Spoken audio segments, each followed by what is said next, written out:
Good evening, my people. I hope you are all doing well. The last time we met ilikuwa wakati wa maandamano. Yeah, when I was showing you the video for Wrangles on a border.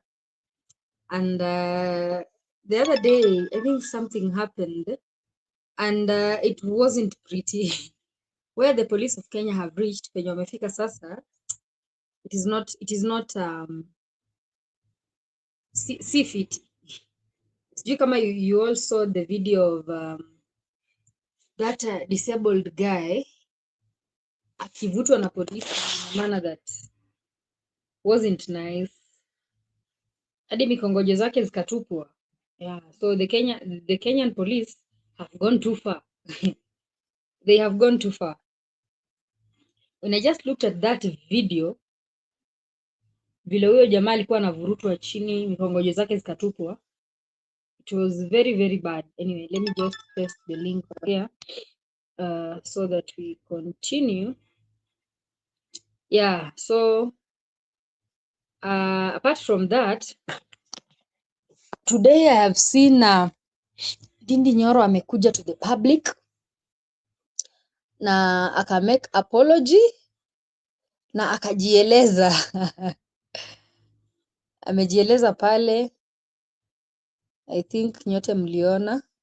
I don't know, okay, najua si nyote mmeona, but alikuwa amejieleza hapo kidogo. Rigiji akaongea leo saying why he didn't go for the protest. Yeah. Murkomen on the other hand, Mejishasha, how he's doing good work, and he's saying that Gachagua is the head of goons here in Kenya.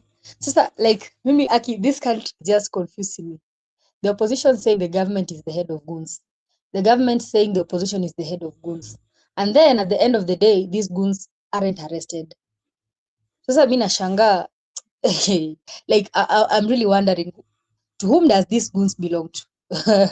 To whom does these goons belong to? But another question that we are asking ourselves is that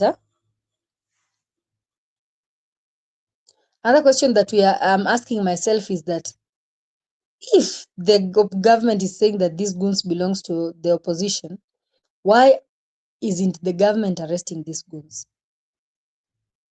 Mbona hawaninio? And after the protester, I saw several lawyers from the opposition going to defend the the people who were arrested during the protests. I even saw senior judge Haminwa, ando Haminwa manani, that mzee, he went to court and he was like, tumechoka, why arresting peaceful demonstrators? Imagine a person like Haminwa inafaa kuwa amekaa home sasa ametulia, but wanamsumbua paka wanafanya mzee kama huyo anakuja kotini ku Anyway, yeah, and that was the reason I was giving you a comparison between the lawyers who are in the opposition side and the lawyers who are in the Kenya Kwanza government. You can see a very big difference. Lawyers wa Kenya Kwanza, ulisikia Kindiki akituambia nini kuhusu tutam?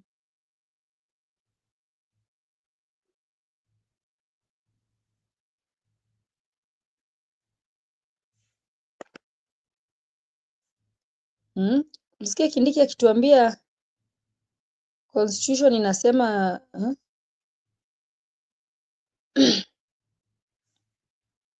yeah, so and leo niliona Ndindi Nyoro apologize and he said I don't know if you guys remember Junet Mohamed akisema akina Ndindi Nyoro alienda walisema wako sawa, MPs wakamwambia wako sawa, wakoenda kulima wakaenda kulima, wakufanya nini wakaenda kufanya nini, but today Ndindi Nyoro alikana hayo matamshi ya Junet. I don't know if you guys mna line na Junet or you also kana matamshi ya Junet as just as Ndindi Nyoro aliyakana leo. Akasema hiyo mambo ya Junet ni mambo ya Junet. For him, they did the first reading, they did the second reading. na akaona kule inaelekea, like he already saw the sign, so for him it's like he didn't see the need to continue, but it is what it is. Maybe you guys are the ones who can tell me about it.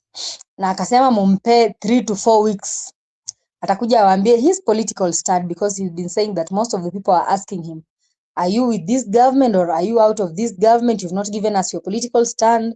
Yeah, we know economically you always come here, you always enlighten us, you're always outspoken on matters of the economy, but now when it comes to matters of politics, you've not given us your stand. So Ndindi Nyoro amesema in the next 3 to 4 weeks anakuja kuwapea his political stand. Ndindi Nyoro amesema anakuja kuwapea, sorry.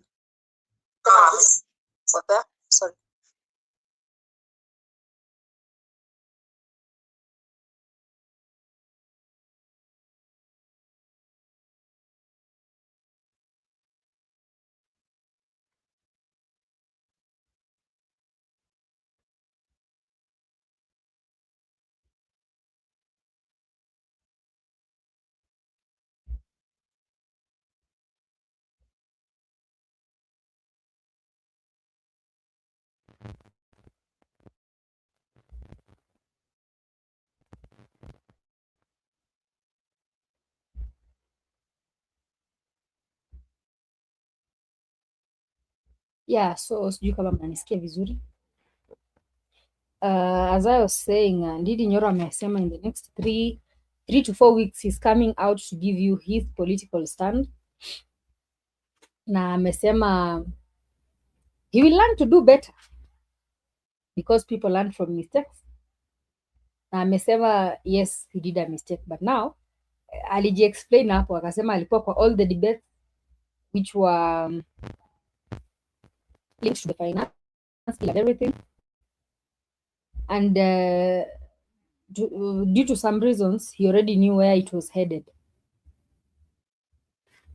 Yeah, he also responded to about him missing Gachagwa's impeachment, because it was another issue that Kenyans have been raising also.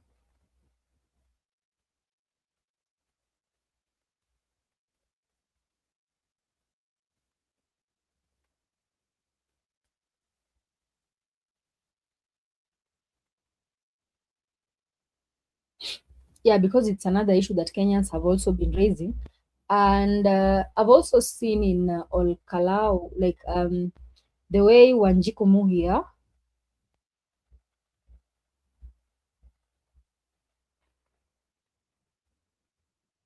I've also seen the way Wanjiku Muhia has been summoned by the IEBC because of the way she talked or something.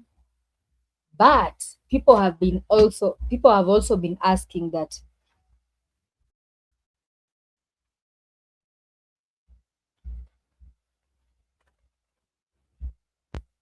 Yeah, people have also been asking that Oscar Sudi aliongea kuhusu kujaza kura. Why did the IEBC summon him? But when it has come to Wanjiku Muhia, wamemsummon very fast. So maybe niambie mbona Sudi haja. Yeah. And then, yeah, I just saw today Rigathi at his home in Nyoro akiongelesha watu wa Laikipia walikuwa wameenda huko, the one who want to vie for the DCP ticket. He talked about why he didn't go for the Gen Z protests and why he was warning people and thanked those who didn't go, because he said that he didn't want people to lose their lives, because he wants these people to be there so as to remove William Ruto from that seat next year. He said he didn't want people to break and distract mali za watu because anataka watu wasikose chakula ya kukula as they wait to remove William Kipchirchir. I always like how Gachagua always calls him by his all 3 names. William Kipchirchir Arap Ruto. I think also Justin Muturi anapenda ho katabia kidogo. Yeah, so Kipchirchir. Anyway, I don't know. I remember. Was it in social studies when we used to study this thing of, was it Kenyan leaders? There was this guy called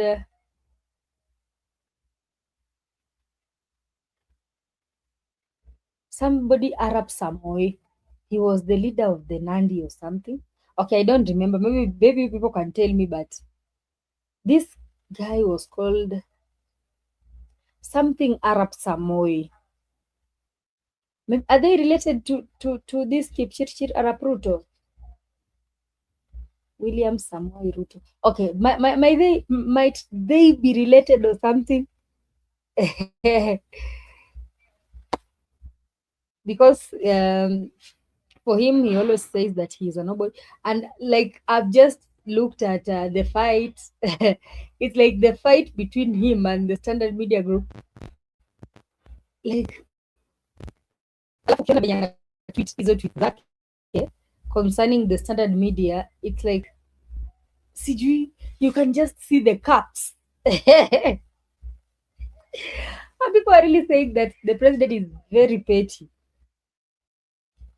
And so me, I don't know if it is a personal fight between him and Gideon Moi, or it is something else. Maybe nyinyi mnaweza niambia, sababu leo nimeona Gideon Moi naye amemjibu the previous the previous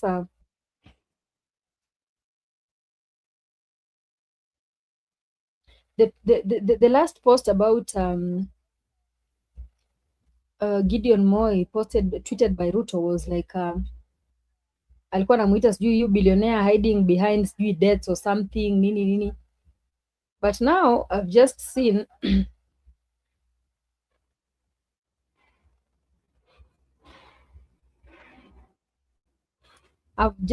Gideon Moi response to him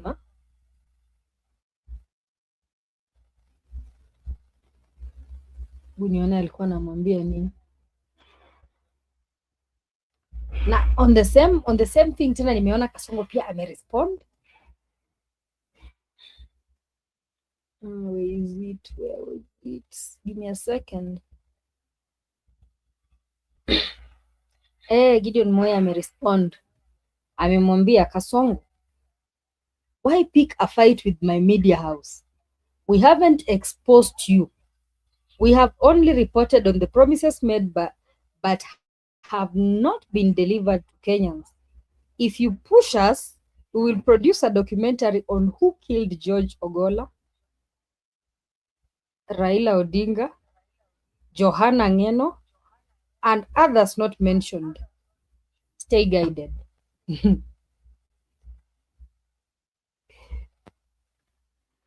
Do what? Stay guided. And I also saw now Kipchirchir himself responded, and he said that Kanu frustrated his ambitions.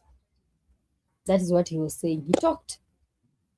I don't know if it was in a book launch of someone or what, but he was just trying to say that when he came into politics the first time, when he was vying for an MP seat, Kanu frustrated his ambitions.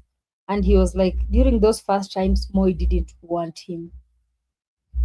And I don't know, maybe you guys can tell me the reasons as to why Moi didn't want Kasongo. Those who are there, because mwenyewe amesema leo Moi hakuwa anamtaka na Kanu ili frustrate his ambitions because he didn't have a background, and they saw him as an underdog, to an extent of him saying that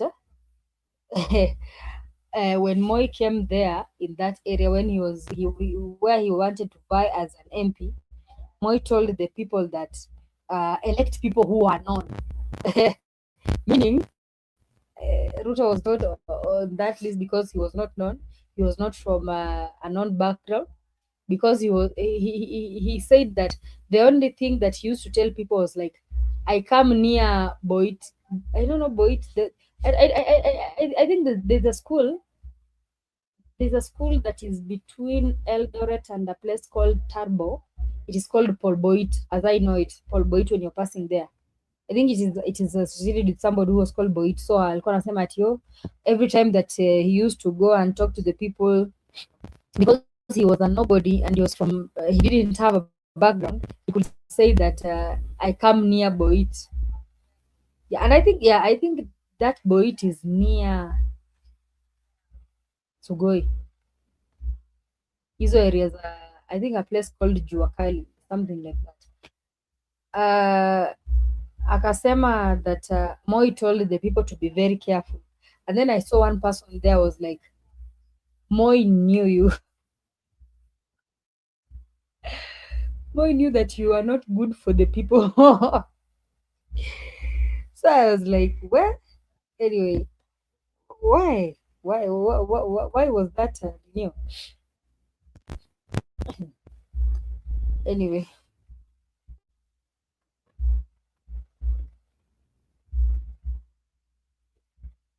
yeah, so alikuwa anajieleza akisema not having a background imemletea problem, and people were like, yeah, sympathy card again. So you just been using sympathy to go to every rain that you want. Whenever you want to go to a specific rain, you use a sympathy card. Because this guy, even before, in order to rise to that presidential position, he used the sympathy card, and he pretended to be one of you. Mimi ni hasla kama nyinyi. Yeah, they say that one of the ways that tyrants rise to power, they always pretend to be one of you. I remember, was it a book I was reading or something? I don't know if it was Joseph Stalin or who. He used to shave that mustache. The mustache was mostly done by the middle class people in that society. So he could do that mustache so as to show the people that I'm one of you. And I think that is the same tactic that Kasongo used, by saying he's a hustler like you people, which made him rise to power. Anyway, kwa hayo mengi na machache, let me just try to share this video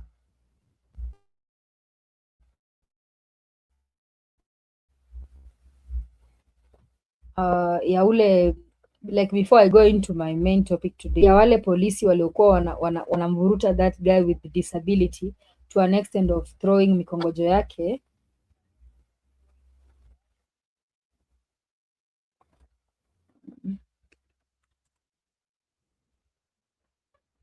Let me just get the video.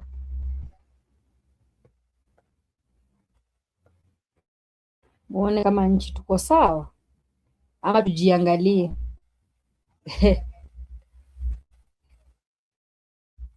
But since okay, mi sijui kama, okay, mi si mfuasi wa Mackenzie, but I think since all this police Kitaramba, there have been,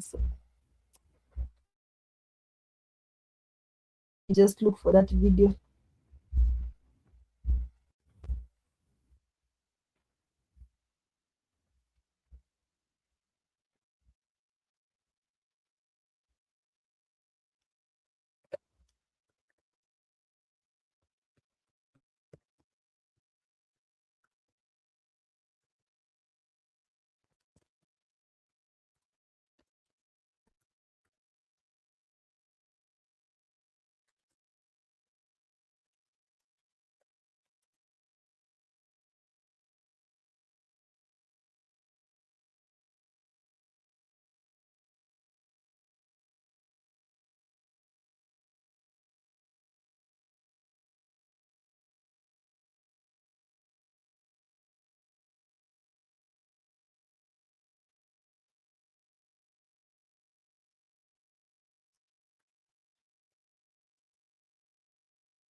Just give it a moment.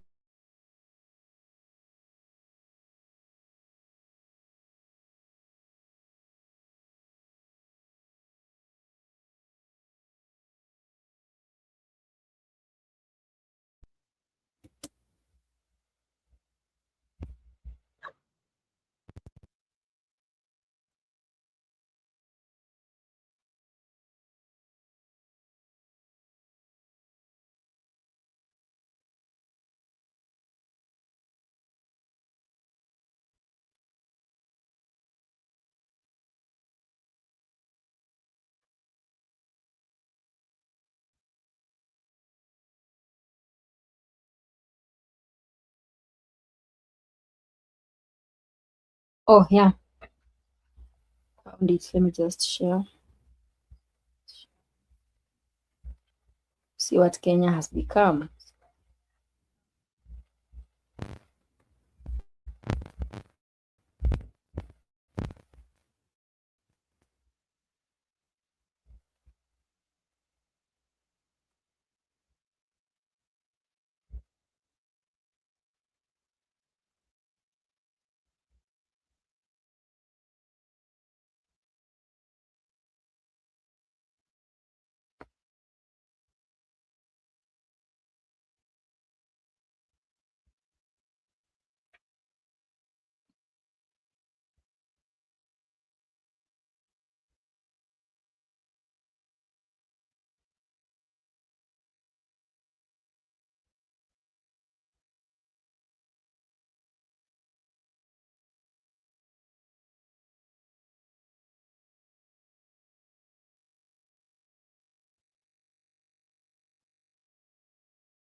Hiyo nini imenitupa nje. I think one screen doesn't work for it. It just requires two screens so that I can, or I don't know if the issue is the internet, but I can see my internet is very, very strong.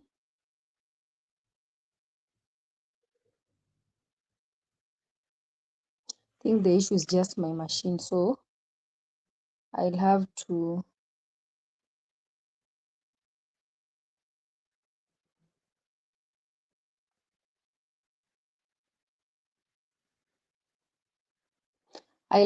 share with you the kienyeji way. Yeah, the kienyeji way, let me say that.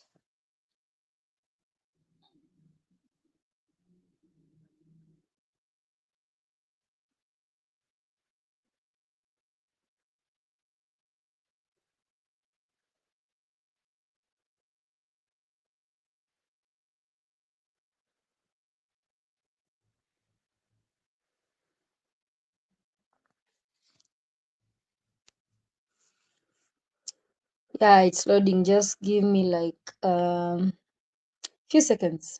Yeah, it's here. A man on crutches, 10 armed officers in camouflage. Mniambie sasa kama polisi wako sawa. Ati sasa wanalinda utumishi kwa wote, they meant, is this what they meant by utumishi kwa wote? Is that what they meant? Let me just flip the camera. Muone machafuko huku Kenya. I hope this way you're able to see.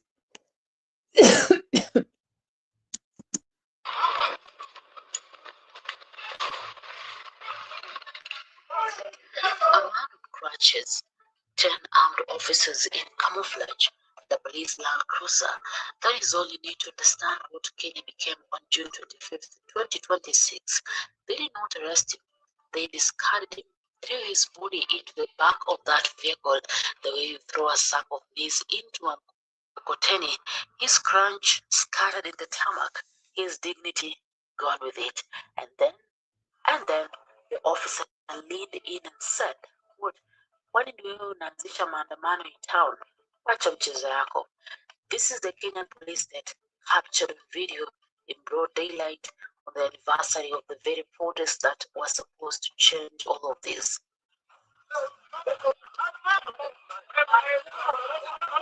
June 25th, 2026, 2 years since the Gen Z uprising shook this country to its foundation. 2 years since tear gas hung over Nairobi like a permanent weather system and live bullets found bodies that were simply carrying flags. Kenyans wanted to commemorate.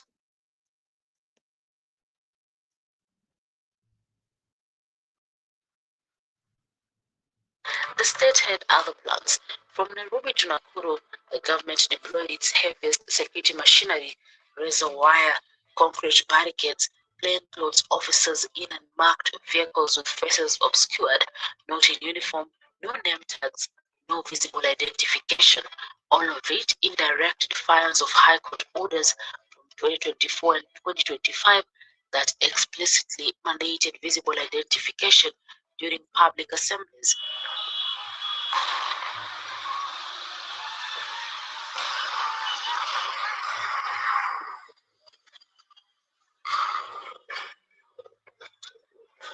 Githurai, reports of gunfire, officers on motorbikes tearing through residential.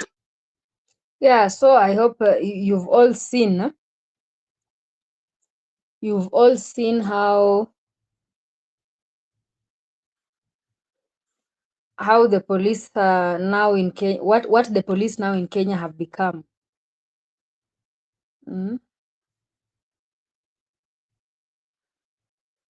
What wrong thing had he done to deserve kuvutwa hivyo?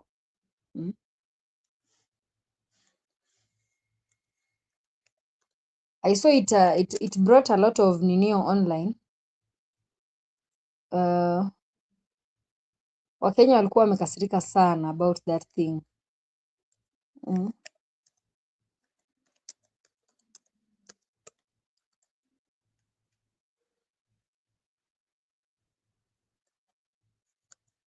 Walikuwa wamekasirika sana.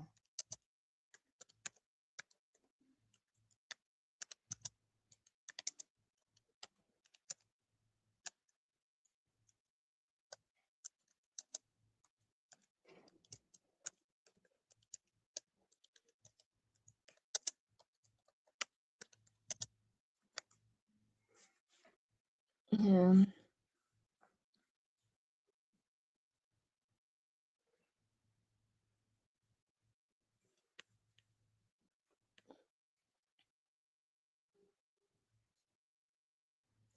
But the ninio part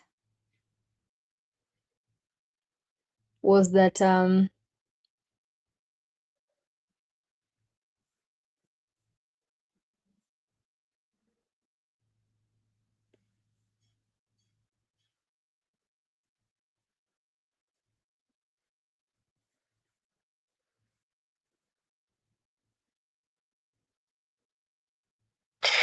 National Police Service is facing Mounting criticism after disturbing footage emerged showing police officers violently arresting a human rights activist living with disability during Thursday's Gen Z memorial demonstrations in Nakuru town.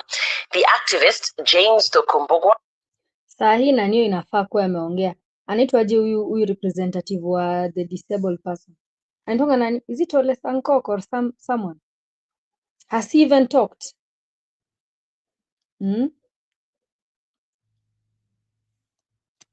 was bundled into a police vehicle by a contingent of armed officers before being detained at Nakuru police station and later released alongside 11 other protesters. The incident has reignited debate over police conduct and the treatment of persons living with disability during public demonstrations. Citizen TV's Crispin Otieno has more. No, I wanted to see the dramatic scenes that have sparked public outrage captured on camera in different parts of Nakuru County. Na kile cha kuchangaza ni kuwa jana walipokuwa wakitembea popote walipowapata vijana wawili ama watatu walikuwa wanawashika na kuwaweka korokoroni. The manner of his arrest has drawn widespread condemnation from human rights defenders and members of the public, with critics questioning the level of force used against a person living with disability.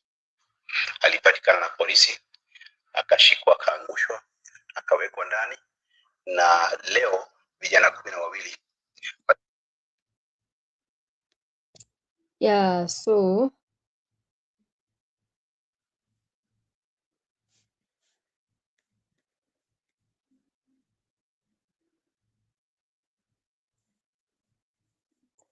I had another one where Kenyans were learning about the same.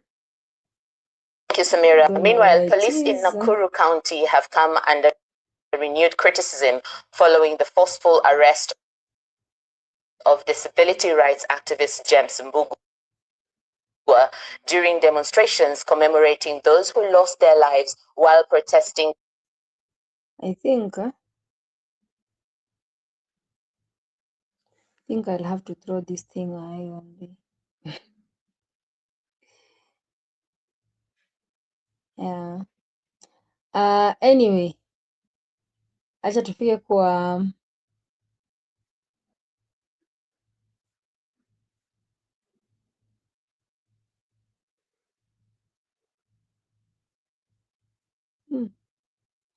acha tufike kwa okay, naona hapa kando hii haiwezi nipita because kuna heated discussion war between Wakasongo and the Standard Media. I can just see hapa kando ati foiled abduction of Standard editor. They have started coming for them.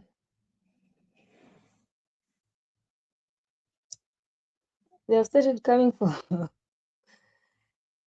yeah, anyway. Wacha sasa niende kwa Ndindi Nyoro. Niambie mnafikiriaje kuhusu huyu friend yetu.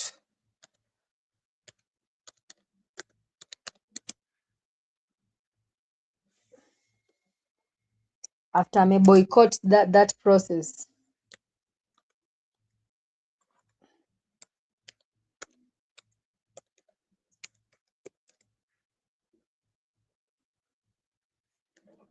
After ame boycott finance bill. Amekuja nje akaongea. Sema he's been speaking about so there are some of the things here in Kenya that he's been speaking about. Na yeah, amejitetea but you are the judges. Let me just put it for you. Let me try. Let me try going back to StreamYard. I see if it will if it will kubalia to share the screen ama it will show me dust again.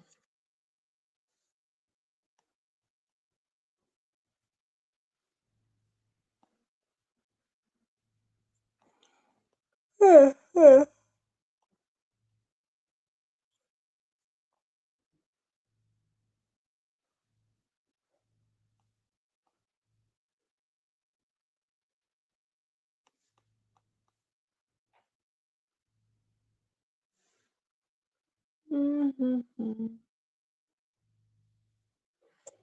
let me log in with the other device. I see kama itakubali kushare screen.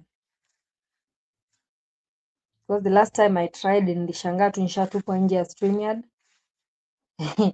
And that was it.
Okay, I don't know if you guys are able to hear me.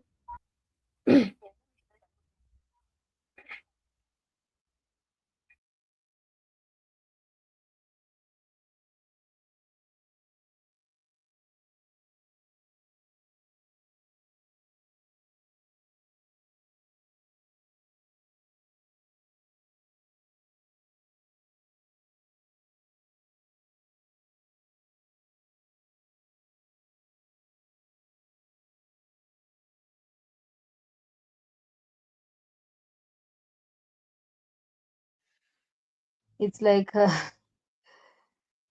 I'll just have to do it.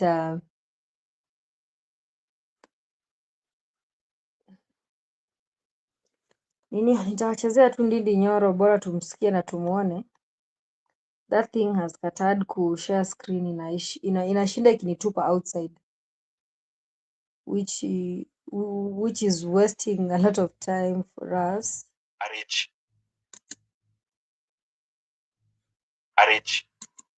Tusikie mzee anasema aje.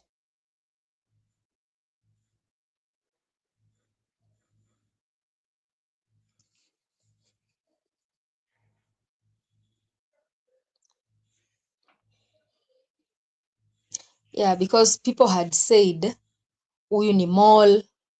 Wakati wa kudebate anapatikana na debate, first reading mtamuona, second reading mtamuona nini hivyo, but when now it comes to the voting process he can't be seen. Apart from that, watu walimcriticize pia on the issue of Gachagua venye hakuonekana, and he addressed it today. So I just want you to hear what he said for those ones who had not watched the same.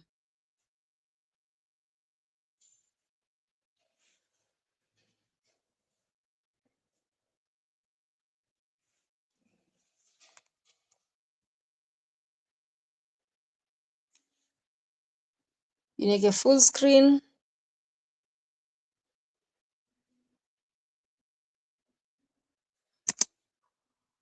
because of space kuwa kidogo. I first of all again want to also thank you everyone for coming. And on the onset, I want to take this very first opportunity to apologize to Kenyans for the disappointment I caused them last week during the finance bill vote on Thursday of last week. It is not the way I do things. Nilikosea hapo. It was not abdicating the duty. I've been trying to do as much as possible when it comes to governance in this country, and also especially anything to do with public finances. So whatever happened, I apologize to Kenyans, and we have learned from it to do better and to be better representatives of the people. And if you allow me, because I have been able to look at the feedback from Kenyans, and I felt it is very critical and important that we address this matter the way it is, bila sugarcoating. Allow me to give just a brief chronology of what happened around the finance bill debate, including the vote, but also in terms of the budget making process. Those processes, we started the debates majorly in the month of June. That is both the appropriations and also the finance bill. And I did my bit in terms of also having written proposals to both committees. That is the budget and appropriations, and also the finance committee. And I am glad and I'm thankful that I was able to appear before both committees to give my proposals. Unfortunately, as you know, not many of them were carried. So what happened in terms of the debate within the House is that I've been there all the days in terms of the appropriations, either tonight a budget, but also in terms of the finance bill, the debate. Yeah, so before Ndindi Nyoro aendelee, before Ndindi Nyoro aendelee, ameshawaambia yeye alikuwa hapo wakati wa debates and everything. So sijui ni kama anamaanisha nyinyi mnataka tu kumjudge na vote. Anyway, wacha aendelee, mtasikia vile atasema, because he was like he knew where it was headed to. So I don't know if yeye kwa akili yake aliona there is no need to, or yeah, mtasikia tu chenye atasema. You are the judges. And also up to the second reading. So when we started the debate, that is last week of the finance bill, I was there consistently from day one, together with several of my colleagues. And we actually, and I was present during the second reading, which happened on Wednesday. And as you are all aware, even the people who are here, my brothers and sisters, who cover us in parliament, as you are all aware, even the previous bills, the votes that has been very consequential is the second reading. And I was actually there up to the debate, and also defending the many who are speaking our language, who are looking also bulldozed in parliament. And I was able to stand up and also defend them. Now, what happened is that after the conclusion of the second reading on Wednesday, the mover was called upon to reply as it happens. And that is when we actually do the vote of this, after this, the debate of the second reading. And as it happened, the speaker actually then proposed, and we voted by acclamation. Unfortunately, or fortunately, we were not hatukutosheka watu ambao tulikuwa na maoni tofauti. And we saw it wise that we start up in what is called division. We were 27 of us in the House that day on Wednesday. And as you know, in terms of parliamentary rules, if you are not 30 and above, then you are not called for division. Division is what gives us an opportunity to vote singularly, a person per person, in terms of a single individual vote. So after we were then 27 and the debate was concluded, it was almost obvious where the direction was headed. But I also want to say that I apologize.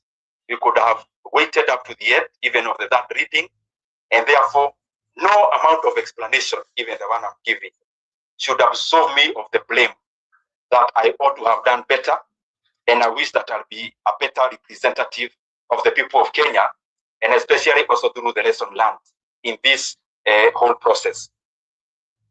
The second thing is that I want to also thank Kenyans, because I have been very outspoken on many of these finance issues, public finance issues. And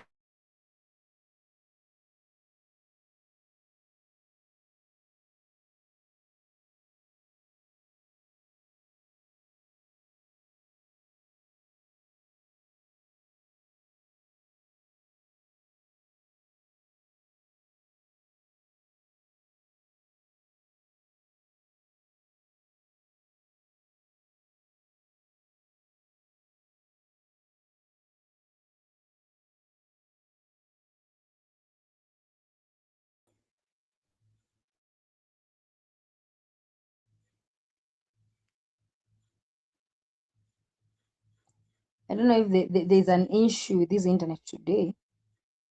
Let me just try to renew it back. because I was the most outspoken in terms of also giving this information to Kenyans in all platforms, including this office, the many press conferences, and also in most of the forums that I go, I have been speaking about these issues, both the ones that are contained in the budget, but also the ones that are contained in the finance bill. But the reason I was starting that statement is to thank Kenyans, because even whatever we do in parliament and whatever length we go, we are also able to achieve a lot also out here. Because as a member of parliament, as a leader, I should use all the platforms available for us to have the best idea take over in terms of the running of the affairs of our economy in Kenya. And to single just a few, which I'm very proud of, is that, as you remember, in the month of December, there was an imminent increment of school fees for our day secondary schools. The principals had already received circulars, but I was able, together with many other Kenyans, to stand up, and that issue was shelved. And I'm very proud about the bravity and also the courage of Kenyans on that issue. As you also know, I've been on this issue of Safaricom sale. Now, I think, let me just, yeah, Ndindi Nyoro is also talking about this Safaricom shares sale.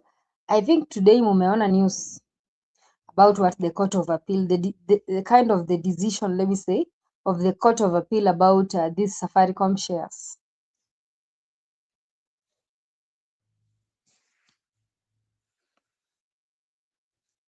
And I want to start by saying that I attended the committee that was handling that issue. I actually gave more than 30 proposals on the sale of Safaricom, because I wanted Kenyans to receive the best value for money for our assets.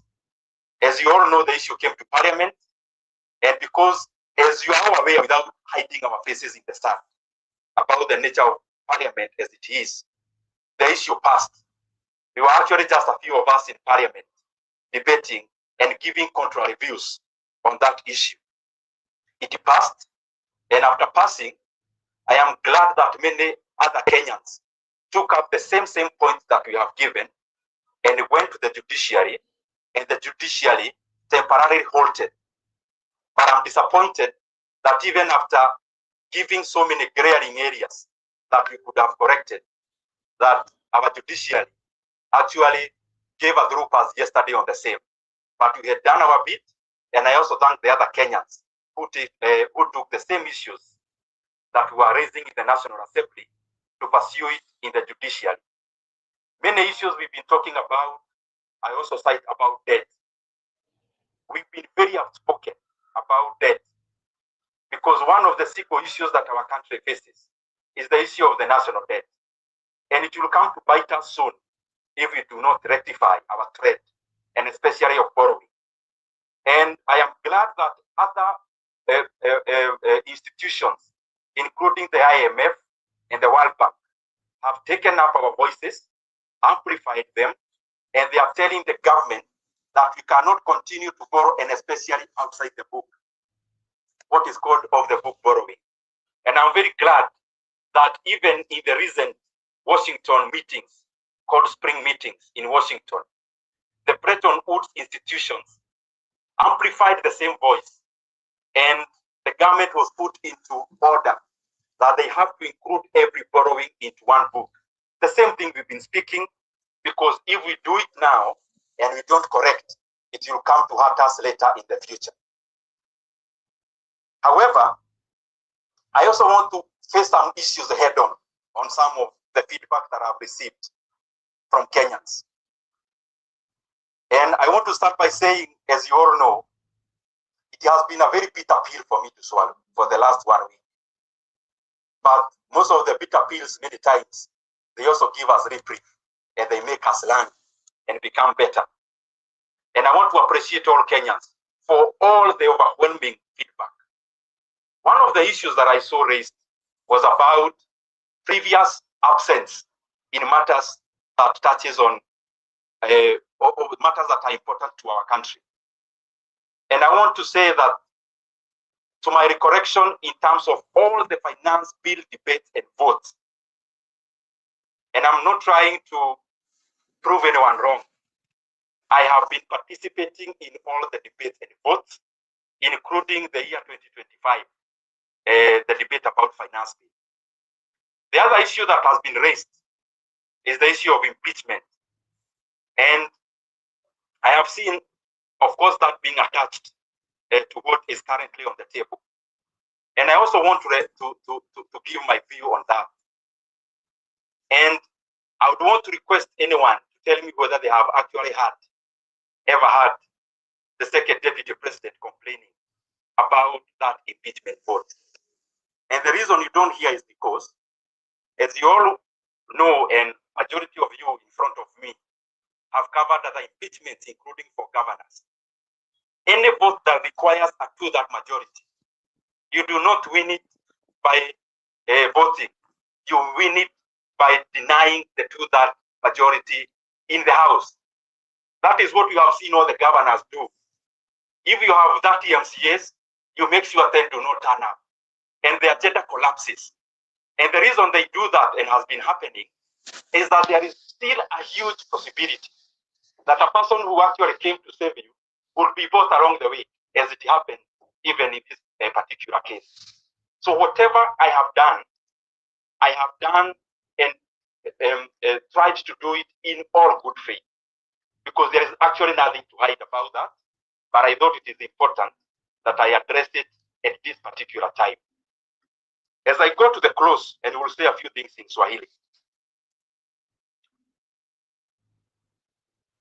Yesterday, I got a call from one of my friends. It's called Councillor Johi. And I have received also many concerns from my friend Abdi, my friend Ajiki, my friend Dunstan from Nabale, and many other Kenyans, as I've seen their feedback on the social media. And what Councillor Johi told me is, Jana, and I'll put it in Swahili. Hiyo mambo umeitana kesho, hata kama unatuambia mambo ya finance bill, hiyo ni sawa, lakini pia tunataka utueleze mambo yako ya kisiasa.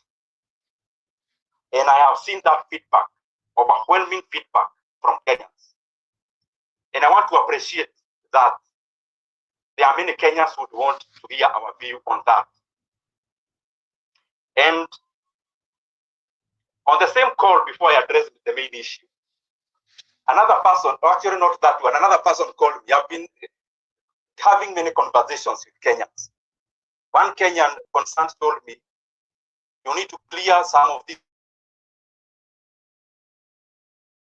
things that are being done by, of course, in the political space.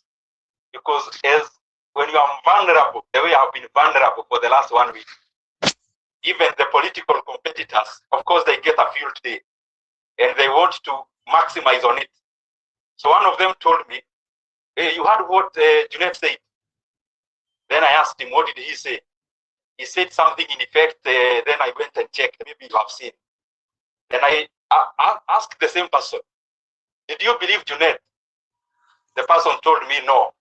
Then I told him that question has been answered, that it is not important for me to respond to such an issue where even Kenyans themselves, they know some of the people raising them, they do not trust them by themselves because of how they have handled other matters before. And therefore, happily, I'll go to the other point without belaboring that one, because it's obvious, and I think you all know that when you are vulnerable, watu watachukua hiyo nafasi ya kukulima kisiasa. And I don't blame them because makosa ni yangu. I like how Nyoro has put it. I like how Nyoro has put it that when you're vulnerable is when people will use that chance kukulima kisiasa. And yeah, we've seen that in very many instances in Kenya.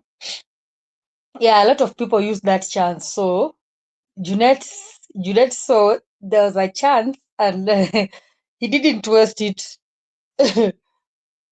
Junet aliona kuna mahali paku ninia Ndindi Nyoro akaona yeah, he said that MPs told him that this thing is okay, we don't see the need of cabin or something, but the biggest ninio yenye alisema was hata simuliona Ndindi Nyoro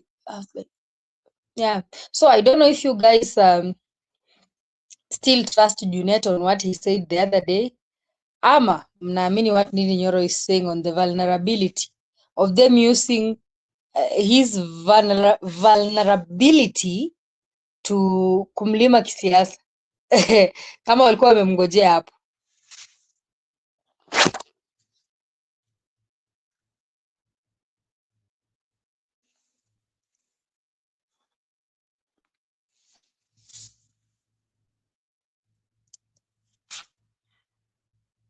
The things I've been saying, to put it very plainly, especially matters to do with the economy and the running of the economy.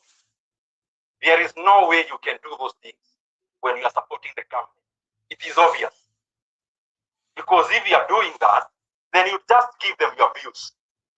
So I hope now with clarity is that I keep on giving alternative voices even in public and parliament. Because as Kenyans are very quite aware, we no longer support the government of the day and how it runs the affairs of the economy.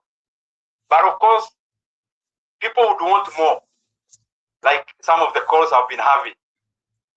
And there is a person I asked this question. Between the issues that we've been handling that are very weighty, for example, the ones that I have cited, I have been thinking it is also important for us to have people who are soberly looking at such issues that are far-reaching to the welfare of our country, Kenya. The second thing is that, and I'm addressing this issue of many people and Kenyans on social media and also calls, WhatsApp conversations, people are telling me, sasa lazima utuambie msimamo wako wa kisiasa. I have stated one. Kabla Ndindi Nyoro aendelee kusema msimamo wake wa kisiasa, let me flip. Kabla Ndindi Nyoro atuambie msimamo wake wa kisiasa, I don't know what you guys think about ataamua msimamo wake ni mgani. Like the way Kang'ata came, akaongea tu polepole, akasema hata mimi niliongea na president, nikamwambia sitawania na hiki chama chako. And Kang'ata gave some of the reasons as to why he will not vie using the UDA ticket for the gubernatorial seat 2027. And I don't know what you guys think about Ndindi Nyoro, or which party do you think Ndindi Nyoro can join? Akisha declare his political stand. Yeah, because people have been asking, and he's just said that we know on matters of economy we've been talking about this, but now you also have to tell us your political stand. But Ndindi Nyoro mwenyewe amesema he isn't supporting this government.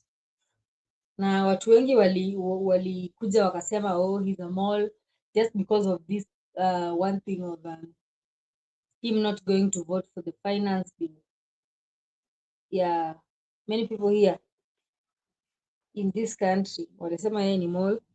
We've even heard that watu wanamtext WhatsApp nini, people are DMing him wakimuuliza the same questions, but yeah, I don't know if you guys think that he's part of that Kenya Kwanza government and then maybe he's playing games or he's saying the truth. I think you've been following his conversation since he started, so you can gauge. Mniambie kama ni mchezo ya town ya wanasiasa ama Ndindi Nyoro is telling us something. You are the judges, guys. And then yeah, I think there is another issue that I'll talk about, but that will be towards the end of the show.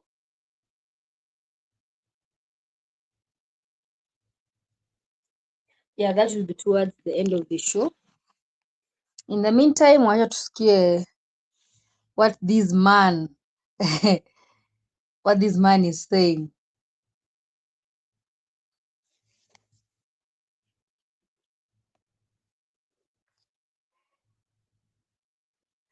Yeah, tusikie anasema nini. But anyway, besides politics and all that stuff, let me not say it here. Cha tuendelee tu, sitaki mambo. Categorically, which I'm sure you were all aware even before you came here, that there is no way I can speak the same things I speak about if I am still in government. But I also want to repeat, I cannot also blame anyone who would want me to keep on explaining the same matter, and especially the people in the political space, because they are doing their job as politicians to keep you on toes. Now, the biggest conversation is, which I've had in terms of feedback, then tell us, where are you? And I want to say this with a lot of humility. I was part of the team that campaigned around the country in the year 2022. And most of the times when I try to give alternative views and to criticize, the message that always comes to me loudly is, but you are part of these people. It is you who came to convince us. And out of that learning, probably, it has made me to be more cautious and reflective. I have taken a lot of time to look at the political scenario in the country. And I'm still taking that time, because I would request and plead with Kenyans to understand my perspective, that the single most important decision that we are going to make as a country is that decision about how do we want our country to proceed. And how we want our country to proceed is bound up together with who are these individuals who will come together and do this job. And that is what the question I've been have to answer most of the time, maybe inconclusively. The reason I am taking time and have taken time is because for me, this decision is not about my political convenience. It is about what Kenya will become. If I'm to be selfish and inward looking, I live in Kenya. I know what I need to say, and I become a sensation politically immediately. We have been on that path before. If I want to engage in a popularity contest, I know exactly what I need to say even today. But the question I want to ask ourselves as Kenyans, after that, where do we live Kenyans? And I have been working on something for the last many months, something around that question. Objectively, in terms of the kind of Kenya we would want to have. Because it is the kind of Kenya that we want to have that then would dictate what kind of team do we need to do this job. So I want to plead with Kenyans so that I am not pushed in the situation of the moment as the storm has been ravaging on me.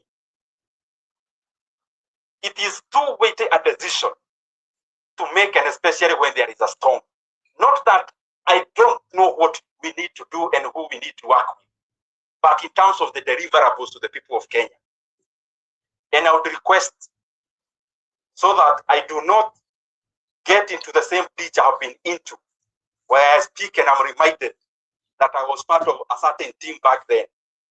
I request Kenyans to give me 3 to 4 weeks to share my views, specific views on that issue of political formations and the things that we need to do in terms of our Republic of Kenya going forward. I know that is underwhelming because everyone would want me to call the press and just say one thing or the other. But I am convinced, because I have experience of having been on the same path before. I am convinced with time that Kenyans that are giving us this patience will vindicate us and will be vindicated. That the kind of decision that we must make must be far-reaching in terms of what our country needs and where we need to go, and then we then try to see who are these people who would come together to do that job. And in the intervening period, I'll still continue to do my job. Pahali serikali inakosea, nitaendelea kufanya hiyo mambo ya kuongea in good faith, because some of these issues to me are very important than me appearing in a rally. Appearing in a rally is important, that is fine, but I feel there are things that I need also as a leader to be sure of, to put in place, to agree with Kenyans, so that we also can be able to be very elaborate on that matter. As I come to the conclusion, niseme kidogo kwa Kiswahili baadaye.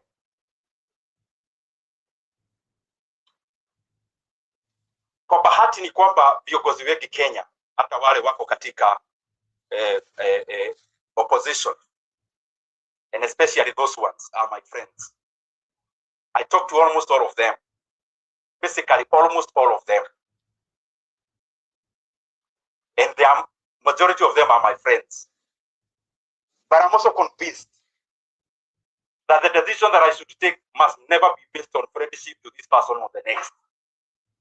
Must be a decision that I can be able to defend for many more years to come. I do not want to be in a situation where a government is formed and in the December of 2027, Kenyans are dissatisfied as we did the previous time. And that is why I still plead. I need time, as I've stated, 3 to 4 weeks. I share my opinions and I share my thoughts with Kenyans, and I know they are reasonable, something I've been working on for a very long time.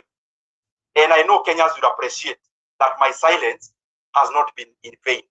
It has been for Kenyans, not for my political convenience. Nikisema machache kwa Kiswahili kwa sababu ni vizuri pia tunazikakamua kutumia lugha ya taifa. Na najua pia hapa kuna watu ambao wanajua Kiswahili kuniliko, mtanikosoa na mniruhusu nichanganye kidogo kwa Kiingereza kiasi.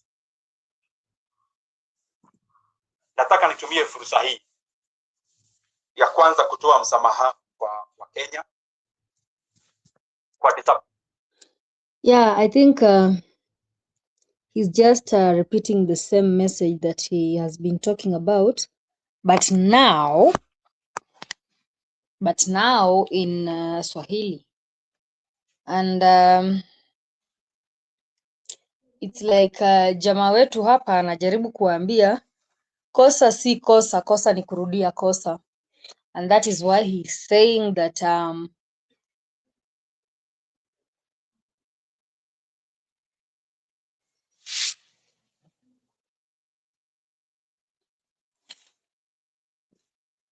sorry. Yeah, ni kama jamaa wetu hapa anajaribu kusema kosa si kosa, lakini kosa ni kurudia kosa. Because he's been talking about the decision that he wanna make. Give me a second. About the decision that he wants to make. Sorry, let me just plug this thing. I think it is inaisha moto.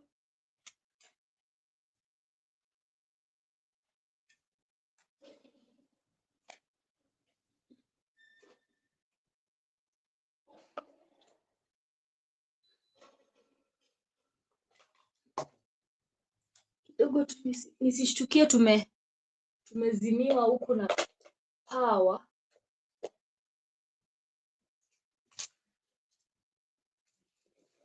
Nisishtukie nimekosa power. Sorry.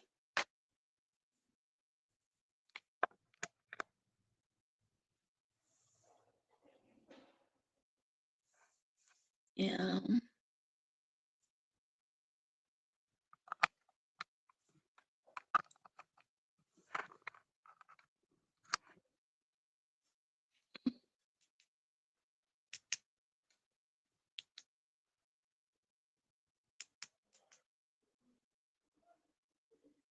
Yeah, so as I was saying before, niekelee hii ninio kwa moto tusije tukaishiwa na power. Sio power ya Uburu. Yeah, si power ya Uburu.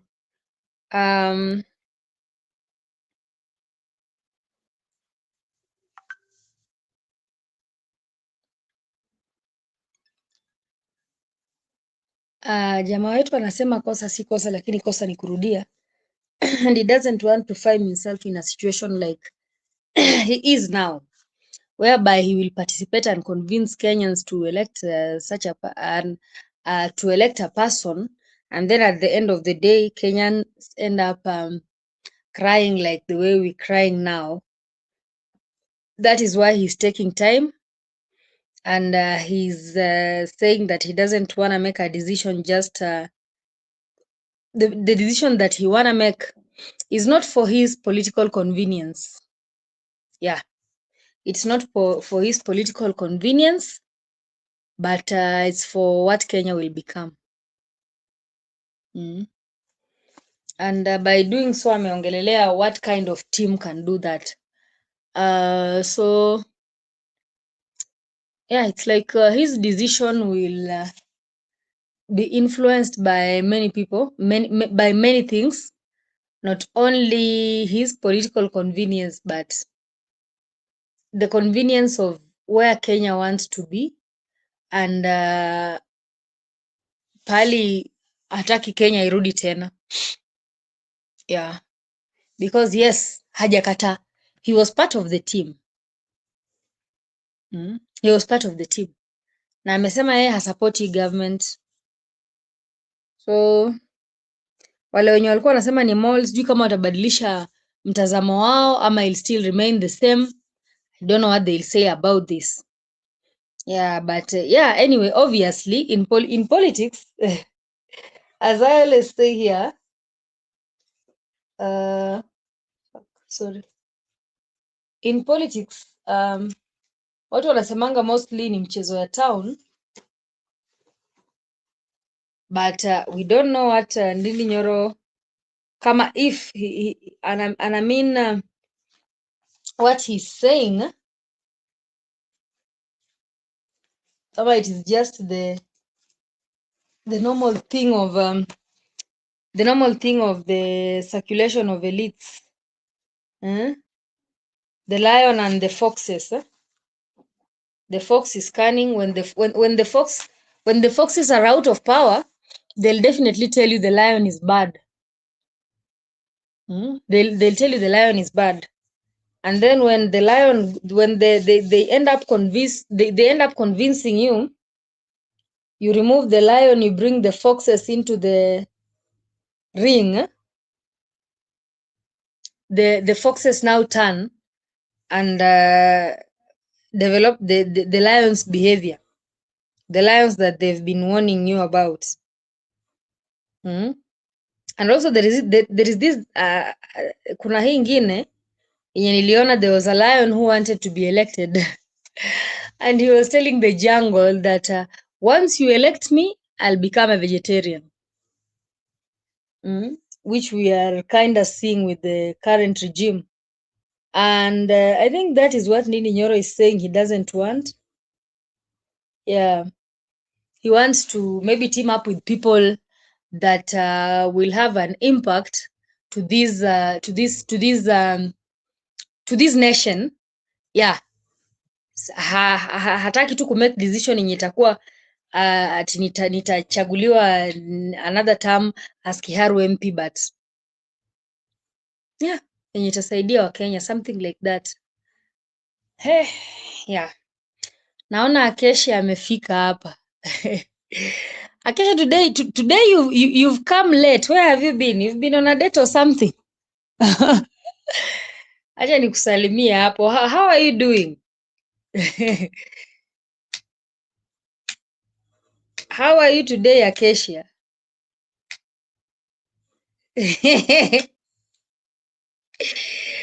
Ooh. Acacia, nini Nyoro amesema mumpe 3 to 4 weeks. 3 to 4 weeks atakuwa amewaambia his political stand. Hakutaka kutokelezea tushtue tu pa. Remember venye Kang'ata kalitokelezea kakatupea ninio hapo. Like mimi sitavai na UDA. But still hata Kang'ata mwenyewe hajaninio. Hajatupea stand yake atuambie ni hii chama niko nayo. Yes, alisema tu hayuko UDA. Na tukaona pale na Linda Mwananchi akakuwa pale Thika.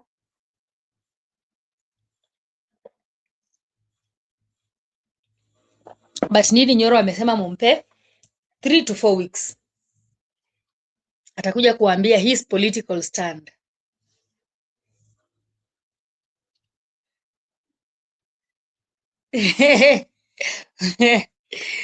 Ati tulifungiwa Waiyaki we ina stima na internet ikaenda. Oh God.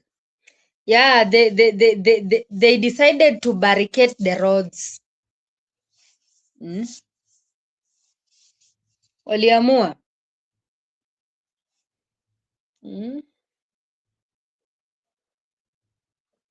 Umeambiwa mpeleke gari zenu ninio. Wale personal, wale private owners wa magari. Mmeambiwa kutakuwa na mandatory annual inspection of private vehicles. Mpeleke. Na nimeona Rigiji akiwawarn msijaribu kupeleka hizo. Msijaribu kupeleka hizo gari hizo private gari zenu for inspection.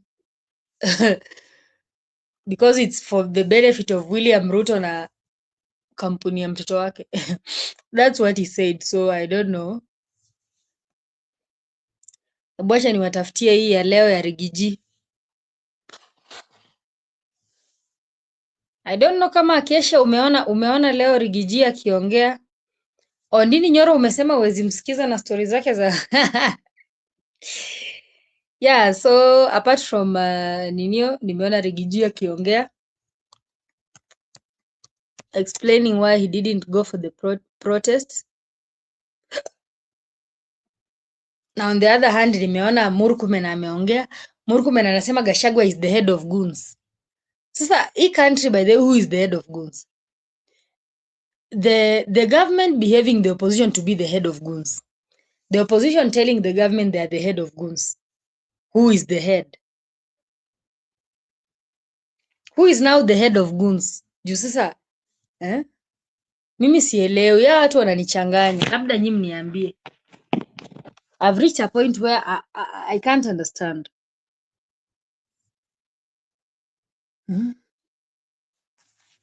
So making decision takes time.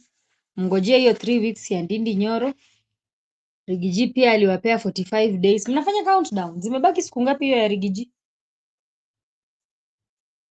Alipeana 45 days. Nyinyi ni wa G7 ama nyinyi ni wa G45?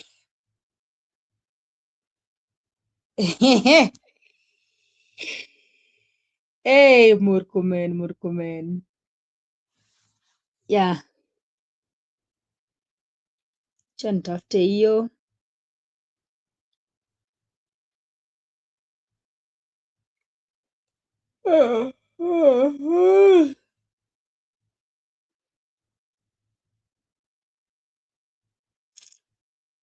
I had this specific video. Mbona sipati?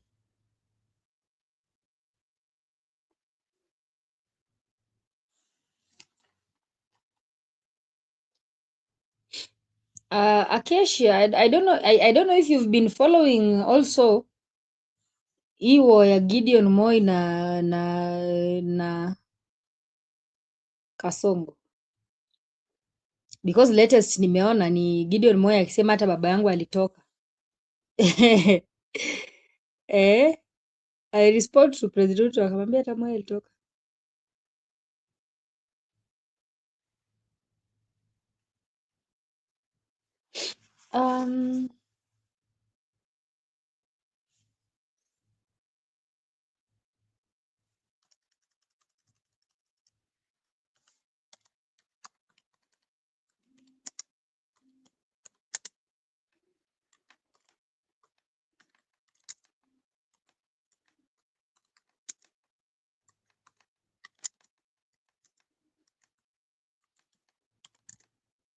But I saw on the same thing that Gideon Moi was telling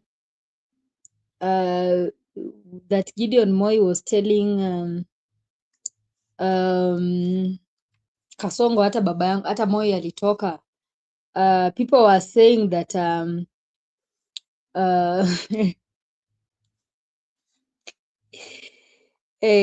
people were saying that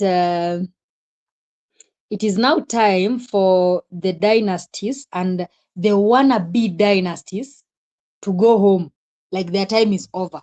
It is the time for Kenyans to take the country back into their hands and make sure that things are being run smoothly. So watu wanasema dynasty na wannabe dynasty, they should all go home and leave the country to the people. They are saying enough is enough.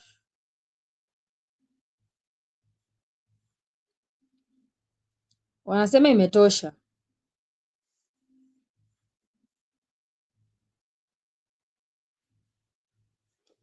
Haya, acha nitafute hii ya Rigiji. Kwani where is it?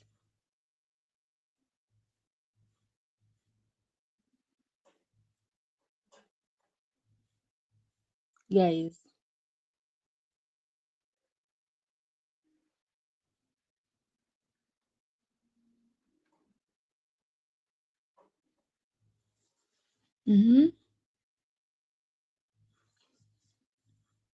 I think after that I'll talk about hiyo ya Wanjiku Muhia. They are complaining why the IBC has summoned Wanjiku Muhia, and that same IBC didn't summon Oscar Sudi when he said kura tutajaza. Eh?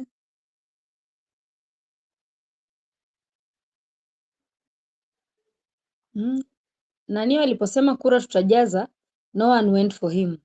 The IBC didn't summon him, which means Sudi is right. Wanjiku Muhia is wrong.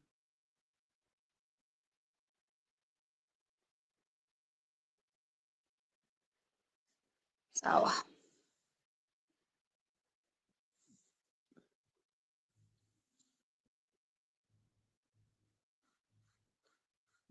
Just give me a second, it's loading.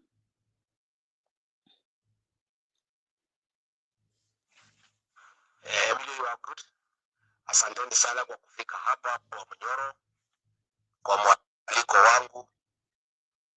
Nilifika hapa nikipanga kukaa hapa siku 40.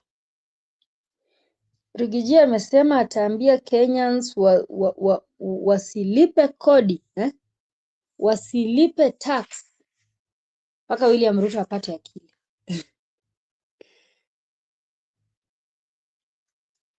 Na tano, kuchukua maoni ya watu wangu, kwa sababu jamii yetu hasa watu ya Mlima Kenya.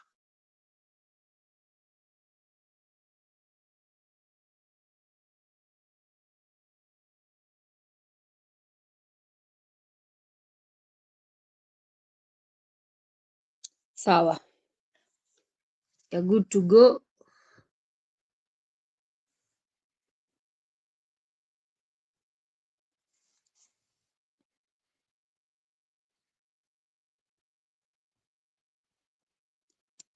Alaiki pia muniambie mnataka tuende namna gani. Ndio. Na ni wapi mnaona tunaweza kaa vizuri. Mnajua tulipata hasara kubwa sana. Tuliamini huyu mtu anaitwa Ruto. Alikuja na Biblia akasema ameokoka akatudanganya.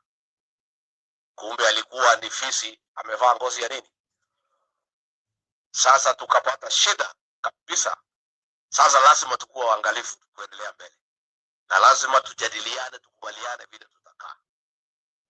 Kwa sababu huyu William Ruto tulimchagua, yeye anajigamba anaita sisi wa kabila. Na mimi nilimuuliza pale kwa mazishi Olkalau. Nilimuuliza. Nikamuuliza wewe William Ruto, mbona unatukana hii jamii ya Mlima Kenya?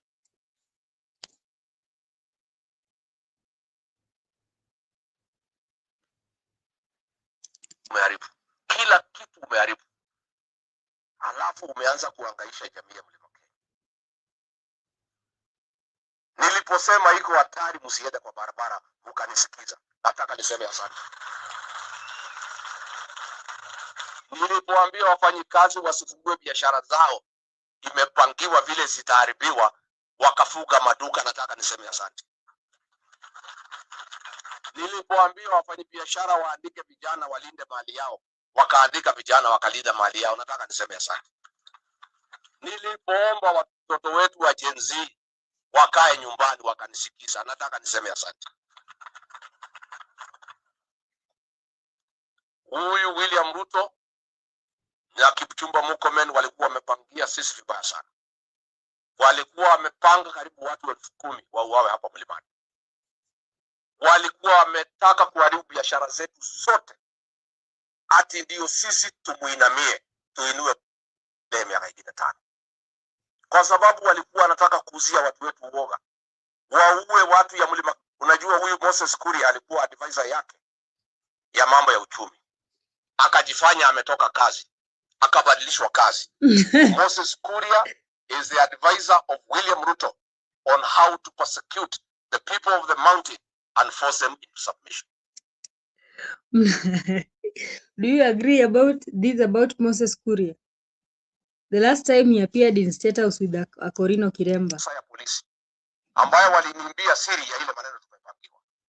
Nataka nishukuru Civil Servants, waliniambia nikiwaongoza nikitoa mwelekeo watanifuata. Nataka niseme asante. Watu wengine walijaribu kuniingilia, Rigathi kwa nini hapa naenda kwa barabara, wewe ni muoga. Mimi si muoga, kila mtu anajua. Lakini mimi ni kiongozi, anajali watu yake. Siwezi peleka watu yangu kwa kifo. Mimi nitakuwa ni mjinga. Siwezi kubali mali ya watu yangu iharibiwe, mimi nitakuwa ni mjinga. Tena sisi tuko na nafasi ya kutoa huyu mtu mwaka ujao kupitia kura. Sasa tukikufa tutamtoa namna gani? Tukikufa tutamtoa namna gani? Mimi Mungu anisaidie niwahi kuwa na determination kaya Rigiji. If you die, how are you going to remove him? Biashara zetu zikiharibiwa tutakula nini tukingoja kumtoa?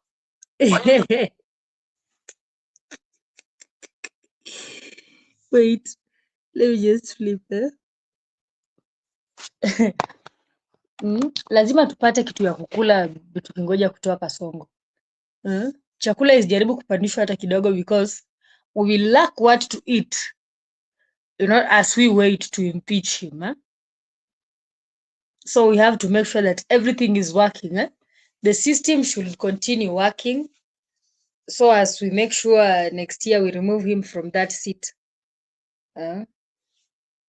This person has always been using the sympathy card to win. The previous election, actually, that is what he used.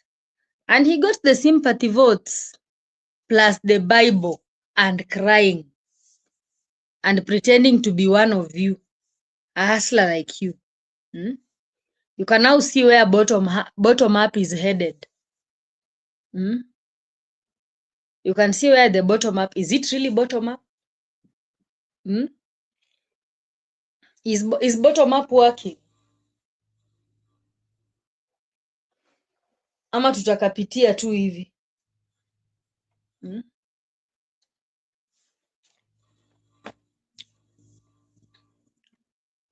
Where is the bottom up that William Samoei Ruto promised you? Kipchirchir. Hmm? Anyway,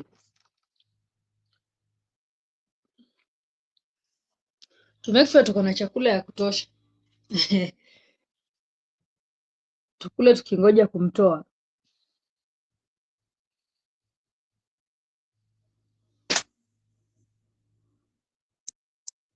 Mimi kama kiongozi, Mwenyezi Mungu alinielekeza vizuri, akaniambia, Rigathi, jamii ya mlima imekubali kuwa kiongozi, usiipeleke kwa mauaji, usiipeleke kwa vita, usikubali jamii yako ihangaishwe, biashara yao imalizike.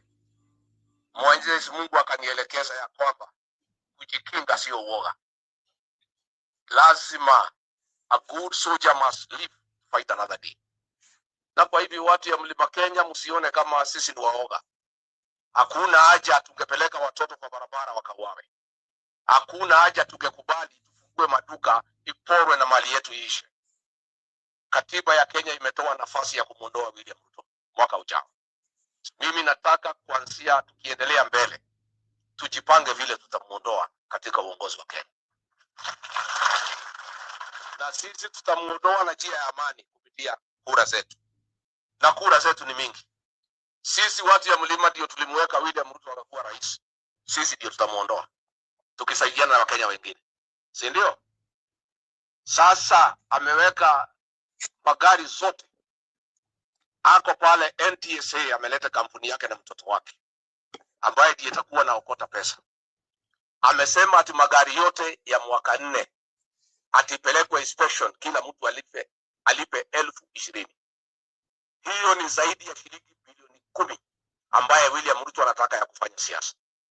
Mimi nataka niambie watu wetu wote Kenya nzima, mtu yeyote asikubali kupeleka gari yake inspection na kutoa pesa kwa William.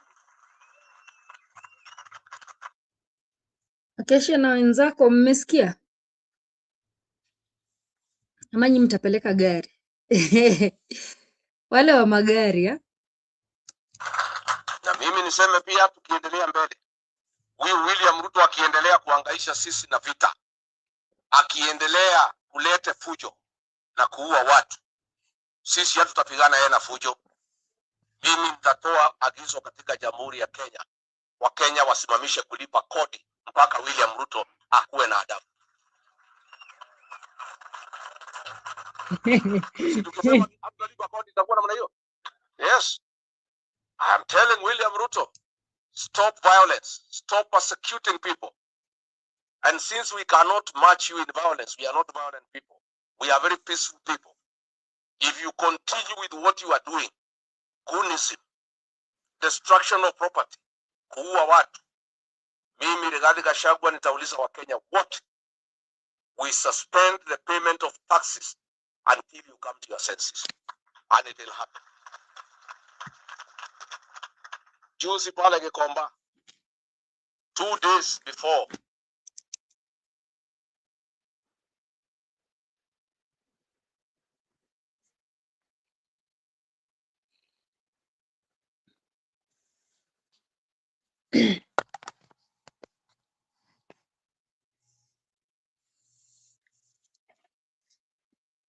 So now Akesha, you are running away from the truth, eh? Sasa unasema wewe ni wa Futsubishi, eh? You go by foot and anyway, cha muhimu umesikia Rigathi amesema gari usipeleke inspection.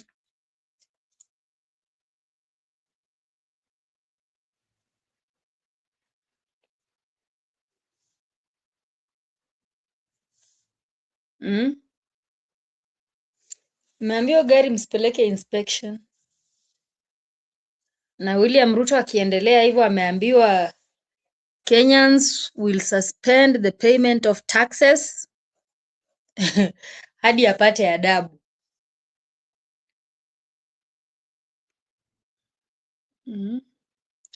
Hadi apate nini? Adabu.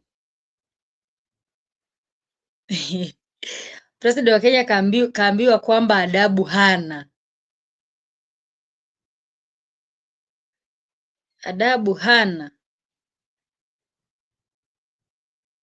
Anyway, wacha tuangalie hii ya Olkalau na IEBC. IEBC has become something else, guys.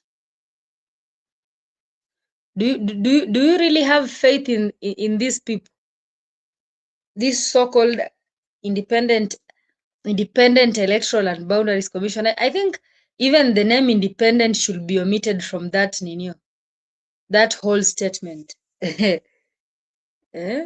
IEBC should the I shouldn't stand for independence, and therefore I think it should just be removed there. Hiyo inafaa tu itolewe hapo.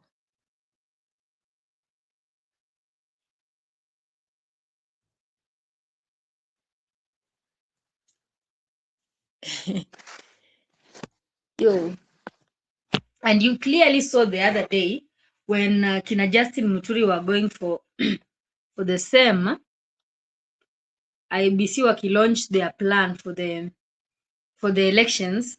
You all heard what Justin Muturi said. He said that the opposition hasn't been involved vizuri sana in that whole thing,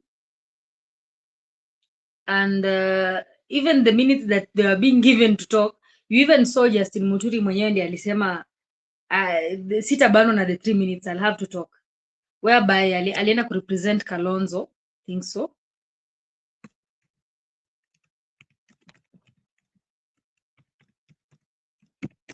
Let me just look for this nini.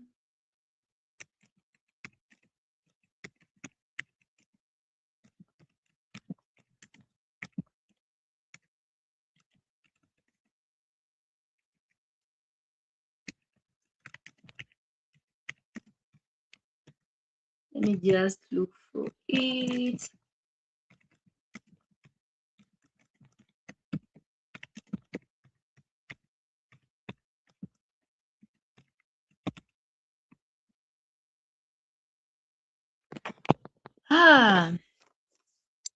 Akesha anasema I don't have faith in that IEBC. It is owned by K. Let me say the name K, Akesha, nisije nikafukuzwa huku ati nimeharas mtu.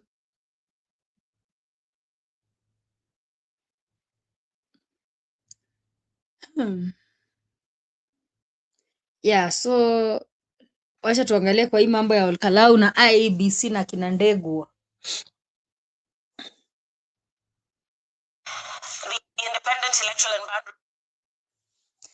Ndio maana nasema Akesha, hiyo jina independent itolewe hapo, because this ninio is not I don't think it's independent. That is in my own opinion. Hiyo jina independence inafanya nini hapo?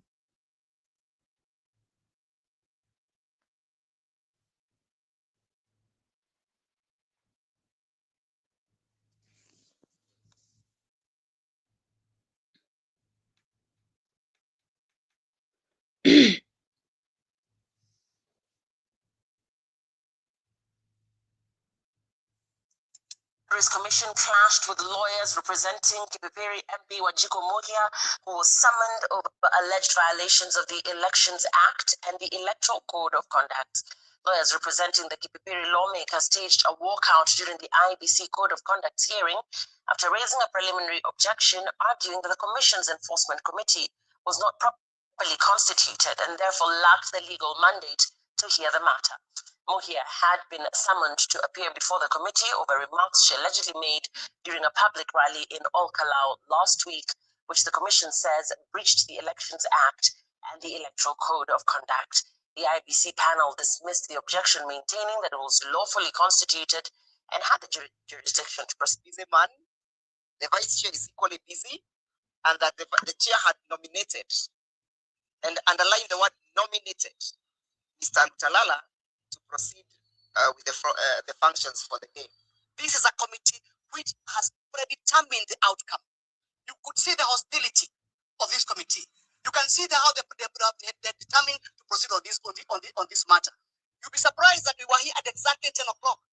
We were ushered in at 11, but during there we were told, no, you have proceeded in your absence, and yet they had put security all over. And there is a question that I've always asked. I mean, when does it become necessary for institutions that are set up to be the watchdogs of the Constitution of the Republic of Kenya, or to oversee that the Constitution and laws are followed to the letter? When is it necessary for them to act? When it best benefits the government, or when it benefits the people of the Republic of Kenya? The reason I'm asking this question is because of a controversial ruling made by the IEBC today in regards to a case facing the Kipipiri member of Parliament, Wajiko Mweha, in a case that was brought forward by the IEBC over some sentiments that were made by Wajiko Mweha in regards to the election in Olkalau. They say Wajiko Mweha, in a statement, because she is a member of the DCP party and one of the front campaigners of the DCP candidates in Olkalau, has been selling divisive and ethnic politics. Yet, ladies and gentlemen, about a month ago, in front of the President of the Nation and the Deputy President, the United Democratic Alliance Party, UDA Party Secretary General, Hassan Omar, used words that are unprintable, all directed to actually profiling the Kikuyu and the Mount Kenya communities, calling them land grabbers, and that now they are the problem of Kenya and they will be eliminated if they continue opposing the re-election of President William. We did not see IEBC in any way hacked in the case of UDA Secretary General Hassan Omar. Was Hassan Omar summoned by DCI, nor IEBC, nor the NCCI, the National Cohesion and Integration Commission, NCIC? Did we see them summon Hassan Omar over the ethnic utterances that he made? No, we didn't see them. We have seen the likes of Akina Oscar Sudi continue the politics of profiling the Kikuyu people. The same to the likes of Akina Farouk Kibet and Aaron Gerald. Have we seen these bodies actually hurt? No. But now, because Wajiko Mweha also took the stand to defend our people of the Mount Kenya region against the attacks that had been perpetuated against our people for the longest time without the government acting. Now the government sees it's necessary to downplay and intimidate Wajiko Mweha through the high EBC. The Independent Electoral and Boundaries Commission, Electoral Code of Conduct Enforcement Committee, dismissed a jurisdictional challenge by Kipipiri MP Wajiko Mweha's legal team, affirming its mandate to hear allegations arising from Olkalau by-elections campaign. The committee, comprising of Commissioners Alutala Mukwana, Hassan Nur, and Karen Sorobit, ruled that it was properly constituted and legally empowered to proceed with the matter despite objections raised by Wajiko Mweha's legal team. Wajiko Mweha went ahead to raise these statements and to raise even a case against the state in the Olkalau by-elections and the current campaigns, where she revealed that state agents are currently buying out ID cards from the people of Olkalau so that those people cannot show up to vote come the day of elections, or so that they can actually beat the DCP candidate in the upcoming by-elections. The case arises from an IEBC summon that was issued on June 22nd, requiring the lawmaker to appear before the committee of alleged violations of Section 110 of the Elections Act and Paragraph 6A of the Electoral Code of Conduct, stemming from remarks she allegedly made during a public rally in Olkalau on June 14th. The hearing was briefly disrupted after Moya's legal team, led by Advocate Edward Murio, who is also the Member of Parliament of Gatanga Moranga, and Ndegwa Nyiro walked out of the proceedings, accusing the committee of procedural unfairness and questioning its commission.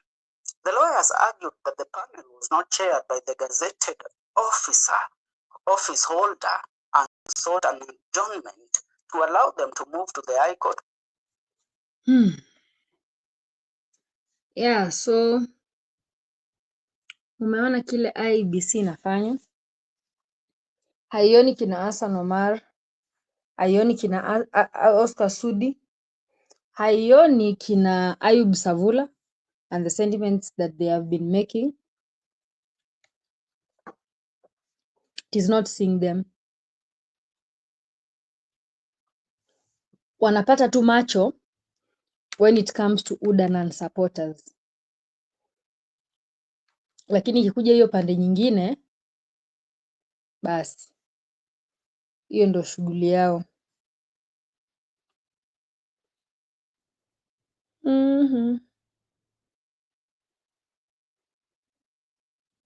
Kesho nasema Kasongo akwende. And when I started the show, there was one question that I asked here. Is this thing between Standard Media and Kasongo, or it's between the Moise family and Kasongo? Because the way Kasongo has been returning the messages, ni kama an act in a way that Gideon anatry kumuingililia. But today, Gideon responded.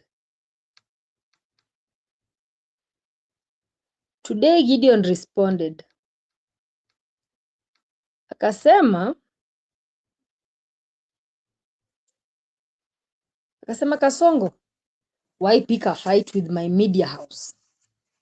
We haven't exposed you. We have only reported on promises made but not been delivered to Kenyans. If you push us, we will produce a documentary on who killed George Ogola, Raila Odinga, Johanna Ngeno, and others not mentioned. Stay guided. Gideon Moi. But on the same case, I have seen Kasongo saying that, I don't know kama ni sympathy anataka. Huyu mzee obviously he will say anything to get sympathy. So mimi sijui kama ni sympathy anataka ama ni nini, but Kasongo today akesha na wenzangu hapa amesema that Kanu frustrated his ambitions.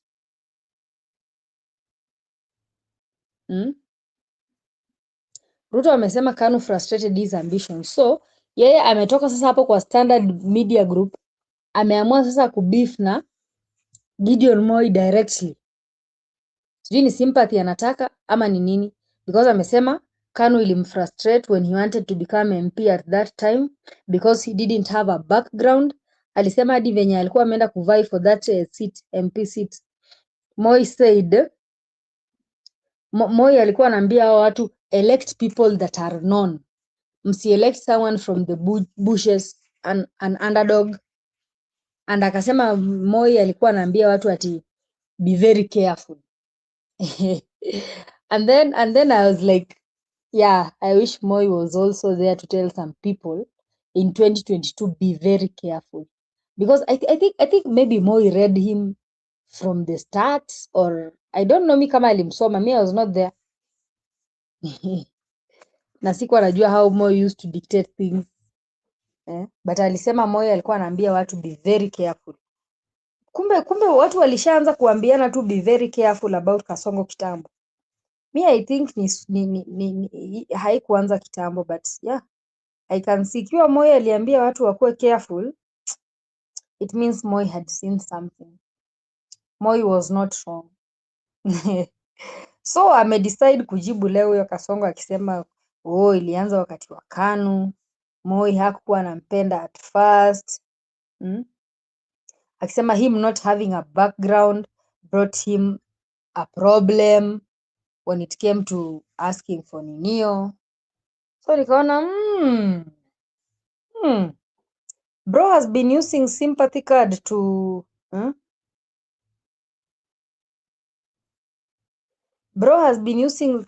sympathy card.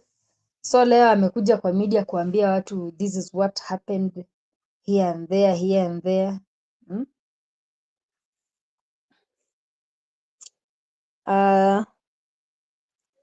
See, he is saying Kasongo's mind is twisted. He thinks everyone should know.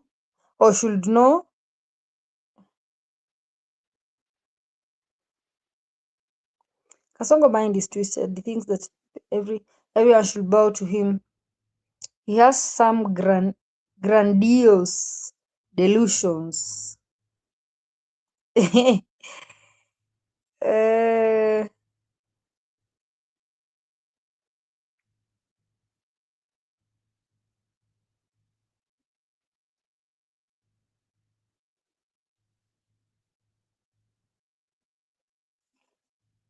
Akesha, mbona unasema watoe Mungu hapo?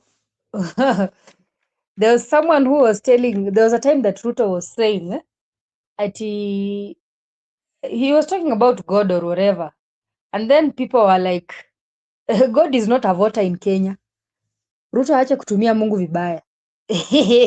God is not a voter in Kenya. Kasongo aache kutumia jina ya Mungu vibaya na kwa maneno kwa hayo mambo yake haya. Ndio naona Akesha akisema take Mungu out of it. Wasiweke Mungu kwa kila kitu, especially anyway, let me see.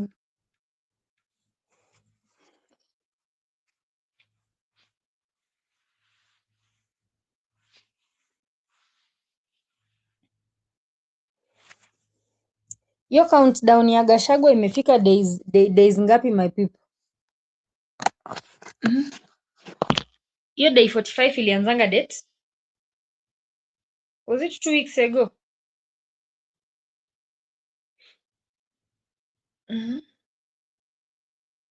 Was it 2 weeks ago? What is the countdown? Tujue our able presidential candidate who mwenye tutatumia kutoa nanio sasa. Damn. Mwenye tutatumia kutoa Kasongo.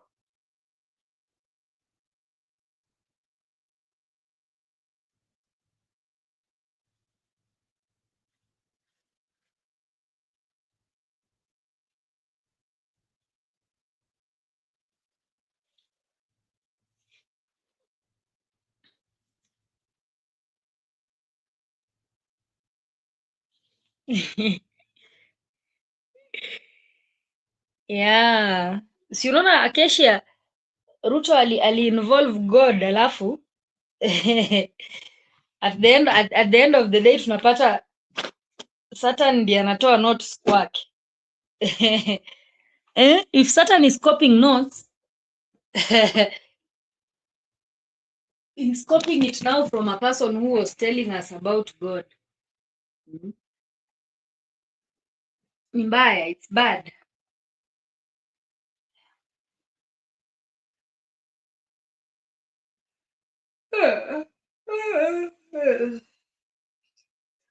Naona Musyoka ameingia. Huyu Musyoka ni Musyoka yupi? Ni Kalonzo ama ni Musyoka? Musyoka.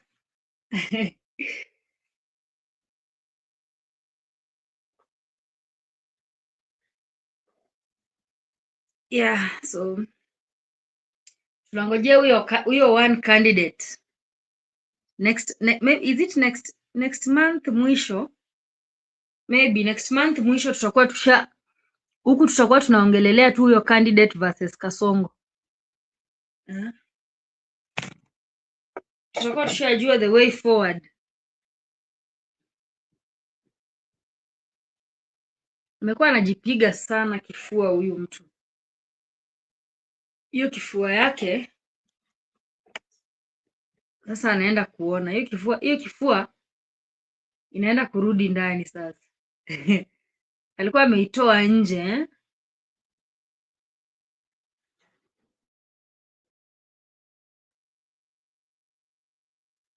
I can see my long lost uncle is here.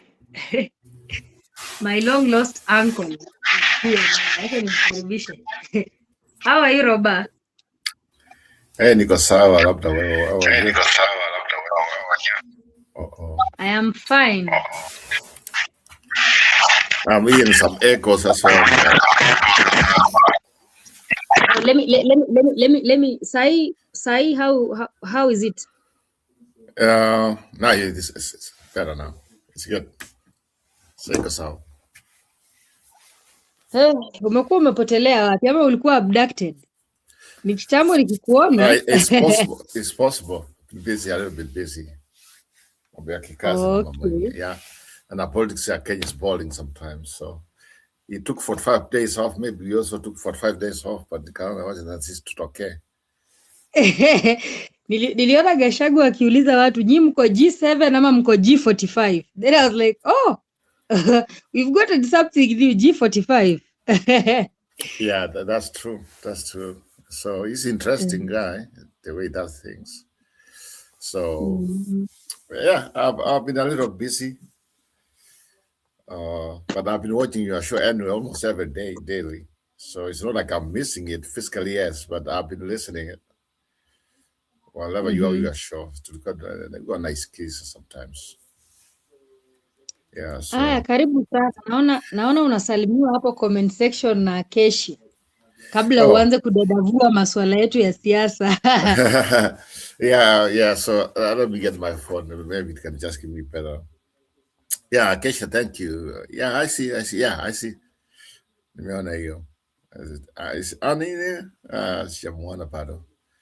Okay. How are you? I'm fine. I mean, it's just like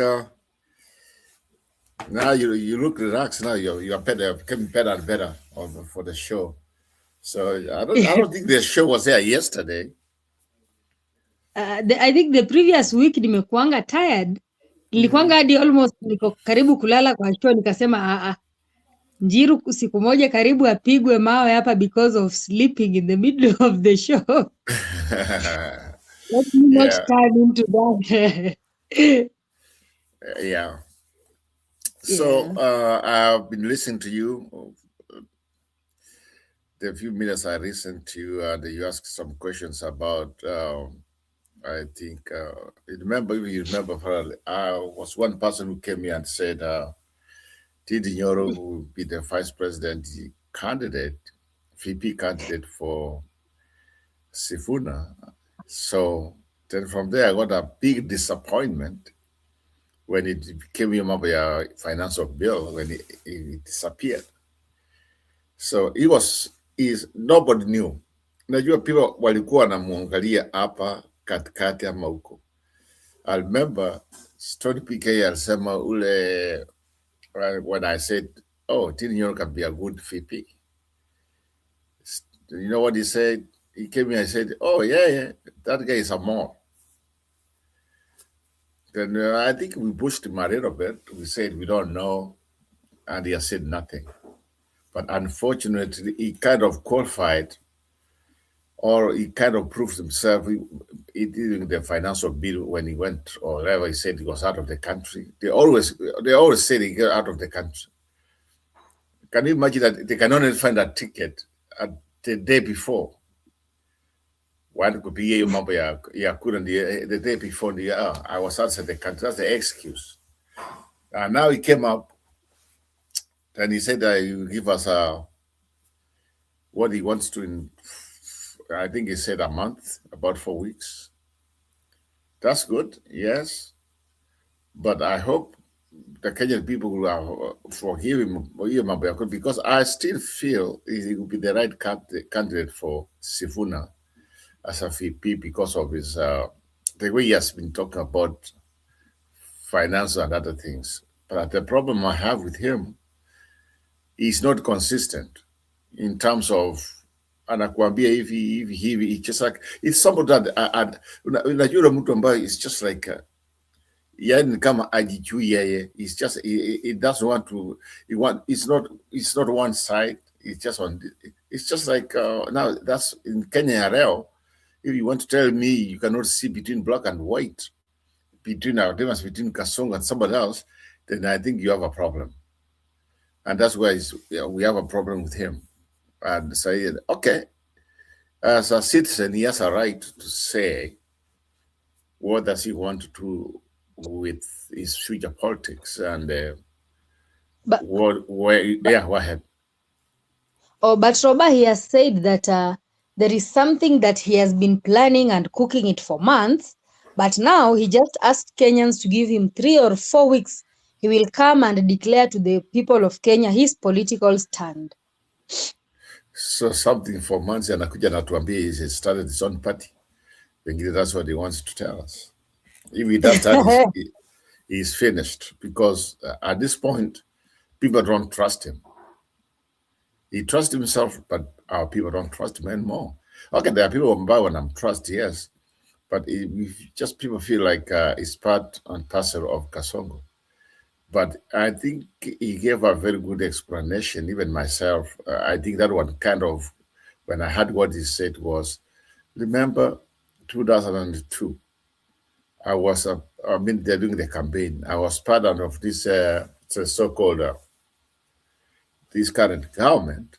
And so I'm very disappointed to come here and tell you, run away, then I started kuchunga na watu wengine. So he said he wants time to think about it. He doesn't want to represent himself. He gets it. And I think he gets that he was part of the people who campaigned for Kasongo. That he was part of the people who, at least we can acknowledge that because of him and other people from the mountain, that's how this man became to power. A man who was not turned to be a monster, a killer, somebody who's a conman, somebody who's just the most corrupt president we ever had in any country, somebody who thinks that he's above the law, somebody who has come and is killing our constitution. So when he was part of it, yeah, I think we should give him time to think about it. Then wakikuja natuambia ameingia kwa leader mwananchi whatever, that's fine, but he has to do more than what he's doing right now. Okay, we understand his constituency has developed on a record, Nandini, but we are talking about a country. We are not talking about a constituency. If he wants to be a national leader, then the only way he can convince some of us is just like he needs to do something. He was doing very well when he remember kupinga your bill. Unaipinga, but when you are coming to vote for it, you are nowhere to be seen. That's embarrassing. I mean, it is embarrassing. And he should not even just come something, all he had to do is just go say no.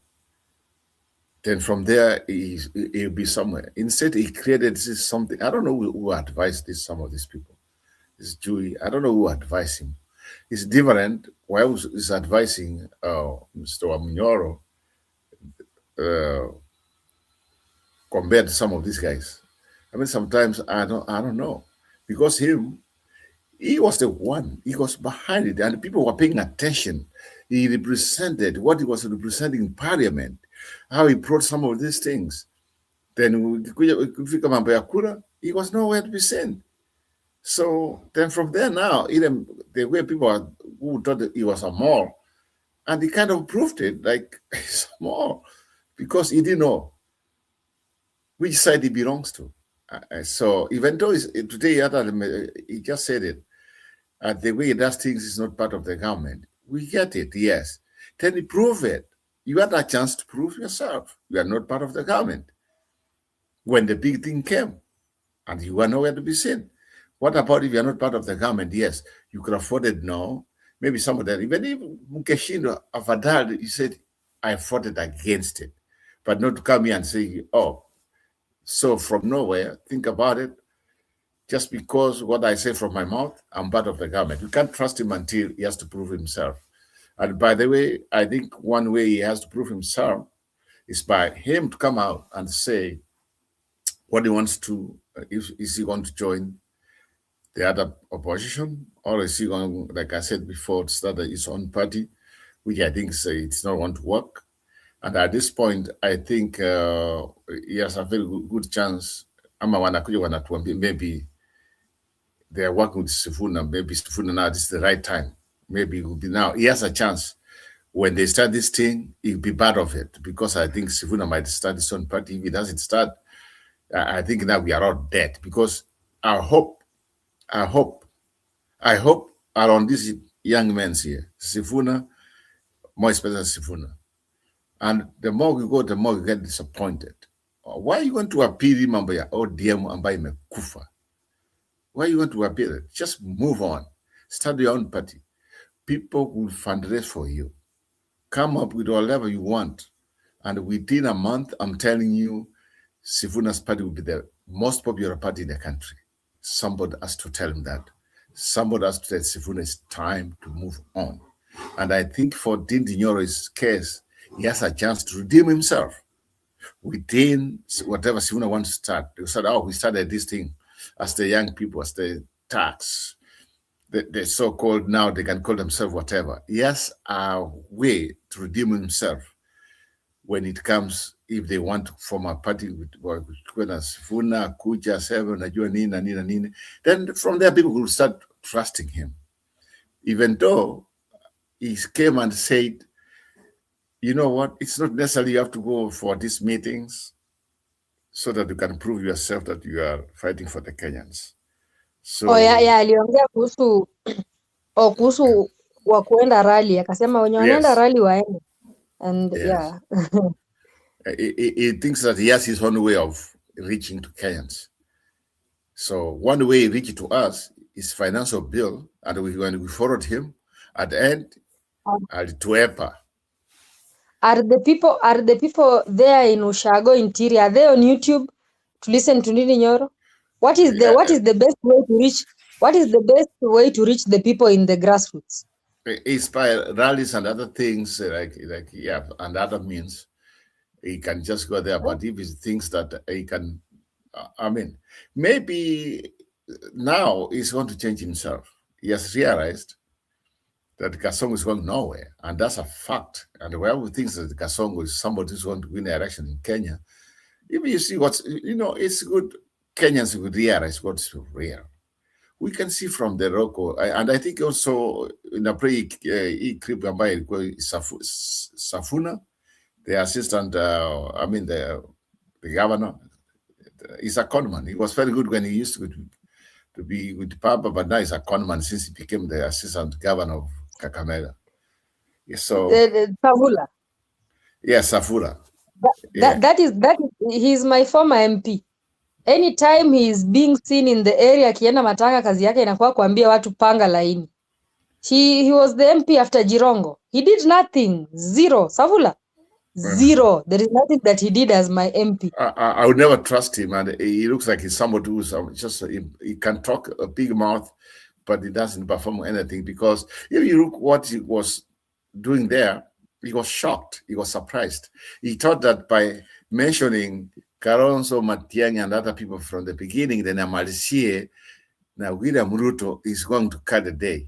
Then he was shut down by the people, and that was very good. That's very good, the way he was shut down. He was just reminded that even you yourself, Safuna, I hope I'm pronouncing properly. Safula. Ayub. Let me call him Ayub. Yeah. So yeye alikuwa anasema yeye ni mtoto wa pastor. Si ni yeye? Yeah. Yeah, he called himself his dad is well as a pastor. But pastors pastors have the worst kids you ever get.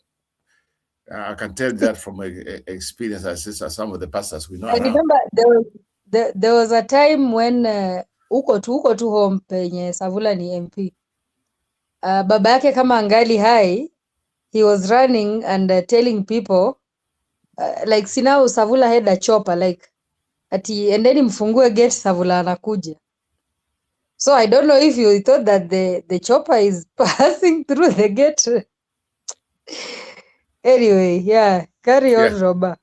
Yeah, so what I was trying is I'm trying to paint a picture of a country where there are some people who I think I don't know whether they're blind or they don't believe or they just like believe in conmanship or lying, cheating. Maybe they just know because we might steal election or something. This time it's known to happen. Somebody has to remind them. The population, people, there's this fantasy Kasongo has. And some of these people like what's his name? Nani? Sudi. Sudi and other people. Yes. They have this fantasy. They think that even William Ruto himself, yes, his fantasy. Anafikiri amefanya kazi Kenya, watu wanampenda, but somebody has to wake him up. This is over. Somebody has to wake him up. Standard Media has already started waking him up. Mr. Lies, 6 months. Yeah, now he's attacking Gideon Moi. So you attack Gideon. I didn't know that Gideon Moi owns maybe the Standard Media and KTN. I'm not sure, but somebody asked, if I was somebody, I could have asked him, okay, if you think when they are lying, tell us where they are lying, one by one. Why can't they prove it? Prove it. They have read their case. Let them prove it like the Standard Media is lying. And guess what? How can they lie? Wakoko like uko Meru, hiyo parapara, all this time. I mean, this is Standard Media have proven their case beyond a reasonable doubt. If it was a court of law, Kasongo could have been convicted for the next 100 years. For lying. Because there is evidence. Exactly. Walituma paka na video zake. Exactly. So the internet doesn't lie. The internet doesn't forget. So Mambo ya Gas, I was telling I remember that's when it was new. You saw those women surrounding him, smiling. I remember that one because I think I was in Kenya that time, somewhere. I was somewhere in Kenya. I just said, this man is promising this.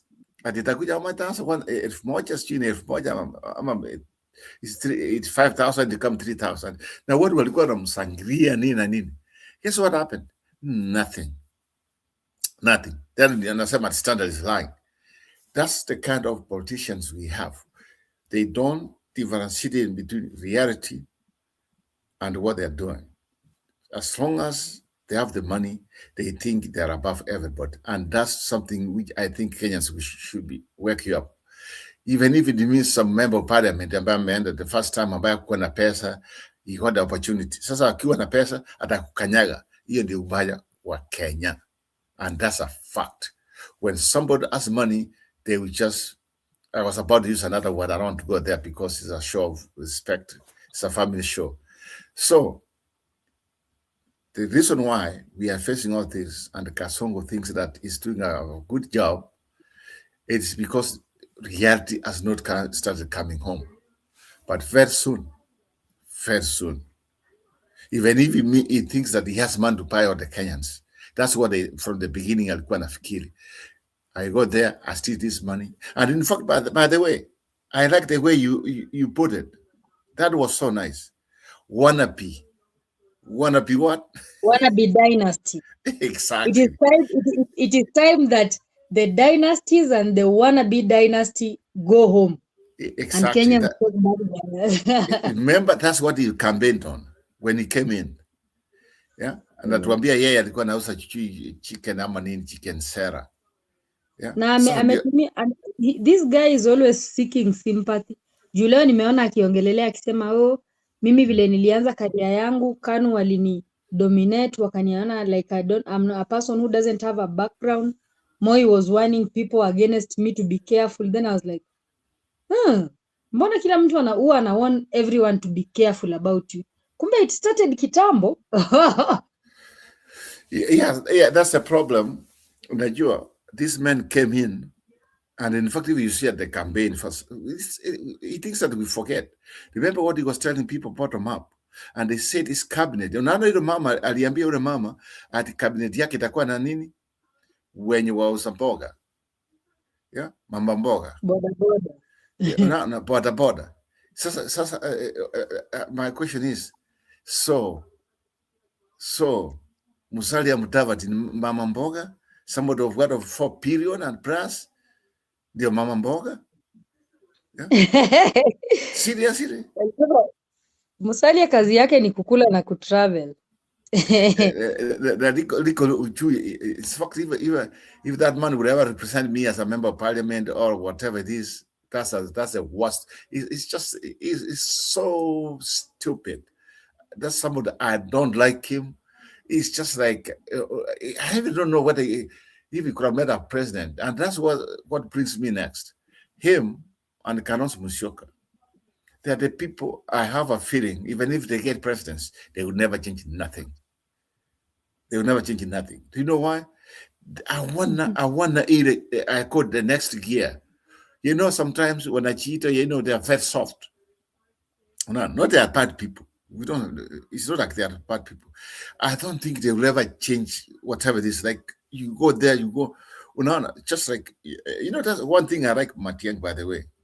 I don't like him because he comes from where I come from. I'm not exactly where I come from. It's from my whatever from Siran. I didn't know more about Matiang until when I saw the one thing. When he came and changed, when you see that a change has been made, that's what we want. You think Kalonzo Musyoka is going to do that when you feel like he's going to change? It's very soft. So someone like Sifuna would come in, you might think that he's bored. And that's why I like him, about the way he's reasoning. And that's why many people are reasoning with him. A lot of Kenyans, they're just like, they want to be like Sifuna. I want to be sincere. But if you want to give me at Musalia Mudavadi, Kalonzo Musyoka, those people will never do something. By the way, Natembeya, he might. Natembeya is somebody, you can see, can also somebody who can come and just, I work at the time, you know what, I want to change this thing. So you can tell people can do that. I saw there was a Ruto ally MP in Trans Nzoia. I don't know it's today or yesterday. Akaanza kuambia watu ati yu Natembeya next year anaenda nyumbani.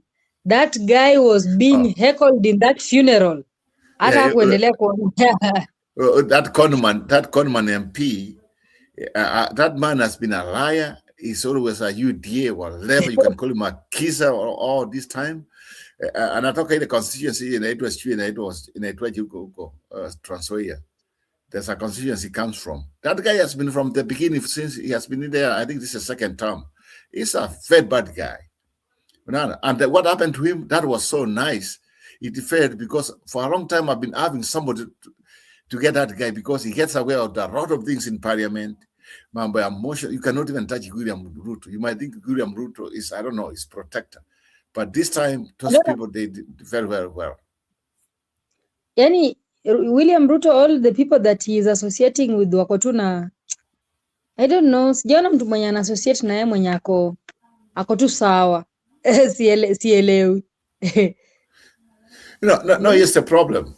You see, the problem is when you're given a chance to be a president of a country, you have to take time and just say, okay, what do I want to be remembered of? Seriously.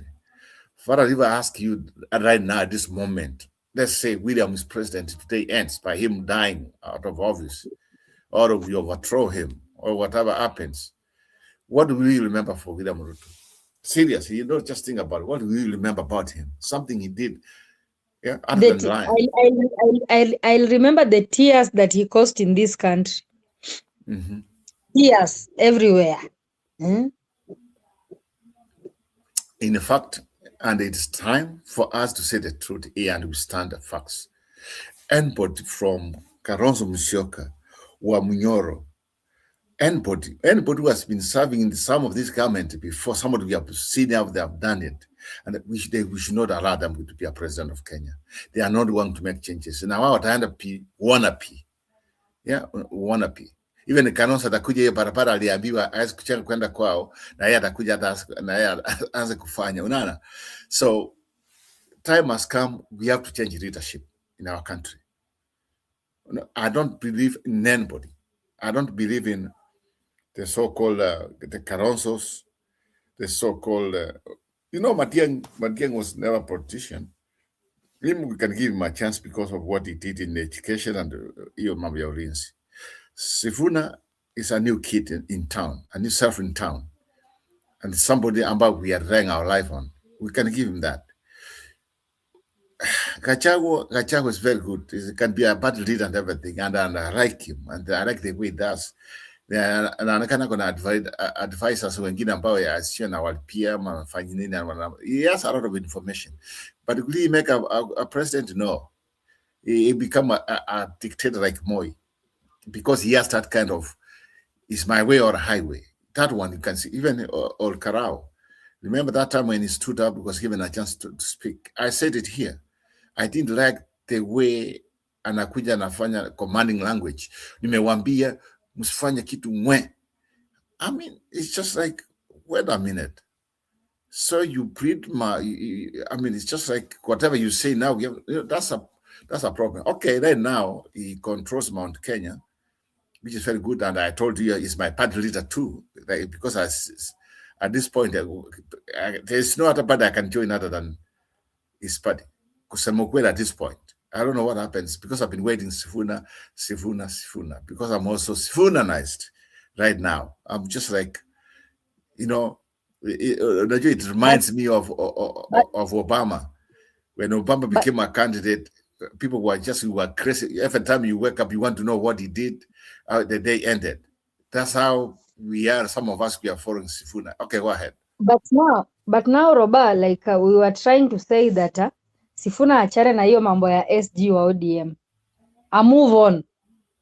Asha realized he has been to many parts of Kenya and he has realized that Sifuna is a movement and at least he can move things. So achane na hiyo mambo ya ODM, because now when you hear of the name ODM, what do you think about?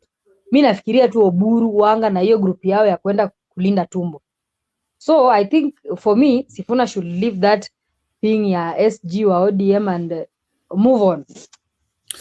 Kuna huyu jamaa anaitwa Musyoka anatuambia Kalonzo could rock 3 million votes. At this point, I don't care about how many votes someone gets.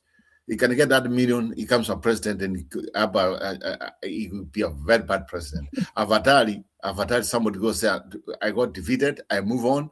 Then to see this kind of, like another Ruto presidency, somebody will come here and will never make changes. And that one is what, I mean, at this point, Kuniambia Kasongo will be 3 million, anybody, any kind of candidate who will get that, he will win. I'm telling you, Kasongo is the weakest candidate. It's very weak. He's very, very weak at this point. He's very weak. Unajua kitu ambayo iko, let's forget about that Kalonzo. When Kalonzo ran the first time, how many votes he got? How many votes? He ran 207. How many votes did he get? Yeah, I'm not against Kalonzo, but what I'm saying is, if you want people to stay home again, bring Kalonzo. That will be the dead of the, get him there at the end here. If you want people to stay at home, bring Sifuna. Hata utaona, even the way, in fact, within the few months from now, you will see how watu wanaenda kuchukua kura. People will be just like wanangojea siku ya kupiga kura. Mtuletea tena, unajua, bring Kalonzo, or getting Gachagua, or getting maybe Mada Karua, ni kama na that blanket tunaambia mtu fair call. Muda kuwekea blanket and akuwekea ingine, you feel very comfortable. That's how it feels like. It's just like no changes. You want change. If you want change, you want something new. This time let's just go with you. Hii mambo ya watu amekuwa huko ati yeye hakuna. Hakuna. Kalonzo, we know it. He's not one to make the board changes. I think some of us will want. Okay. To be a VP, even that one, I don't think he can be. To me, Kalonzo can be a good Attorney General, or he can be a good speaker. I mean, the Speaker of the House. That's okay. It doesn't mean a kitty. No. But you know what? Instead of Kalonzo kama mnataka Mkamba, bring even Wambua. I wouldn't mind. Bring even Wambua. Yeah, at least we want something new. Even though I don't like him the way he behaved last time when we wanted Kalonzo, were trying to beg Kalonzo to join Baba and everything, he behaved very badly. But you know what? Yes, he's right. But the problem at this point, we can't be a people at kila saa tunaongea Kalonzo from some of us who are from wherever we were from high school. Kalonzo has been coming for a long time. That changes. Why couldn't he make those changes up to this point? He was once a foreign minister. He was once in fact vice president. Okay, sasa hiyo kitu ambayo ile serikali ya Raila walitengeneza na Mike Baki is trying to take credit. No, Kalonzo is so soft. He's so soft. Wacha ni welcome Ashley atusalimie kidogo. Alafu tuendelee. Ashley, how are you? Hi, Valerie. I don't think I've met you. I'm fine, and I like the discussion. I just have a few points to bring, and one of them is interactive. I wanted to ask Roba. He said something about Matiang'i, and I know he said he wants change. We want change. What is it that you hate about Ruto? Is it a problem that when people want to go out to demonstrate, he puts police out there to beat the people? Is it a problem that they beat protesters who are out there? Do you have a problem with that? Robert? Oh, yeah. Oh, okay. I'll answer your question. I have 100% problem with that, yes. And if you want me to explain, I will explain. No, you don't need to explain. But Matiang'i did the same thing when he was CS Interior. He was also in 2017, 2018, if you go back, even on this social media, you will see where he ordered the police to go and do exactly what Ruto is doing today. So when you want to replace Ruto with Matiang'i, it makes me wonder whether you have a problem with the things, or is it because it is Ruto that is doing, you have a problem with it, and you don't have a problem that Matiang'i did it. Matiang'i called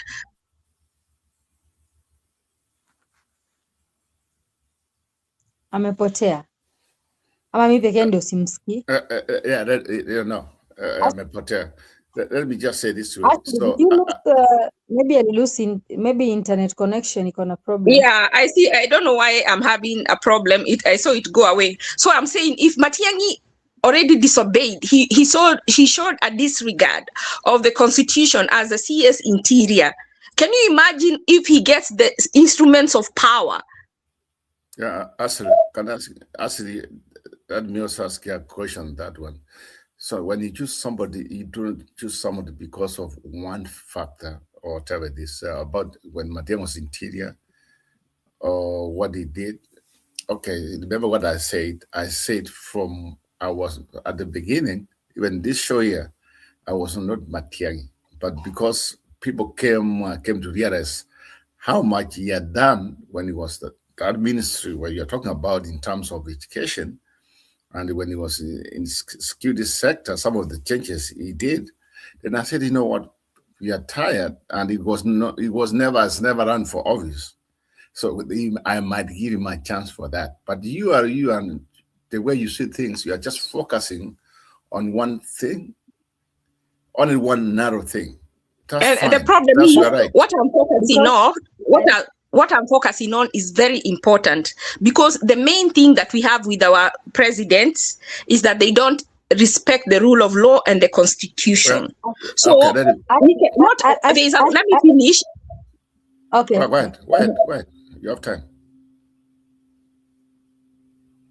Oh, go ahead. Or you want to talk? No, just Okay. go ahead. Finish. Yeah. I wanted to say something, but in between Roba and Ashley. In between Roba and Ashley, and maybe you'll give me a response. So there was just an interview where Sifuna was talking about morals. And I said here on this platform, I'm not for any politician, and you'll not hear me coming here and telling you this is my favorite, because I know I kind of know their game. So this is it. He was talking about morals, and he was saying in 2022, this aspect of morals is something that we ignored. And that is why when they'll go into that room and talk about who are we producing to go against William Ruto, they'll choose someone where they see it in a perspective that we are looking on what Kenya will become if we elect this person. Not what we experienced in 2022. People ignored the issue of morals, and then this is where we have ended up, because we should know that even if we are going to remove this dude from power, and we want him out so bad, tunataka Kasongo aende nyumbani. He has caused a lot of distraction to this country, but we are also supposed to think of what next. Tusirudi tena kwa street kupigana, because we've gone to the street, people have lost their lives. Tumetoka. So we can't go back to that thing. Anyway, I think Ashley and Roba, you can carry on. Morals. Let me finish what I was saying. What I was trying to say is that Matiang'i fails the test of a president. Before you proceed. Let me finish my sentence. No. Let me finish. I want to No. Please, let me finish my thought. When he lifts out the Bible, he promises to uphold the constitution. If you have let's say you have a boyfriend who is already looking like he can be abusive, the worst thing is to get married to him.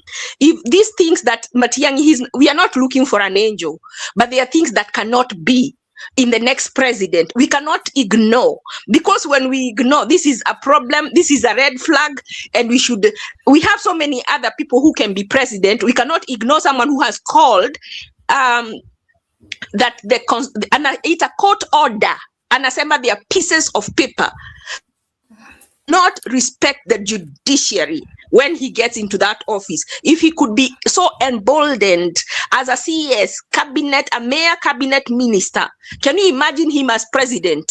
He will fire all the judges if they do things that then he will be the law. But you know, in Kenya, we have three arms of government, and they are equal and they should be independent. Matiang'i has shown me, and let me tell you, if you choose him, you will come to remember me. Lakini tuta make mistakes mpaka lini? We should have irreducible minimums, and some of the irreducible minimums is that the president has to obey the rule of law, and he has to uphold the constitution. Because when he lifts that Bible and he's saying he will uphold the constitution, already Matiang'i has said that the court, but do you know he was found to be in contempt of court. Do you know what contempt of court means? Contempt of court, he was found to have been guilty of contempt of court. He is a president you want to choose who has already been found to be in contempt of court and filed. Do you know what he didn't do? He didn't even pay the fine. He didn't see the need to pay that fine. Na huyo ndio mnataka kuweka hapo. Let me tell you, kilio ndio mnatafuta na kilio mtapata. If many people think like you, they will be back here next year. Stop putting words on my mouth. I've never been a Matiang'i candidate. I compared Matiang'i to Kalonzo. I said that. Ask everybody in this platform. They know who my candidate is. My candidate is Sifuna, and I'm the one who started it. People hate me that time, long time ago, and I gave him even a running mate. Further than my line, you know who's my candidate is. Yeah, so you're not like this Matiang'i thing. I don't know where you are bringing it. You are so emotional about it. I'm the one who was against Matiang'i from the beginning. I compared Matiang'i. I said, if I had Matiang'i and Kalonzo Musyoka, Matiang'i can make something. But I've never been a Matiang'i person. I've never been like somebody who's supporting him. So this So, like idea you're of saying, saying like, that one, I don't know where you're bringing all this come from. no, That's not Robert, funny. don't take it personally. You know, we are talking to people, so No. don't take it personally. It's No, not you to are you. taking I personal. think, You have taken the personal. okay, The so way I you are don't. reacting. No, So- it's not to you. Not to you. There is a lot of people who are thinking like that. So when we start saying Matiang'i is better, we are going to make a mistake. I feel bad if Matiang'i will be chosen, I'll cry, because he will be either worse than Ruto or like Ruto. Let me tell you one thing with Ruto. Ruto wants to be loved by international community. So there are things that he would do that he tries not to do. Matiang'i has no break. And I'm telling you, if we didn't like Jubilee, Matiang'i is going to bring Jubilee back. So are we going to start playing musical chairs between Jubilee, Mara it is Uhuru? Because Matiang'i will come back with all Uhuru's people, if he does come back. So I really hope that we make a better choice. We just better choose even Sifuna that we don't know. Even though he comes and changes and becomes bad, at least we can't say we saw it and we saw it and we didn't. That's what I'm saying. We'd better just choose a fresh person and then we come and see how he is. Than choosing someone we saw the red signs and then we still went with it. We have made so many mistakes. We made mistakes with Uhuru. We made mistakes with Ruto, and we cannot keep making the same mistake. We cannot keep banging our head on the wall and expecting a different outcome. There are many people who can do good jobs. If our president does not interfere with different municipalities, there are people who can do a better job. Matiang'i did well in education, but he didn't do good because in interior, when hizo nini zote zilikuwa zinafanyika, terrorist attacks, those people have never been held accountable. The people who are killed have never been paid. Baby Pendo has never been paid. So many people were killed for no reason. There were bodies in Yala, even though he didn't do it or he did it, he did not bring that into. We've never known who are those people. So he failed completely when it comes to interior, according to me. And the worst part, if he could do that to Miguna in the glare of the media, and then he would say, we don't have a problem, he can come back. And behind the scene, they had put a red alert. And then we want to choose that person. Do you know even him anaogopanga kukam? Unaona anakujanga na uoga because he knows he is guilty of so many indiscretions. Lakini ameanza kuona Wakenya ni wazembe, so he's becoming more emboldened. Now that would be the worst president to know what he did, and then he has been chosen. Tutalia machozi ya damu. Okay, thank you for that opinion. But let me just also, I've heard what you just said about the way you see things. Let me also tell you the way I see things. One person has come here and said, when you get a seat of being a president in a country, in any country, that's an opportunity for you maybe to prove your case. And at this point, when some of us, we were with Papa, we have been all this time, and when this conman was given power, and when he came in, we said it very, very clearly. And we said, he has a chance to prove himself.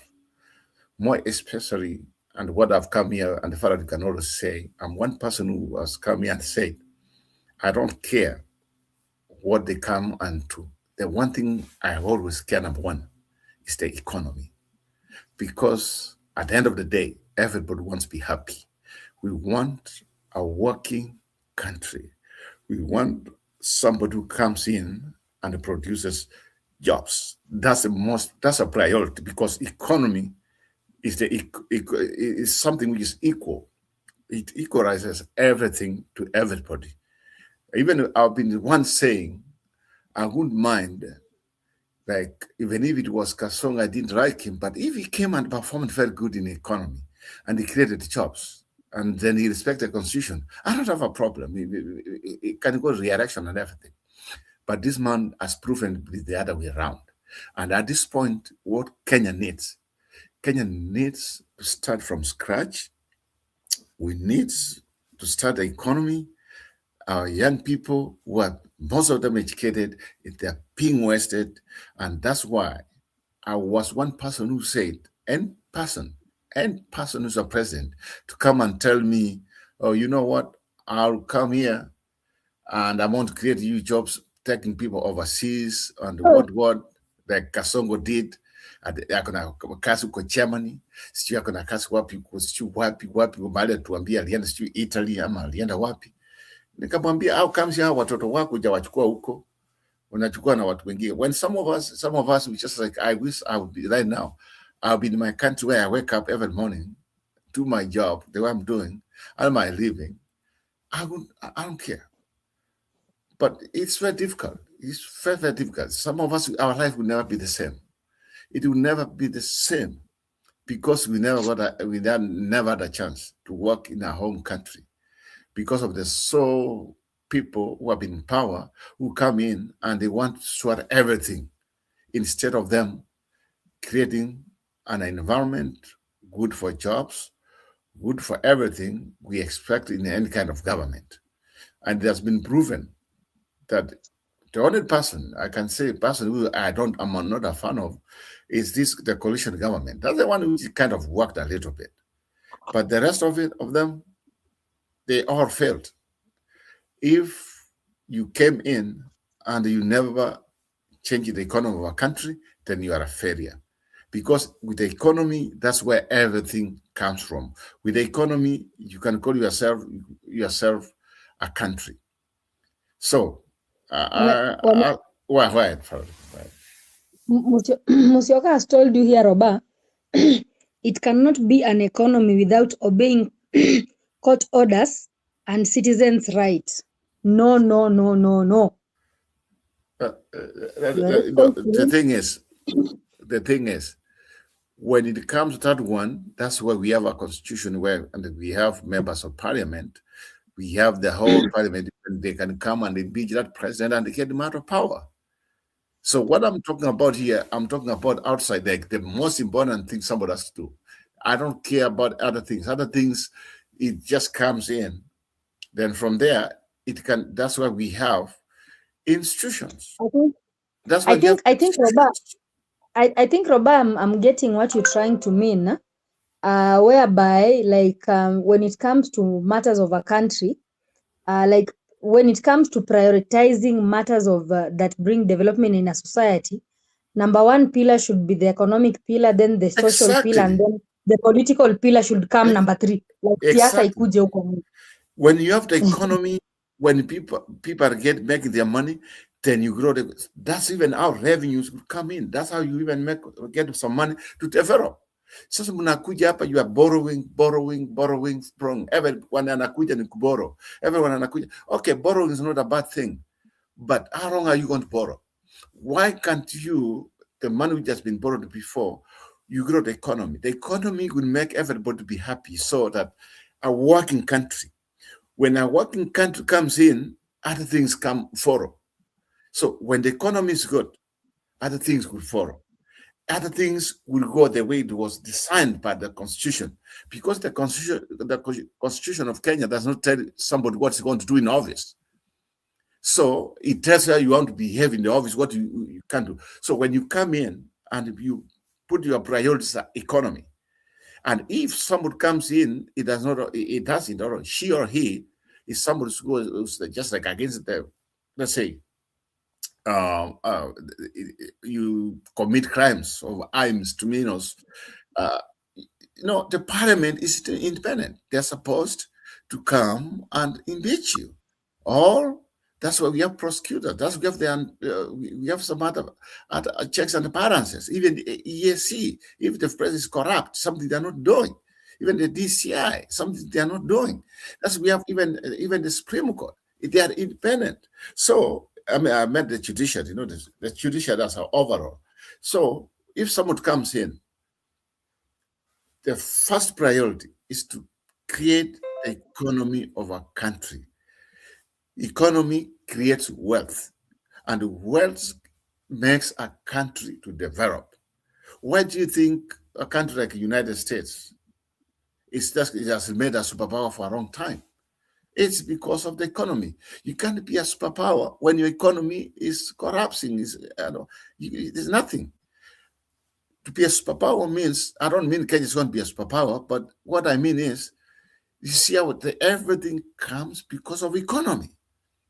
Yeah, when everybody's working, you collect more money and you do more development in a country like Kenya, which is needed there.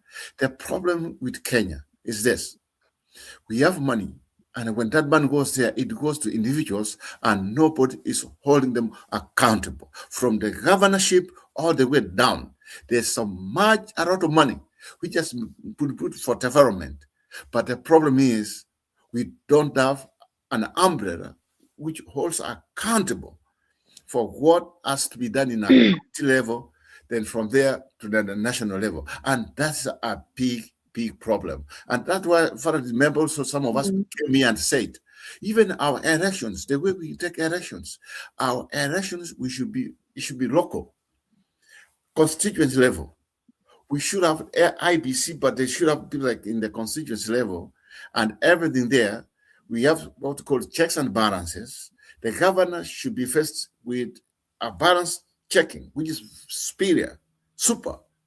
If they do something bad or something which is against the constitution or corruption, somebody should hold them accountable. The problem with Kenya is only one thing. We don't care about anyway. If we care about the country more especially like before the constitution or before the law, people like what's the governor of Kirinyaga, Waiguru, she should not be even a governor. Even Kasongo could have not even qualified to be a president of a country because of we know what they have done before. So that's the problem. And cease to embrace Mwizi. And even generation after generation after generation, at muda naenda naiba, huyo ndio tunaita a hero that those was ambaye wana steal. Why do you think that every Kenyans wants to go and work for the government? And that's why we are going wrong. Most countries, they want private sector. We should develop private sector. And sasa unaona kila mtu anakufanyia serikali aende kuiba. Watu wanaiba, people steal red-handed. Yeah, somebody nani alituambia they withdrew money, 200 million. This on last Thursday. We were told 200 million was withdrawn so that they can go and sponsor this kind of goonism. The DCI or the ES wamefuata hiyo. And that's where we fail. All those governors who come there from, I don't know from what country, every county, and Akwambia, he put Adunua Chembe for 1 million. Huyu Rusaka, he bought a wheelbarrow. I don't know for how much he bought a wheelbarrow. Haukuona juzi Wanga in front of a committee? How many million? Was it million? I don't know how many million, or is it to build a toilet or a gazebo? Half a million. That's the governor of Homa Bay. Imagine. Nani pit latrine. Exactly. Yeah. And that's where we go wrong. And in fact, that raises another question, Roba and Ashley. Do you think is democracy working for us or it is eating us? All these governors, all these whatevers, and then embezzlement of funds. Eh? Maybe she can answer that one because I've been talking about that talk. You know, for democracy to work, we have to be enlightened. So this democracy is only working. It's only working for the elite. It's only working for the politicians, and they are using the loophole of illiteracy, to lie to us, and they stay in office. All those big wigs, they are people that will not want comfortable in that. Have you heard anybody else saying that Karua can be deputy? Have you heard someone saying Matiang'i can be deputy, or Kalonzo can be deputy, or Kashagwa can be deputy like he was before? But they are telling Sifuna he can be deputy because he's uncomfortable for them in united opposition. He's uncomfortable for them in Ruto's government because they don't know him. They don't know what he can do. Most of these people have stolen or witnessed stealing. Someone like CS Matiang'i, former CS Matiang'i, he was interior during COVID. How many billions were stolen during COVID? We keep saying how he did well in education, but when we come to where do we also turn a blind eye on the things that he failed to do that were very important when he became CS Interior? He was arresting people who didn't have masks without regard whether they could afford the masks or not, and putting them in danger by putting them ill when people were being told to stay isolated. And instead of arresting the people who stole the money for COVID, because that money was supposed to buy masks that were supposed to be given free of charge. That is a man people want to think that is suitable to replace Ruto. I wonder how idiotic are we if we cannot come. I just think that Kenya is not ready or ripe for democracy. The last time I came to this show, I say that what Kenya needs is, like the way they have these big corporations that someone has to go through an interview to be chosen, that we need to get an international or some company somewhere, or even to do it like they do it in the court, in the Supreme Court, that the leaders, the elected leaders are supposed to be chosen by very strict, like a panel that chooses people to represent, like they are supposed to be jobs. And those 5-year contracts should not come with a pension, because nobody on contract has a pension. So why do we have that? Because they make the laws, they make theirs to have pensions. Nobody who has contract has a pension. How is it that our leaders have pension? They are paid a lot. They have so many fringe benefits. They steal the money, and then they also paid pension. So we find that most of the taxes is going to them. So the way the thing is structured, Kenyans will always be poor. And then if we put someone like Matiang'i, he will not come and follow the money that was stolen or has been stolen. He will also come and start stealing. So we have to try and get someone who will come there and come and recoup our money, because all the money that has been stolen, even by the MPs who are overpricing things, which is called price gouging, is supposed to be a crime. When you gouge price and you're caught gouging price like that, $500 shilling latrine, you should be put in jail and you should be forced to return that money. Let me tell you, if we got a real president who follows the rule of law, a real president who follows the constitution, those two things only, he doesn't even need to do anything else but uphold those two. Everything will work as it should. We will get the money that we need to get. And I'm telling you, even we would have a break from taxes. He would be able to give us a break from taxes if he was able to get back that money that has been stolen, even by our governors, even by our MPs, and all these people, Akina Uhuru, Akina who, and then those are the people we call our kingpins, people who suck our blood. There's something wrong with us. We are not even qualified to do any democracy, easy ballot. We are being lied to. You're being bribed to go and make a decision that is against you, and you're doing it. So this democracy is a fake. It should not be there. Me, I would naweza omba mtu aende koti aseme hii democracy tolewe, because democracy is supposed to be, we are supposed to choose somebody who will work for us. But since udanganywa, and because there is a lot of many, especially like in Nairobi, wamekuwa enlightened. So even if someone support Matiang'i in Nairobi, I leave them because they have a good reason why they're supporting him. But in the country, uko Ushago, they are very uninformed, and it's so easy to lie to them. Nandio, when Ruto aliona ameingiliwa sana in Nairobi, he started going na huko kwa bush, and he became encouraged because na huko amelalia masikio bado wajaamka. So our democracy is not working for us, in short. Thank you. Anyway, before we continue, let me just angalia comments kidogo alafu tuendelee. Wanasema it was a great disaster to hand over a great constitution to KANU orphans who only know imperialism and impunity. And then there is another one here. There's another one here is saying that I think this one is based on Roba when you are talking about economics. It's saying that any country that has done well was because it had strong institutions, not clever economics, not great minerals, health, not mega infrastructure projects, just strong. But I think we explained this one. We were just saying every every state that or society that requires to grow, we were basically talking about the pillars of development, right, Robert? Number 1, economic pillar. Number 2, social pillar. Then number 3, political pillar. I think that one was straight. I can see. I see Nyiro. I see Nyiro. Let me start from the question you asked about whether democracy is working in Kenya. Actually, I would never. What's that? I asked devolution based on Gladys Wanga kujenga pit latrine ya milioni. Let me tell something.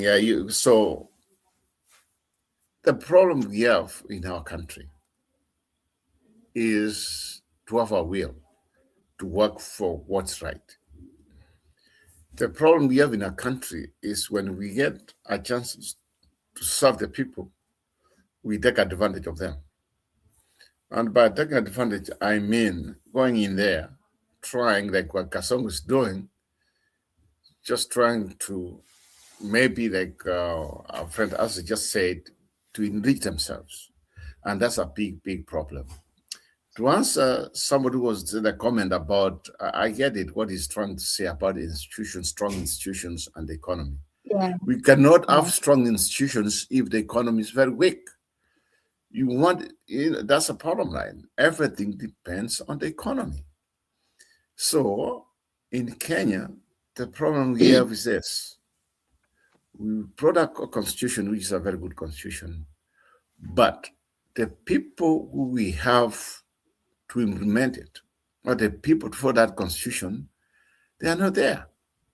So, as it was saying, we should do away with the constitution, but I would never change the constitution we have in Kenya with dictatorship like the one people are seeing in, I don't know, that's a country in West Africa, that young man, when the people keep on embracing, whatever.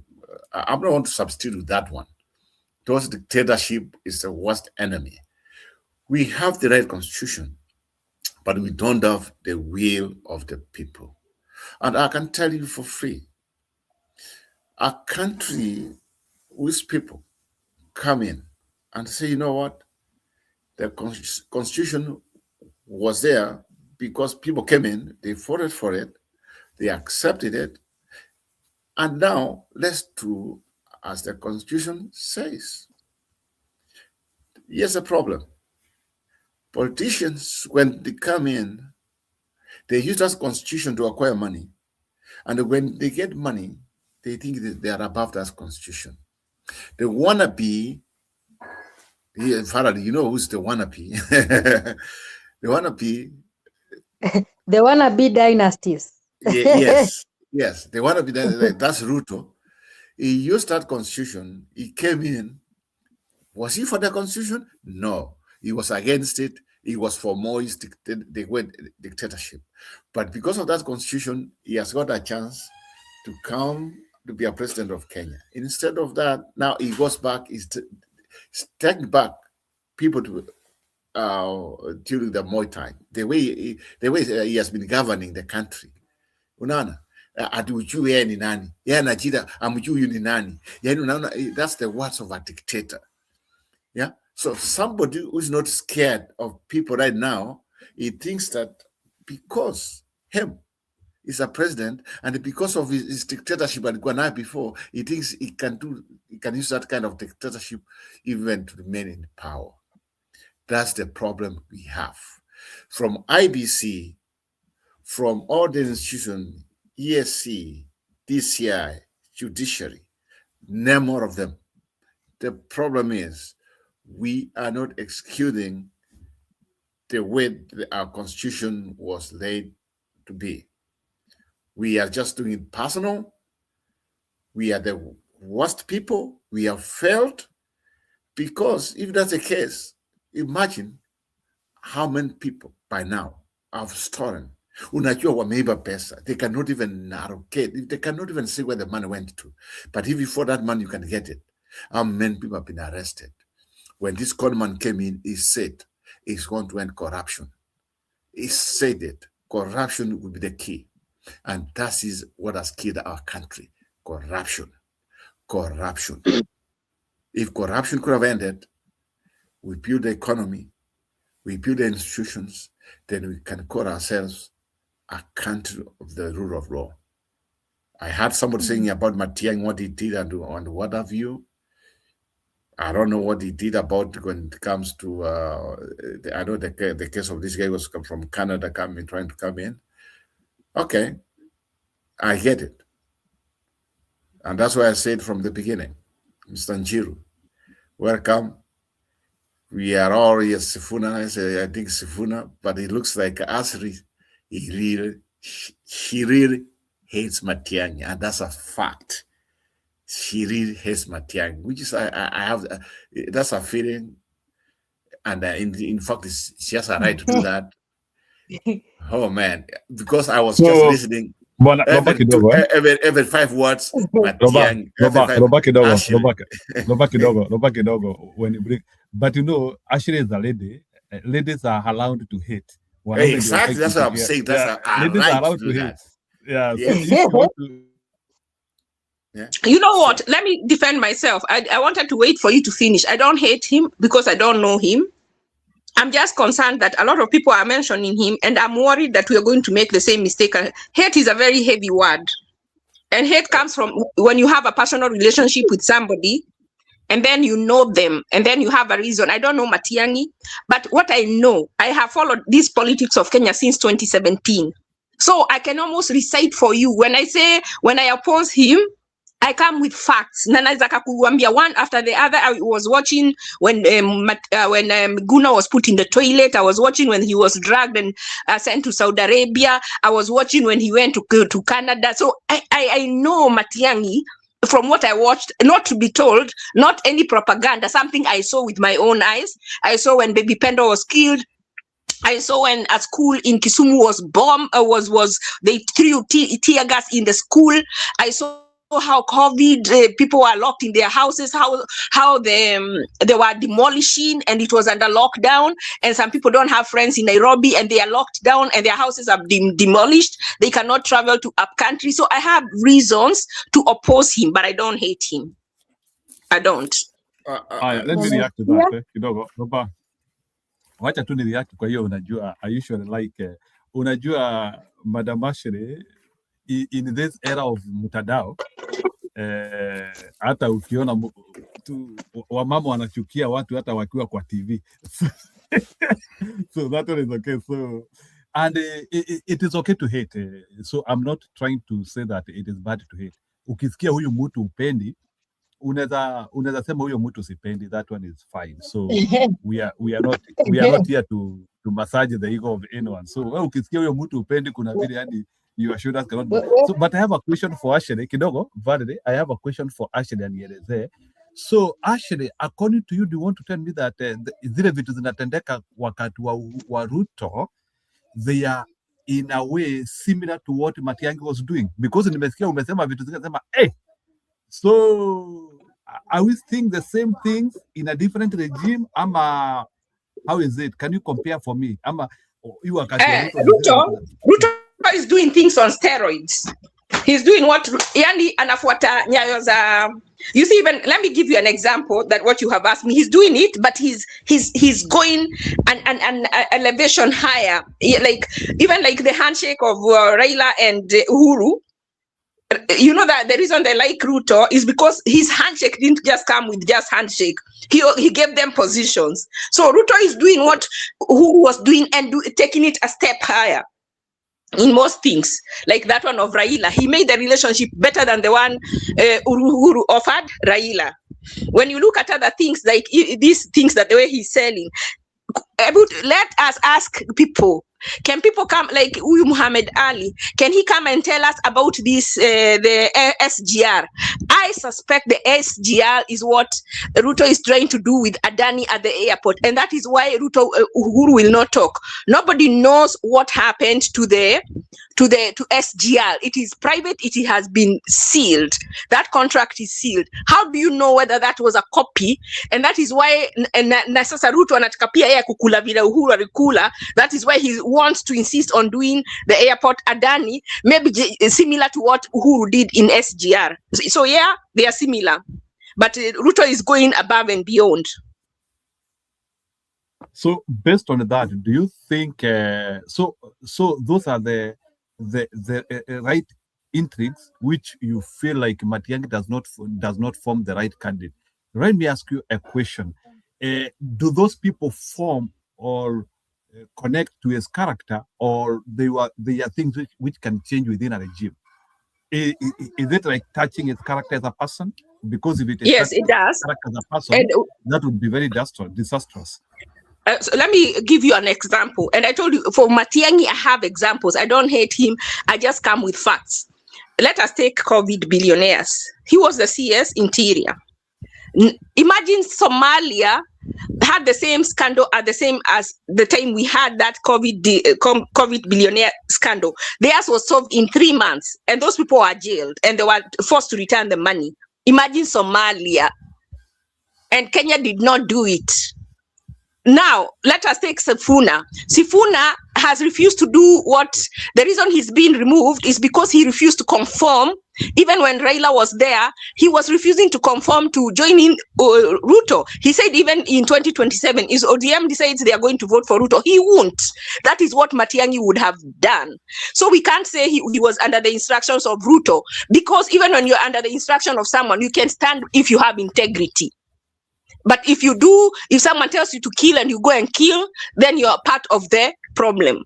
So, like now, Sifuna was the SG.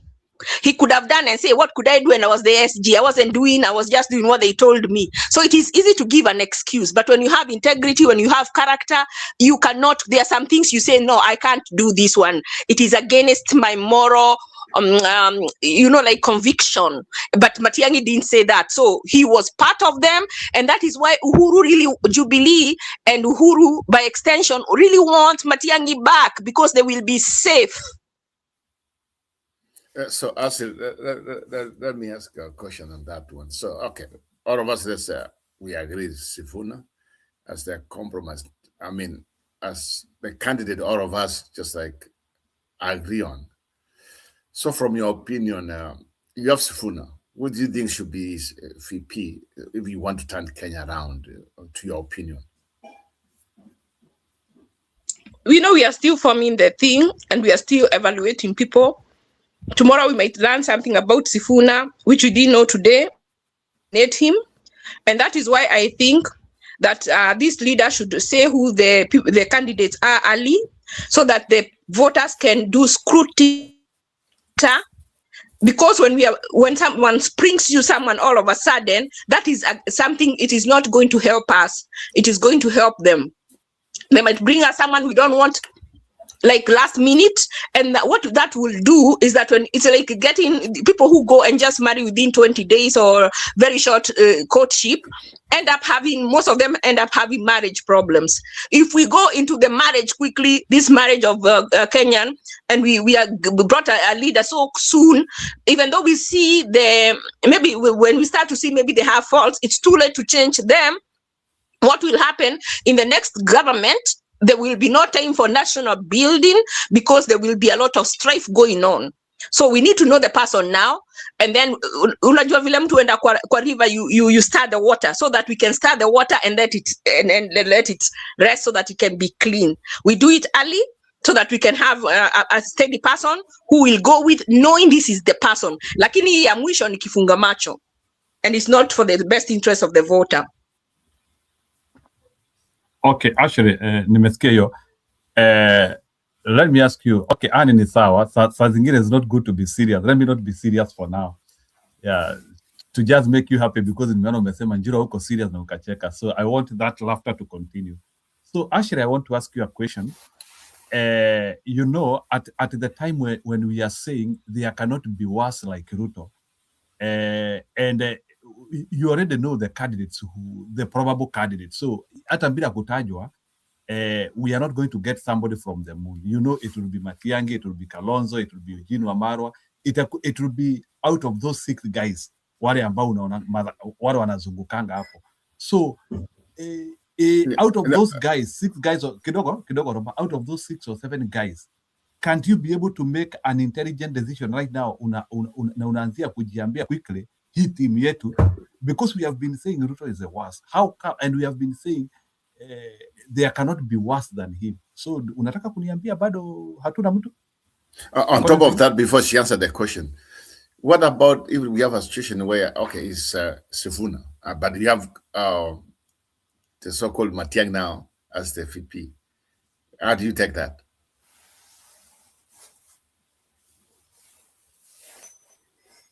Oh, you're asking me or Njiro?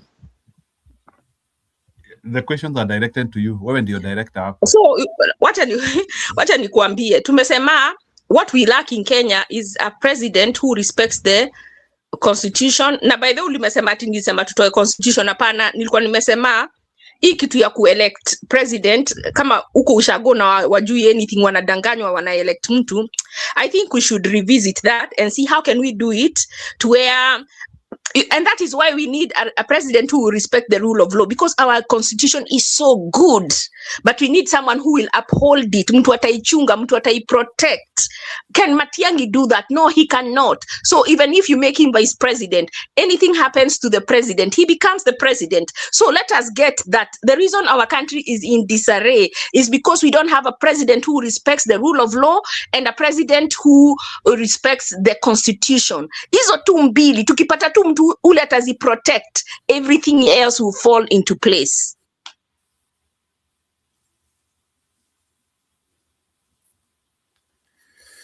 Okay, that's kind of interesting. So that means you cannot support the Sifuna Matiang'i ticket from what you are saying. Matiang'i said himself, na ukitaka naweza kakuletea hiyo yeye kwa mdomo yake mwenyewe, it's here on YouTube, that court orders are just pieces of paper. Can you support a president? No, that one he said it. I know. I remember he said it. And so don't you have a problem with that? Oh, sure. That means that akikuwa president, if there is a law or anything that the court does and he doesn't want, no kijua vile president in Kenya has power, hata hii tu juzi ya Laikipia, he would do what Ruto is doing by his own assertion. So I am crucifying him on his own words. It's not even hypothetically thinking. I am crucifying him on his own record. Okay, so on talking of crucifixion, there's something in fact I didn't know, and maybe you can shed more light on that. Something I didn't want to, maybe because I never went into more research. Did you say Matiang'i is a billionaire because of COVID-19? He made a lot of money out of it? I did not say anything about Matiang'i being a billionaire. I don't know whether how his pocket. What I know is that he was the CS Interior. We had COVID billionaires, and they say they are going to investigate and have people prosecuted within 21 days. They were not. Who was the CS? It was Matiang'i. So he failed. When this government, when Uhuru's government was leaving, it is said they ransacked the treasury. So I can hear now what you are. The CS then? It was Matiang'i. Do you know if it was ransacked and he watched? Do you think he did not get any money from it? Why do you think Matiang'i, when he came back, alikuwa nakuja na ni kama paka vile ana panya inaenda tu, yani he was fearful mpaka watu wanamwambia siogope? It is because he knows his crimes. Na naogopa Ruto anaweza sema. Ukinotice Matiang'i is very careful. And na kitambo hakukuwa hivyo. The reason anaendanga akikunja mkia is because he knows he knows what he did. That ni lazima akunje mkia asirato President Ruto ama aanza kumexpose. He has to look non-threatening. Isn't your games we need to come to snap out. If someone shows who they are, you believe them. In fact, nakusikia sahi now I headed to. So according to you, anybody who served Uhuru Kenyatta and Ruto, they should be wiped out. I agree with that one. I also wish. No. But Mimi, what I'm saying, you see, I'm giving you the reasons. Kama sahi juzi ya Laikipia, vile Ruto walikuwa na disobey hizo court orders, wanasema hatasikiza wa Kenya. What different is it than if vile Matiang'i refused and he said that court orders are just pieces of paper? What difference is that from when they were told not to take Miguna anywhere and they put him on a plane by force? And not they didn't even take him to Canada, they took him to Saudi Arabia kumtupa. Kwa hivyo wewe you are okay akimistreat that bill of rights, the bill of right of Miguna was trampled upon, but you don't have a problem as long as it is not you or your loved one. Leo ni yeye, kesho itakuwa ni wewe ama mtu wako. The thing of Miguna, I did for that one. There are some things also Alfanya intentional because he wanted attention, but that's for another day for discussion. In Chiru, I don't know what you can take on that, but I've always just said. Yeah. Let me come in. Right. Yes. Yeah, let me come on about on Matiang'i character.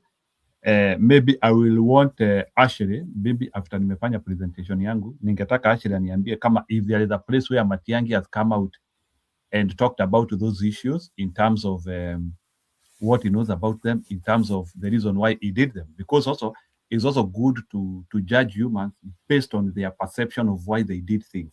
So I would want Ashley to, maybe after this, ningetaka tu Ashley aniambie to what extent has Matiang'i been able to show about those things, and if he got power a second time, has he expressed that he can be able to handle those things differently?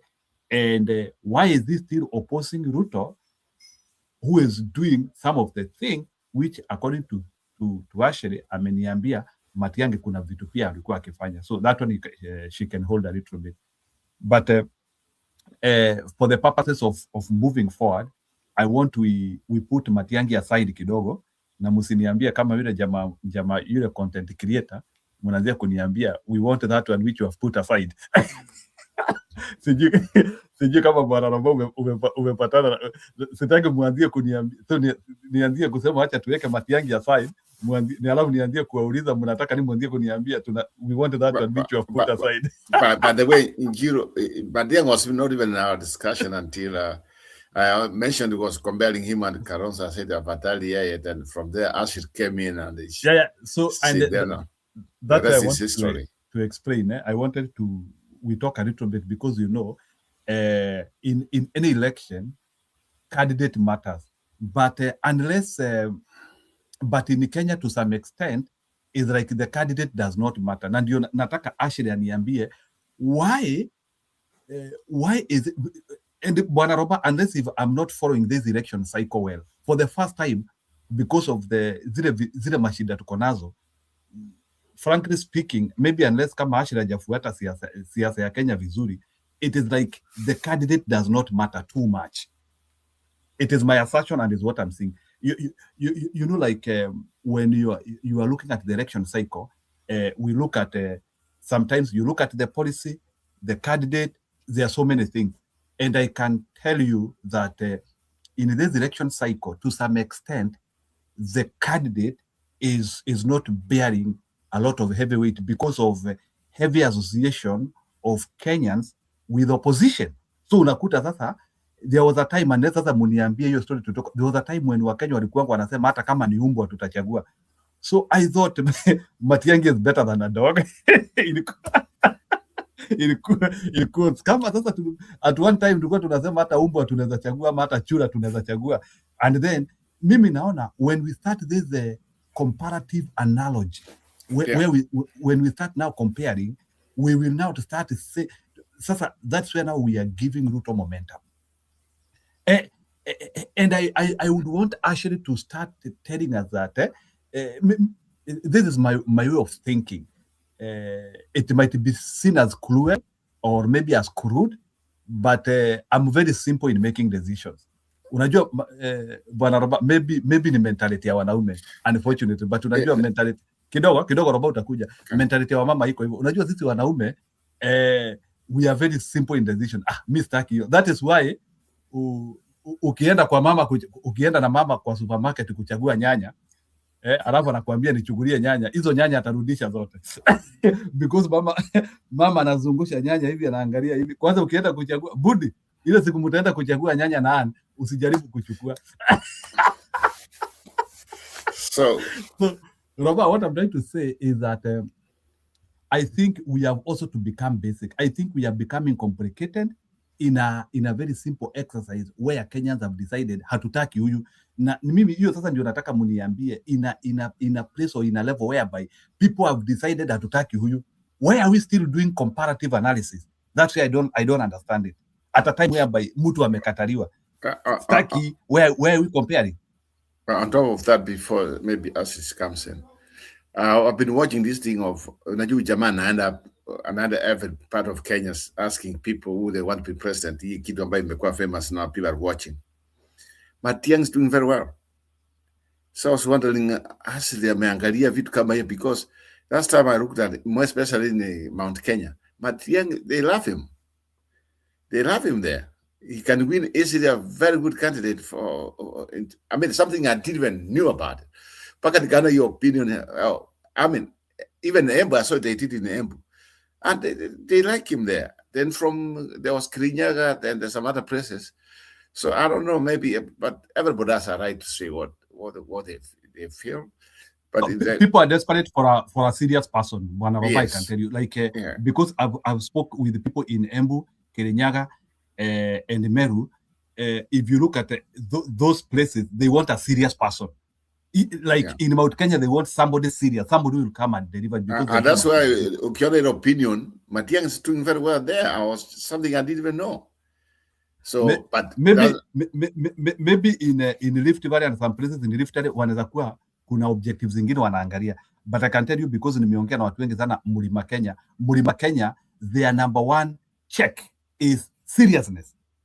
Tunataka mse serious. We want somebody who will not come and anatuambia vitu because unajua watu wa Mlima let me tell you about the reason why there is a lot of rejection for Ruto. It is the first time watu wa Mlima kusikia kiongozi anawadanganya na inakuwa ni reality. Mbeleni watu walikuwa wanasikianga viongozi wanadanganyana, unafikiria ni mainchi zingine. So like Kenyans used to hear Idi Amin, like those people maybe who the media said they were not good, ama walikuwa nasikia story ya viongozi wengine, sijui Baptista wa wapi. So wa Kenya hawajai kuja hawajai karibiana na kiongozi ambaye, yani Wakenya hawajai kutana na bendera inadanganyana. That's what I'm trying to say. Like it's a new experience hata kwa Mlima. Yani it's a new experience whereby kiongozi anadanganya. Hata even my father to adapt to that new reality viongozi wanadanganya, it took him a lot of time. Kwani tulihamishwa ama ni nini? That's what my father used to say. Kwani tulihamishwa ama ni nini? Even at the worst of the regimes, like my father accounted to me. My father told me that hata Moi, as worse as he was, hajawahi wadanganya. Moi did not lie to them. Kenyatta was not lying to them. So this one is the first one kuandanganya. So that is what has now put people in a very serious spot. Because like Robert, maybe, and this is something which maybe you can respond to me. Do you want to tell me that Iwongo ya Ruto, it is something which can be tolerated by anyone? Iwongo ya Ruto, nataka tu nieleze, yani Iwongo ya because unless uniambie ashadanganya wa story ya watoto, even during Uhuru's regime, he was the ambassador ya kudanganyana. Hata kama unajua Uhuru juu alikuwa anajua vitu zingine hazitatendeka, so Uhuru never used to pronounce them. I'm not saying that it is good. I think unajua, lakini sasa Ruto ndiye alikuwa anasema kama Nyarin tutafanya. So Uhuru alikuwa anajua hizo vitu ni uongo. That's why Uhuru used to go slow. Kama unakumbuka hata wakipeana hizo ma promises, Uhuru hakuwa anaongea mingi, lakini sasa Ruto ndiye. Then ikafika hii time in 6 months time. So that caricature of uongo is what has made people now, they would want at least somebody who is believable, and that is the problem. Na ndio sasa najaribu kuuliza Acacia, will Kenyans forego a leader who cannot say the truth because there are some few elements in a certain leader they don't like? Let me tell you, Bwana Roba, sijui Matiang'i sana, but I would prefer Matiang'i than Ruto if I'm given the truth. I would prefer unipe Matiang'i hapa, unipe Ruto hapa, I have no comparison to do. Nitasema tu pea huyu. nitaenda kujulia mbele. Because that might be the majority of the people too on that one. Even Ruto and Matiang, even us, don't have a choice, and unless you say present like Nyoro did on the other bill and said, you know what, let me just to add on before as she comes in. There's some things also we need just to bring up on this issue of leadership. You see, our country. The problem is in our country. It looks like we are not holding people accountable. Kama unajua hiyo ni ubaya sasa. Na mambo ya ukabila, people don't think it's no. We are not talking about at sasa hii mjaluo nini, no. Just go even the local elections huko mahali mnatoka huko mbere huko vile vijiji. Kuna ukabila mwingi, and that's why we end up having some wrong people. But I don't want to just like cut off your question to us. Maybe she can come in and answer you what you asked for.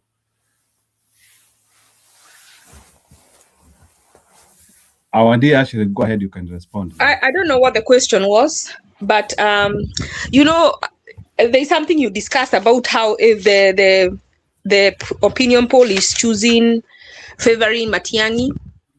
And if we remember the 2022 opinion poll, who it favored, and the short answer is that the fact that majority want you doesn't mean you're the best or can do the best. It just means that we might be not have learned from our previous 2022 mistake. Do you know there are women or men who every time they have a new person, they have the same traits every time. So they keep choosing the same person with a different name. And it might be that even in Kenya, we are having the same problem of choosing the same person with a different name, but the same traits. So the fact that somebody is being chosen by the country as a popular opinion that they are winning doesn't mean that they're their best. And that's the thing we are asking. What can we do to make the voter enlightened so that when they are making their decision, it is coming from a place of knowing. It's coming from a place of knowledge, saying this person will do this for me. What is the biggest problem in our country? It is our institutions are not independent. So shouldn't the very first priority in choosing a leader be, we want someone who will respect these institutions, who will not interfere with them, so that they can be independent, so that they can operate. That should be the first thing that they can do. And if anybody fails that litmus test, they should not even be a consideration. There are people who I don't listen when they speak because I have already decided. But if the majority of people decide that they want him, guess what? Even God did not stop the children of Israel when they insisted on having a king. He gave them a king because they wanted to learn from experience. They will get the king they want and they will learn from experience. And next year by December, we'll be back here talking about Matiang'i and what he's doing. Simple as that.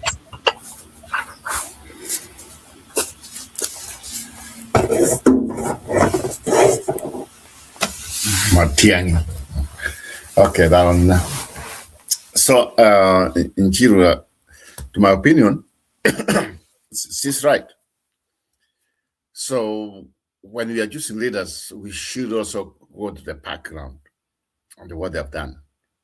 And from there, we can learn a very good lesson. One is Kasongo. Let me use him as an example.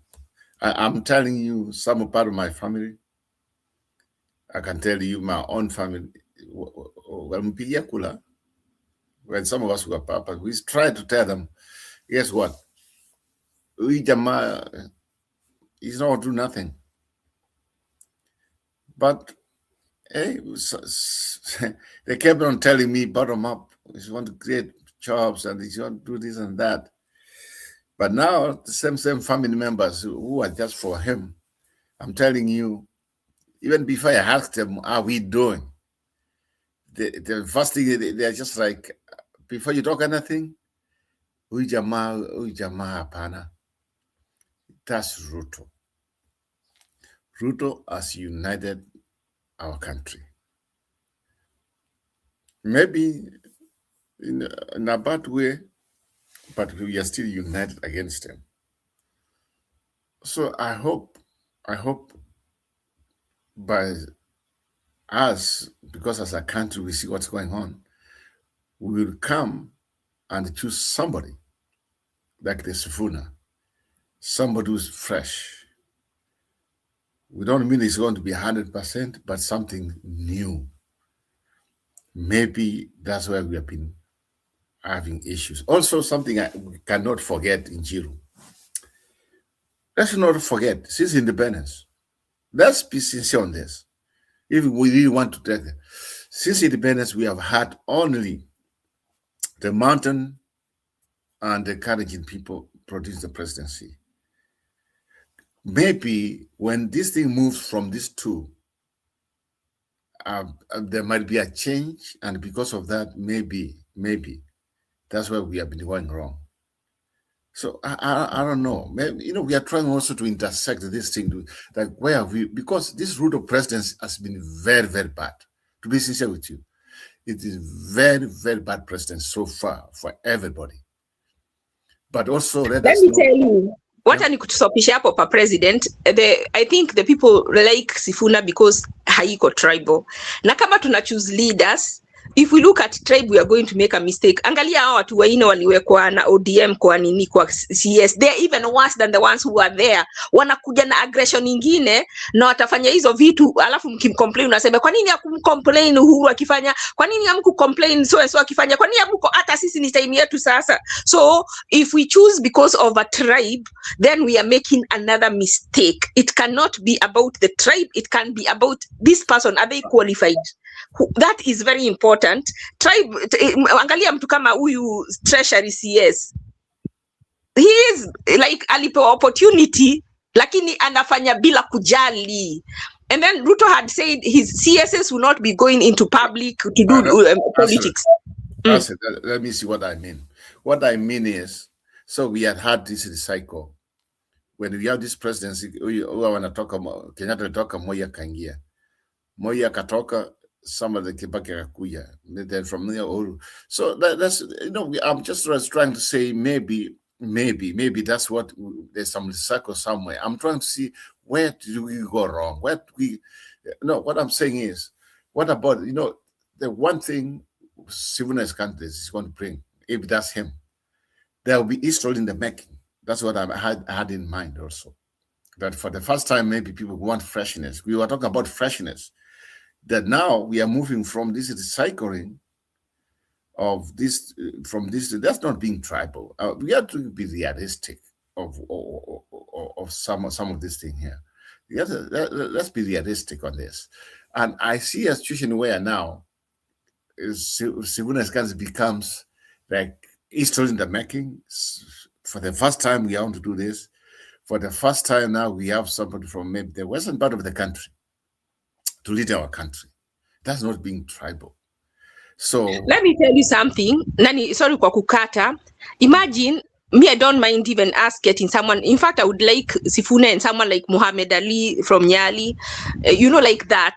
But let me tell you, we are missing, when we start saying, let us do tribe, we are missing the point, because tribe is not the problem. The problem is that the leaders that we are choosing have no quality. Hata kama wakikuwa ni Wakikuyu, Wakikuyu kama ni wazuri, wangekuwa mesaidia Wakikuyu wenzao. The most poor people are those people in Kikuyu land. Continue. Okay. So that one's done.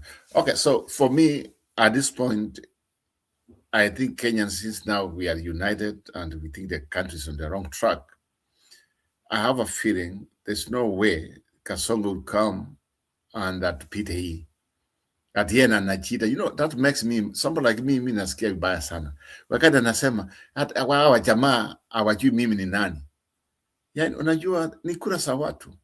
It's the will of the people. Yet he thinks that this is not something he's going to use. Like this is something he got a chance. He was given a chance to be a president of our country. He has been serving for almost 4 years now, full 4 years, seated. And the outcome of it, we have to give back the feedback as the Kenyan people. My feedback to him is a useless president. He is useless. He has done nothing since he came in. What he has done is destroying the country. And I agree with you, as we should not make this same mistake of just like when people have some history. Ruto has a very bad history, and we knew about it, but because of I don't know what, Kumi and Nanya Uru, maybe the people from the mountain, they felt they might be embarrassed, and that's why I come to believe that the people of the mountain, they wanted to keep what their Mambo Yahuru was given, so they wanted to keep their promise. But the man they supported has turned to be a monster against his own people. Sasa Roba, wacha nikuulize swali hata mimi. Don't you think then, even though what I'm trying to say is we are using the wrong way to choose a leader kama tulichagua Ruto to keep a promise instead of looking whether he is competent. Again, even when we look of another person from another tribe, we can do it for fairness, like they do the the UA positions, just so that people can feel included. But we should not, tribe will not make a difference. In 2006, Hillary Clinton and Donald Trump both ran for office. Sikumbuki year, I'm not sure which year. I may have 2016, and they were both from New York, but it did not matter. They were both from the same place. They both had a different policies. Kwa hivyo, yani hata Martin Luther King alisema watu wasijudge on the color of their skin. In Kenya, tusijudge watu on their tribe, to judge people on their substance. Siku ile tutaanza kujudge people on their substance. Kama sahi Nairobi, Sifuna and Sakaja are from both Luyas. Nobody ever talks about that. Have you ever considered? In Nairobi? I don't know how the thing tribal came in. I don't know how you put that one in. But they didn't look at them according to their tribe. They looked about the substance. Na hapo ndio tuko supposed. Hapo ndio hiyo maturity sasa inahitajika hapo. Hapo napotea. I'm sorry. Hapo napotea kidogo. Nani aliangalia substance? Nairobi. Tuliangalia substance Nairobi.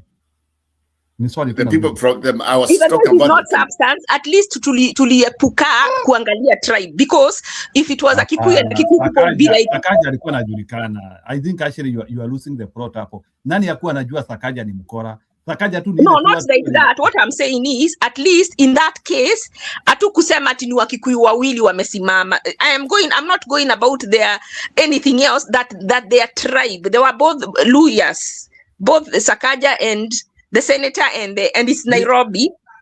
They are both Luyas. Actually, Nairobi has never gotten it right, and it is so sad that. And by the way, Sakaja is not a Luya. From 2015 up to now, Nairobi has never gotten it. Nairobi and the Kiambu, by the way, they have never gotten it right when it comes to the governor. I don't know. Some people will say like Wamatiangi ama ni Wamatangi is a serious person, but I doubt.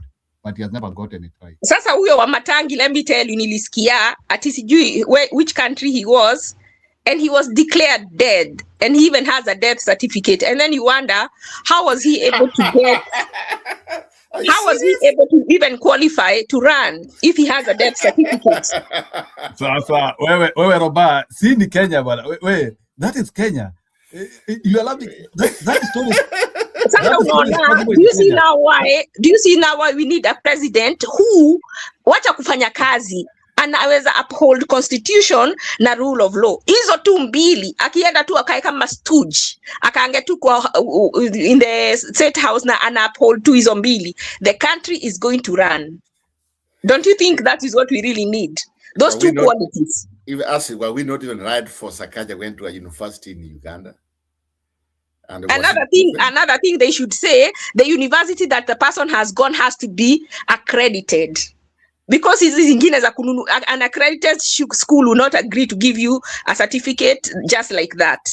But if you just go to one, they'll give you. But you should come with a certificate from an accredited university. My last point is this. When I came to the show, I wanted to say now I'm about Ndindi Nyoro. He's saying he's sorry. So that we can know he's sorry. People are saying how Ruto has been bad, but why is he not being impeached? And he's impeachable. What a Ruto Ndindi Nyoro atuoneshe he's sincere, a file motion of impeachment. We'll know that he's serious and he's really sorry. I think we should ask him to file that motion of impeachment at parliament. What a year they fail, but he should put it in there and let it cook. Thank you. Thank you, Mr. Stone. Yeah, thank you. I said that one is needed because he needs to prove himself. Because I was the one who has been defending that guy here, calling him the VP of Sifuna until what happened. But I think from his backgrounds, especially the way he was presenting himself in terms of finance and economy, that's why I wanted, because to me at this point, I want a working economy. So yeah, he has a way to prove himself, and the one way is to fight that motion of impeachment, to impeach Kasongo. Then we can just tell me serious about it. Okay, as Mr. Stone BK, you can come in, my friend. Go ahead.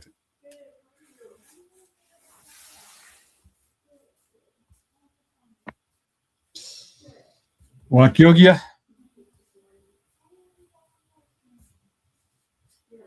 Mkubwa. Hiyo jina si hapa Njiro, unaanza kumwaga mfama mbele ya nini wengi. Be careful. Sawa. Use the name you are seeing there. Okay. Unaanza kuanerera tuanze kuwa hunted bwana. Haya, sawa. Should kuwa serious bwana. Sasa mnataka niingililia wapi? Haya, do 30 for me regular. Unaingia Ndindi Nyoro. Niingie na Ndindi Nyoro. Acha nisalimie Roba, favorite wa Ndindi, favorite wake ni Ndindi Nyoro. I see Ashley amewazungusha. Ashley amewazungusha hapa kizungumkuti. And Njiru na all those people at the comment section. I'll begin by recommending kitu ya kwanza, number one, that we go replaying most of our clips kuanzia za siku za Mutembei. You know, sometimes when you are free, just replay some of those so that we can get to understand ourselves as the pundits, because we are pundits in our own way, political analysts in our own way. It's good. We review and we see what track record, what Nyoro we've left behind, how consistent or inconsistent we have been.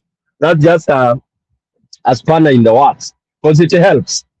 It helps for us to know when we are analyzing things and saying what we are saying, because the time we spend here is so much, so expensive. Like what we have spent trying to analyze Matiang'i is so much time, probably, which we could have used to talk about other things, including Ndindi Nyoro's merry-go-round, and which is duping people like my friend Roba that he can be a credible leader at a national level. In my opinion, he can't make it. He doesn't stand it. Because for you to be at national level, you must be assertive. You must be somebody who can make decisions at the spur of the moment, and very, very accurate decision. You can't be asked a very simple question before I come to his apologies, which are not necessary. Those are apologies of very small boys. Kijana mdogo wako anachukua glasi, unamwambia akiachilia itavunjika, anaachilia inavunjika na anaambia daddy sorry. Those apologies belong to kids. Right now in Kenya, we don't want kids in this politics. It's a hard ball that we are playing. And Njiro, you put it very well. As of now, there's not a time of going to the laboratory and trying to analyze whose blood it looks like what and all. It's a serious issue. It's a do or die for Kenya. It is trying to make with that which can resemble something close to what we are looking for, because there is no angel in this country. All of them have fallen short of the glory of anything called the leadership, in one way or another. Roba here says Kalonzo is weak. His only reason is that Kalonzo is weak. And I want him to also elaborate what weakness that he sings around Kalonzo that he's weak. I don't know, he's weak in bed, or he's weak in decision making, he's weak. What weakness is this that makes him so poor that he cannot be a president with a team that is that has good intent for this country? And that's just one I'm throwing. Then I would also want us to say, for the first time, you put it very well. That's when I was trying to switch on.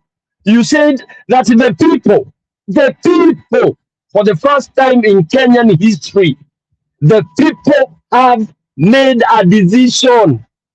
They are only waiting for that Moses who will carry the rod and say, let's get out of Israel, Missouri. That is what these people are Kenyans are waiting for. They are not waiting for you kuanza kusema Stone is taller than Roba is shorter than Njiro, Ashley is more beautiful than Stone. Apana. Kenyans already, they are bolted. Number two, when we start saying that there are people saying in Kenya that it is politics as usual. It's not. For Kenyans here, hii mwaka inakuja si ya siasa. Actually, itakuwa ni vita. And that's why Kasongo has declared war. So what Kenyans should be so obsessed with is what Nani said yesterday in Olkalau. What Mandevu said, Secretary General of DCP. That press conference he had, that is what should be echoed in the entire country. It's not about Kalonzo, it's not about Matiang'i, it's not about Nani, it's about the Electoral Commission. Will it be able to stand the test of times and demarcate what Kenyans have decided? That's the big thing. That is, in fact, why people should be even coming out to riot. It's not about whether, in fact, as of now, anybody can, but not Ruto. That's my position. I don't have time to compare Sifuna with Kalonzo, Sifuna with Matiang'i, because whoever else comes and tries to be like Kaongo will not survive a year. I can assure you that. Because after this, the next 5 years, this country will be something that you would never have imagined to see. Either by extreme ukora or by extreme integrity. There will be two. There will be no balance. Hakutakuwa lukewarm. The president that is going to take over will have the hardest time or the easiest time in this country called Kenya. And you can mark that in your notebook and you remember Son PK for that. You come in as a stupid president, utakipata worse than Ruto. You come in as a strong president that wants to uphold what Nani Ashley had said. Those two items only. The rule of law and what else? Those are the two, and the constitution. The constitution. If you follow that, you will be there at home, and you will enjoy the best presidency in this country. So for me, we wasting our time comparing this. We already know. You've said we have those people you are seeing floating themselves there. They are the ones that are available, and that's how politics goes all over the world. Hatutaenda kuchukua mtu kutoka kule Mbere South ama Mbere North kwa kichaka ati kwa sababu tunajua yeye ni mzuri, ni mwalimu, yeye hajawahi tokelezea kusema anataka leadership. So it's only these people who have availed themselves that we are going to shovel and look for whoever looks like anakaka anaweza saidia. Then we will shape, by default, he or she has to live up to the expectations of Kenyans. Because as it is today, it is outright what Kenyans want. Outright. There is no, sahi hakuna ile bugubugu, ati confusion, ati sasa ni party. And that's why I've been against people being rallied towards nonsense about parties. Because that is distraction. So I want people to focus on characters. Forget about the party. It doesn't matter whoever we land on, whatever party it is. And people should not give us that garbage of that, in this area it's DCP, this area is Jubilee. For me, I'm campaigning against that so that mwananchi asikuje kuuliza ala na Sifuna anasimama na party gani. That's garbage, it's nonsense, and Kenyans should forget about that. Sifuna anasimama na party inaitwa Sifuna. So if you want to be and you believe in Sifuna, support for him. And nobody should sell us this car that in Kenya it's a party. It is free. You can go there independent, and people will vote for you. In fact, if I was Sifuna today, I would go and launch my presidency as a candidate on independent for now. Then whoever wants to join me will join me, and whoever doesn't want can stay. That is what I would have done like yesterday. Because it's not the party. Let's run away from that. Party has sold us rubbish for the last 62 plus years. Okay? So for me, I want us to decampaign the maneno ya party. Party hiyo ni kioski ya wenyewe. Gachagua wants to be rich, to be controlling things because of the whatever it is. And that is the conmanship that we are running away from. It is the conmanship that was with the Gachagua and Ruto. That is the same thing they did.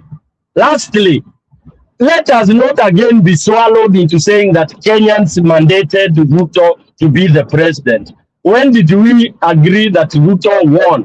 Why are we? So whenever we discuss, please, Kenyans were forced by Ruto, and that's why Ruto has confidence. Anauliza Robo umesema hii, mtajua mimi ni nani? Because hili anategemea kufanya vile alifanya. Anategemea to do exactly what he did to get the presidency of this country. And that is the big elephant in the room. Back to you, Njiro. Okay, ni sawa. So maybe there is something I wanted to say kidogo. Tumeban Acacia. I'm the person who has banned Acacia from the show because of the way she talked here. Hawezi kuja kwa show yetu kuanzia kutuambia mtachagua Ruto mpende msipende. So hiyo nayo sasa we will not agree for somebody to come and anatuwekea kifua kwa show yetu. Aende aweke kifua kwa show yake. So not Acacia, anajiita huyo Resho somebody. I'm the person who nimeclick na nikakubali. I personally get irritated by that word. So wacha ni respond kwa story ya unajua ni respond kwa story ya Ashley kidogo and Ndindi Nyoro. Story ya Ndindi Nyoro nimesikia watu wakisema hapa ati Ndindi Nyoro anasema ameokoka sasa na ameomba msamaha. There is something which personally I never like about Ndindi Nyoro. Sijui ama ni maumbile yake, maybe Stone PK utaniambia, because unajua in embassy zingine tunasemanga so ati huyo mtu maumbile yake ndivyo. Is it that Ndindi Nyoro is not able to express himself? What makes him not be clear? Because personally, Ndindi Nyoro is unable to be clear to me. Like you know, like Stone PK ikoja kidogo. Unajua unanichekesha kwa sababu I can imagine if he was in your class angepata shida mingi sana. Okay, endelea. Same to me, if he was in my class angesema na muhate. Angesema huyu mwalimu huyu lecturer anipendi. Endelea. Sasa ndio najaribu kuuliza sasa Ndindi Nyoro does he know when to use the word no and yes? Because they are very simple words, but sijui bwana Stone PK, maybe because you are in communication, can you tell people here the most important ones in life is yes and no? In life, those are the most important great words. Actually, Stone PK, hata kama ujui lugha yoyote, kama ujui chochote, the word yes and no, hata ukienda pale ujui chochote, unaweza kula na ulale. Just the word yes and no. Can we go over here? Unasema no. Already you have communicated. Are you going to eat now? Yes.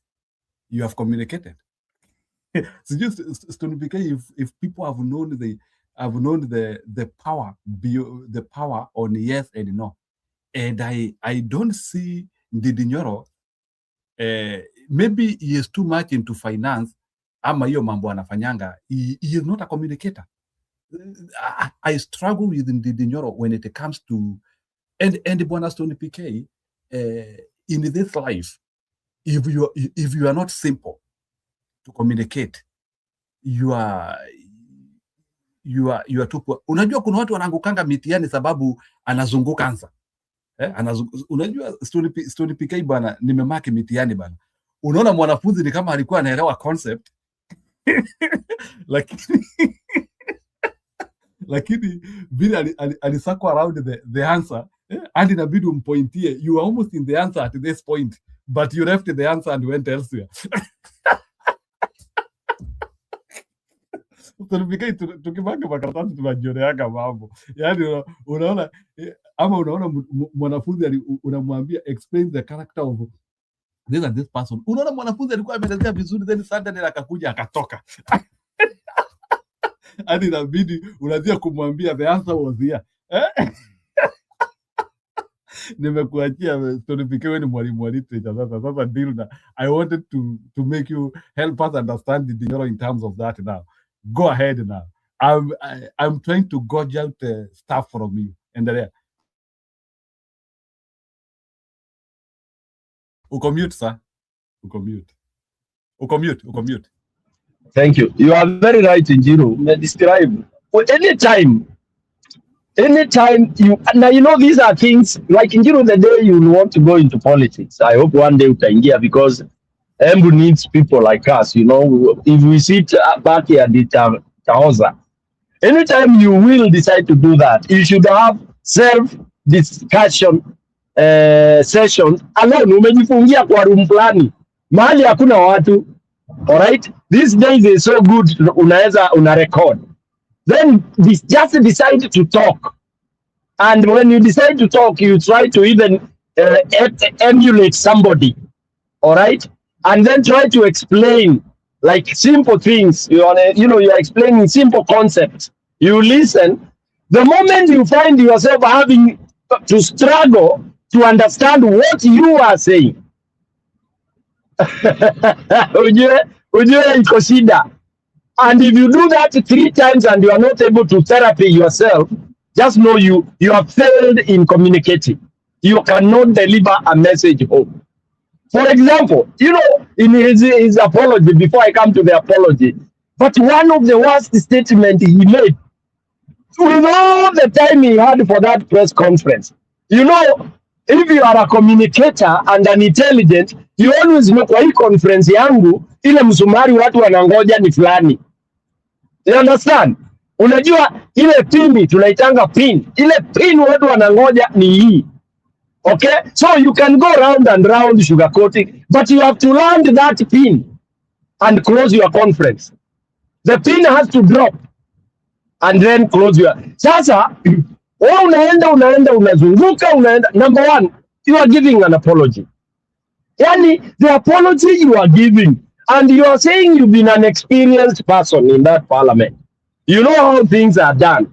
And there are 2 issues here, which you have said very correctly, Njiro. The 2 issues are, do you support or you don't?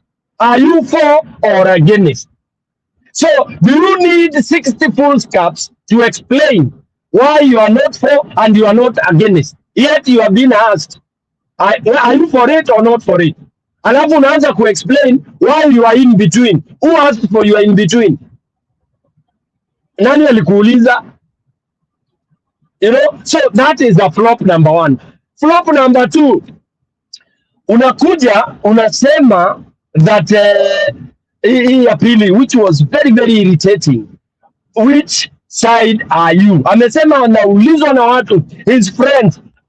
Yani meaning the truth of the matter is, he is being pushed to decide, is he still in Ruto's camp or is with the people where the people are? Do you know why it's so difficult for him to answer that? Because he has the big skeleton in his project. He is a partner of this man that he is purporting to oppose. Because he has to tell us, number one, all the riches and the money and the investment they did together with this guy. Is it still status quo? Are they still in partnership? You see, so he cannot blow the fire while he has a mouth full of water. Haiwezekani. And that's why and then now he's seeing how things are going. His master is out. What will they decide? So he's in a quagmire, and that's why he thinks he's more clever than Kenyans. And for me, I would urge Kenyans to shun him and shovel him into the garbage. He has done well as an MP, fine. Also with a lot of mystery, it's okay. Yeah. So I think Kenyans should just shovel him out and stop thinking that he can make one of the greatest leaders in Kenya.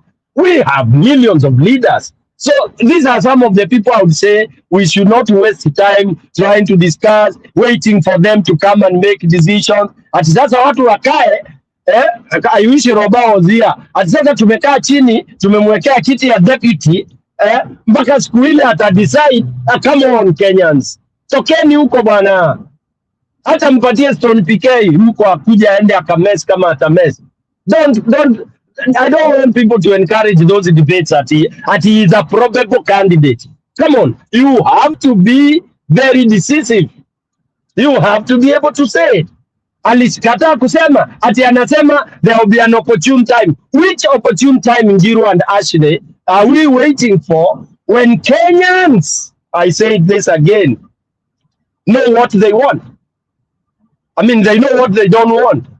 And they know which side you are supposed to be. Come on, come over. You don't have to say you are either in DCP or whatever. But just join the bandwagon that wants to chase Kasongo away. Alafu unaweza tupatie hizo malecture zako tukijua uko na sisi pande hii. And by then nobody needs those lectures. What we want is somebody to get in and solve the problems. That's why Jimmy also is not doing well. Fine, he educated us. Lecture inafundishangwa muhula mmoja, watu wanaelewa, unaachana nao, utarudi kuwafanyia exam baadaye. You don't lecture people forever on the same topic. Okay? Utulielewa maneno ya odi nini.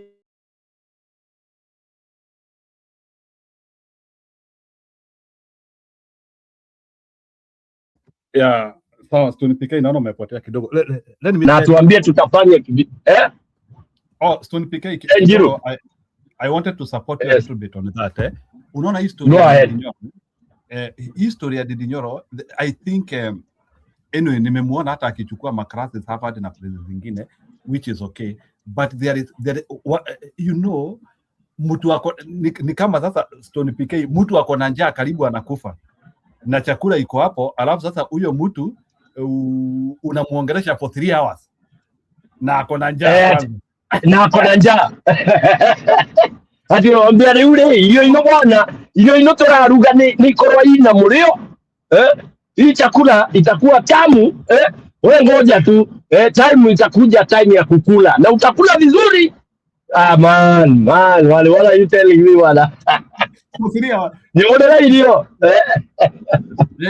so I think what is happening, unajua nataka kuongea na Kagiri hapa kidogo. Kagiri is saying that Ndindi Nyoro is one of the brightest. Okay, I would want him to qualify that. Unajua mimi mtu akiniambia huyo mtu ni mwerevu sana, I like people to qualify because I usually have my own reservation in some of people who say that huyu mtu ni mwerevu sana. Sometimes I would want somebody to qualify that statement. So ningetaka Kagiri aniambie, according to him, why does he think Ndindi Nyoro is smart?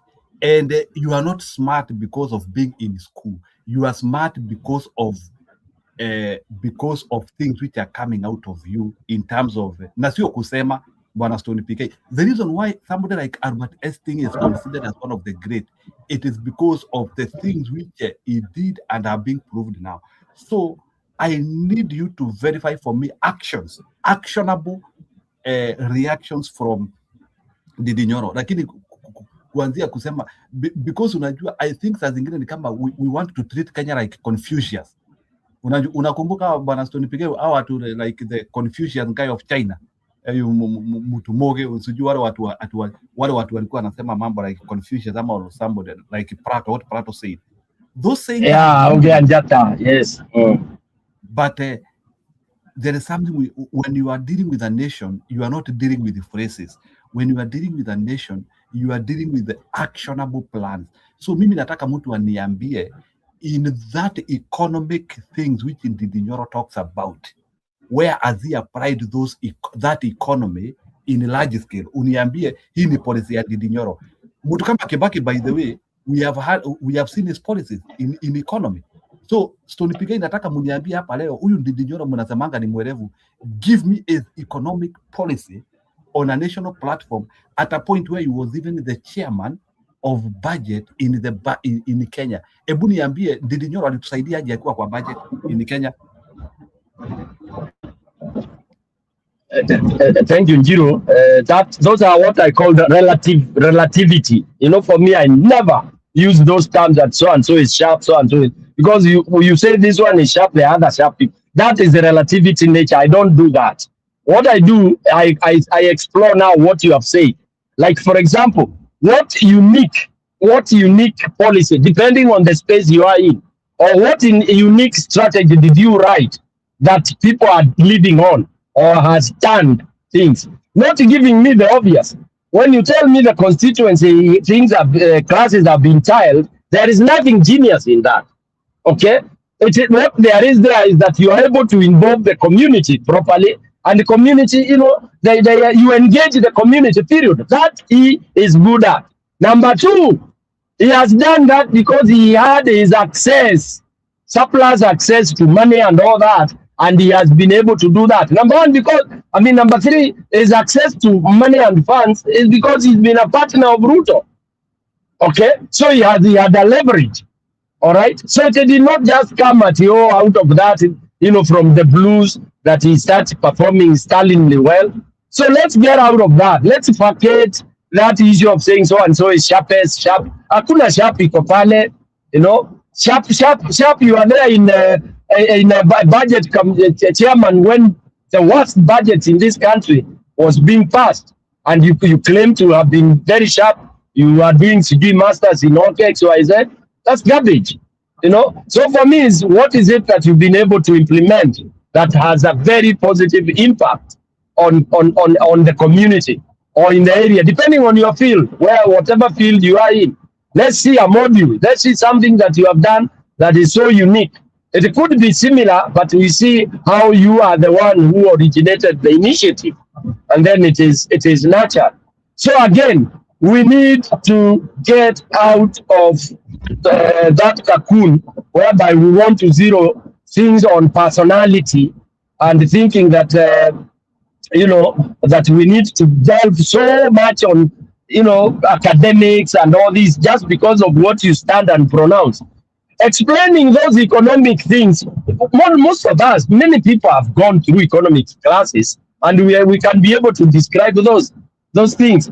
Jimmy is not an economist, and he has been able to kind of dissect the debts that Kenya has been taking, and they are corruptly misappropriated.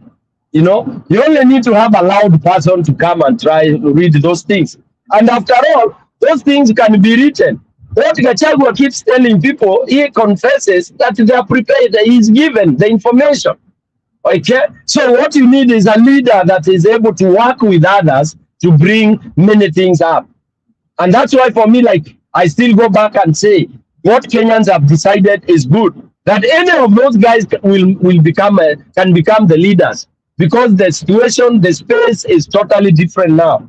You are not taking this leadership in Kenya and become a dictator or become a Ruto. Itakuwa shida kubwa sana. As much as people say Kenyans are docile, but you can fool people for some time, not all the time. And for Kenya, I think the moment is here. In fact, if anything goes wrong and anything goes against their wish, Mungu wetu, ole wetu Kenya, because you will see what you have never seen. Kenyans ni waoga, mlima ni waoga. Of course, mlima unajua ni mlima ni waoga kabisa kwa hiyo mambo. But I don't think any Kenyan will vumilia any other extra day this regime. Back to you, Ndindi. Haya, wacha niweke hiyo speech ya Ndindi Nyoro.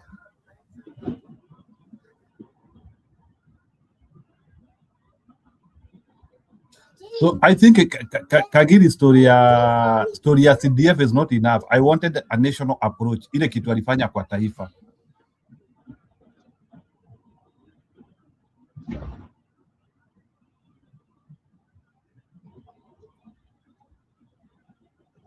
Kura ambayo iko kama hii inahitaji ile tunaita two-thirds majority. Hii kura hata ukiangalia zile zimeanguka katika Kenya hata kwa counties, hazianguki kwa zile kura zimepigwa, inaanguka kwa wale wabunge hawajahudhuria. When you deny parliament the two-thirds majority, hapo ndio unatamatisha mswada kama huo, na tumeona in the counties that have participated in those kind of situations. Vizuri pia niseme ya mwisho vile nimesema hapo na Kimongo. Jana niliongea kwa simu na rafiki wangu mmoja anaitwa Kansela Josh. Wakati aliona naita press conference. Akanieleza, wewe ujue kwamba hata ukitupea mambo ya finance bill, ile tunataka sana ni tupie pia maneno ya siasa.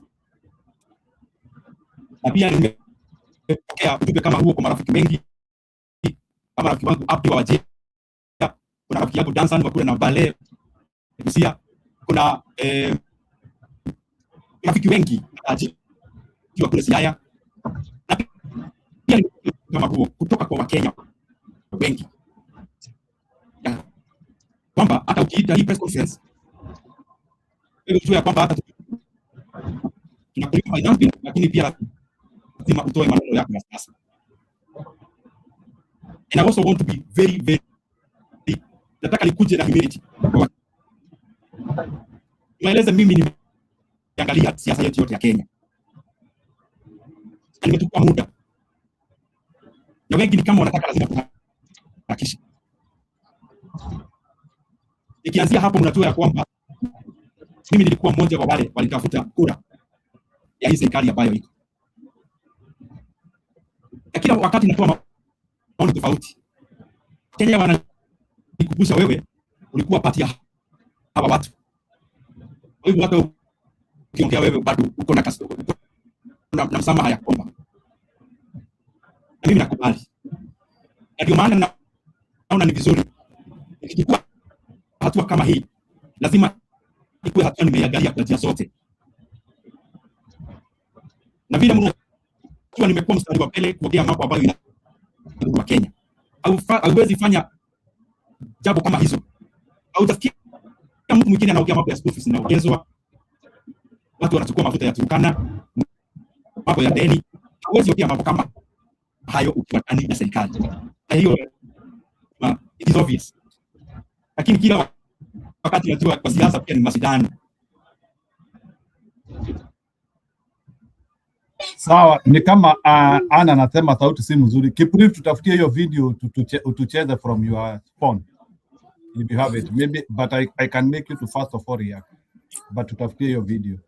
Unajua umekuwa DJ wetu lakini uligoma, ni kama tulikataa kukulipa since tumekataa kukutumia ile deposit yako, hata udj utaki tena kwenda kabisa. Sikupata my $20. This man of yours, I know you've seen I've never defended him.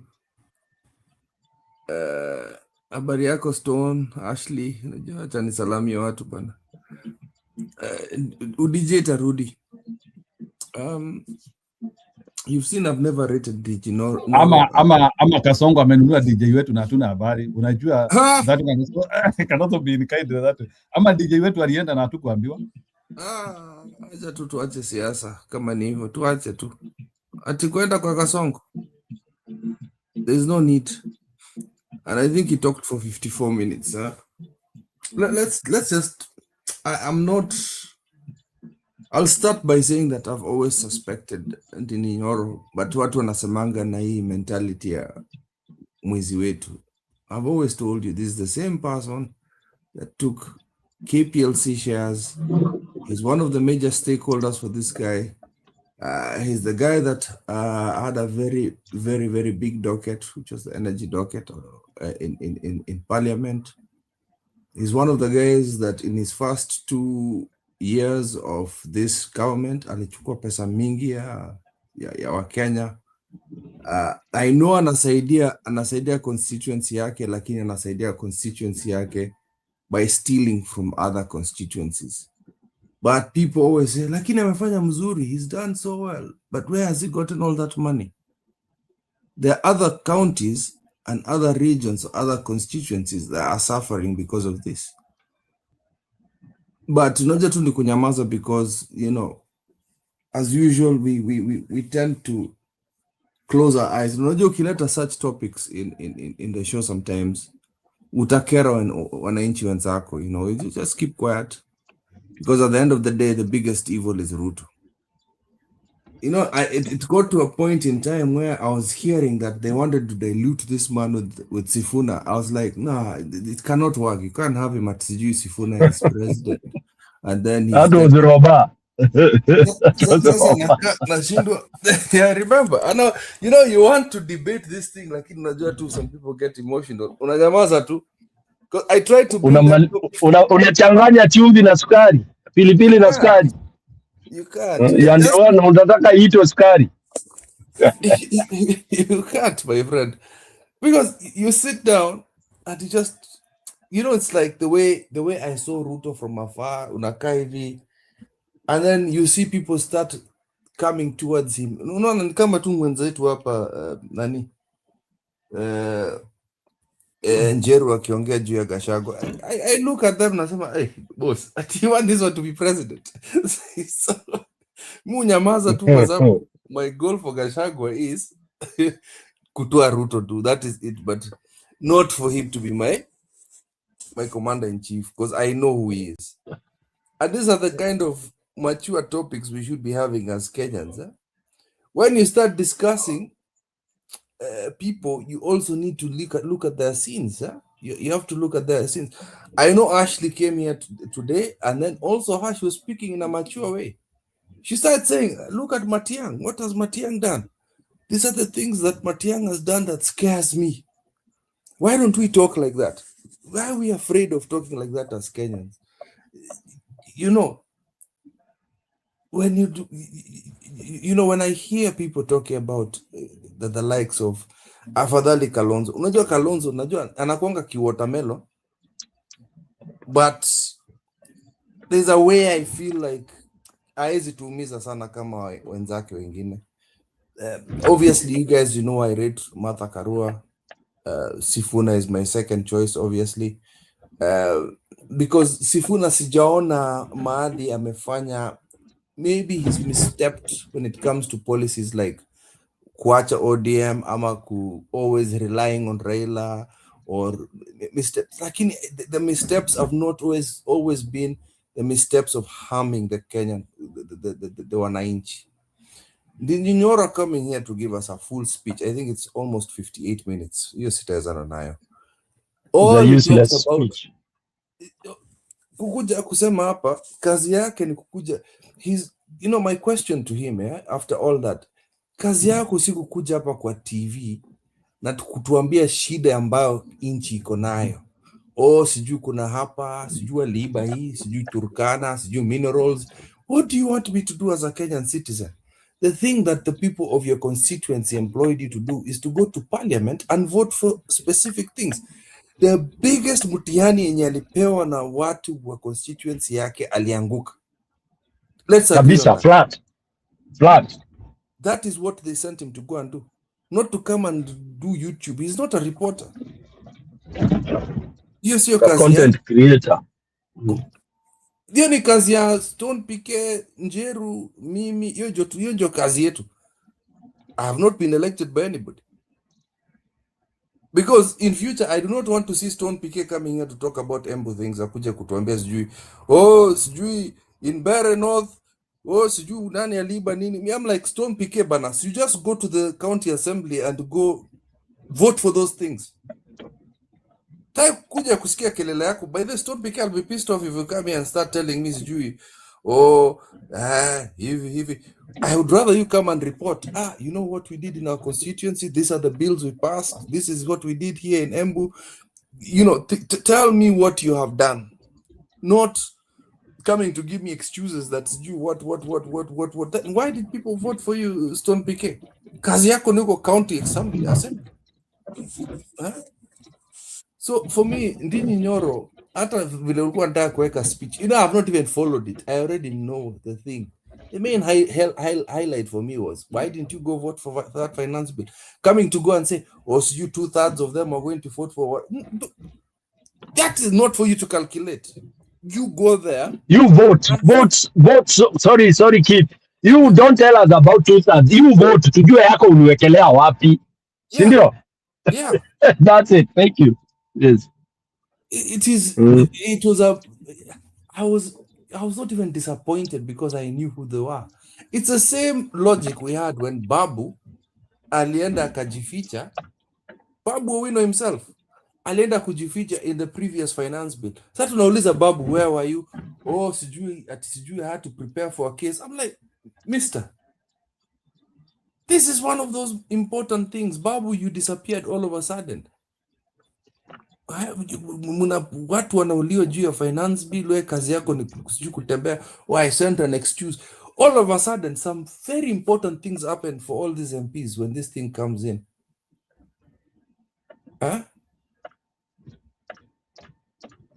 So Mimi, Ndindi Nyoro, I can't watch his video. I came today to just say, you're tuachana now. It's just, these are the people that, yes, you may need them for campaigns or to remove Ruto, but don't rely on them. Hakuna kitu utasaidia na watu. You know, as you speak, poison chalice. Sorry. Once you've tested as you speak, yes. As you speak, so can you also react to me when Ndindi Nyoro is saying that people have been reaching out to me and he has to speak about politics? Sorry, tunauliza. Does Ndindi Nyoro not have intelligence to know the right time to respond to something? Why would people go to him over and over again to tell him that watu wananiambia I need to talk, sijui mbunge wa wapi, sijui hata watu wananiambia sijui mbunge wa wapi? Why had it wait for people to actually tell him he needs to respond politically? Hiyo ni maturity hiyo. So sasa nikwambie, akuje kutuambia that people have been reaching out to him. There is something called the National Assembly. Again, don't go to a camera and go talk to the wananchis and tell us about all this garbage. You, as a legislator of this country, come and create bills. Come and talk to. Kama kuna shida hapo ya minerals ya Turkana, can you bring a bill and tell us about this? If wananchis have come to tell you, if they've come for clinics to tell you about the issues that they've seen or things that are coming to report, come to the National Assembly. Discuss that with your fellow National MP people. I don't want to see you on YouTube. See, we've got so many content creators nowadays in Nyoro. See how I can go to, there's this lady, Lynn something. That is her job. There is Mutembei. There is Songa. There are so many content creators that people go and watch and get this information from. There is Morara. There's a lot of Twitter people. There's hiyo si kazi yake. Kazi yake ni kwenda National Assembly if you've got an issue with something that's happening as a lawmaker. Quote my word, lawmaker. Hiyo ndio kazi yake. Kazi yake si kuenda kuongea juu ya ile kazi alifanya kujenga barabara sijui wapi, ati alijenga barabara au alijenga shule wapi, sijui alifanya nini, sijui CDF, sijui I've got the best schools, sijui no. I want to hear about the bills you brought through parliament that is going to help the rest of Kenya as a representative of Kenya. That is the best you can do for Ndindi Nyoro. That is why saa zingine nasemanga I rather Sifuna badala ya kwenda huko inaitwanga aje, anaendanga Citizen, anaendanga sijui these talk shows. The days I actually pay attention to what Sifuna says is the day he's in parliament. I think there are certain lawmakers I watch and I realize that when they pose these arguments in parliament, it helps us because these things are going to be discussed. These are things that are going to be passed. I want to see them going to, I rather see them in committees grilling governors and then making a resolution as to how they're going to impeach this guy. Hiyo ndio kazi tunataka kuona. When I see Halwalwe is another very good person who comes and debates. I like it. But it's done in parliament. Hiyo ndio kazi yao. Hata kama ni kutukanana. Let me tell you, one of the best parliaments in Africa is actually the South African. Enda mpigane huko. Hata mtukana, there is no need of being decorum. Hata kama mtaka kurusha maviti huko parliament. Hiyo ni kiafrika. But do it there. But don't come here ati unaanza kutuambia kwamba serikali inafaa kufanya hivi. Hii mnyama serikali sijui inatokanga wapi. Mimi nashindwanga, what is this animal called serikali that, this god or this supreme being I don't even know. Because an MP goes to tell me serikali, a governor tells me serikali, Ruto obviously goes and says serikali inafaa kufanya hivi. So who is this mnyama serikali? That is the same thing that Nyoro is telling us right now. It makes no sense for me. And then the next excuse it comes to tell me obviously we also have to compete. Are you telling us that to you this whole process is like a soap opera? Yeah, it's competition. Kwanza ndio nakwambia, I think Ndindi is immature. He's very immature. He's not mature. Kabisa. By the way, you brought up something very. A good start analyzing his maturity in speeches since utasikia utoto mingi sana. I'm telling you.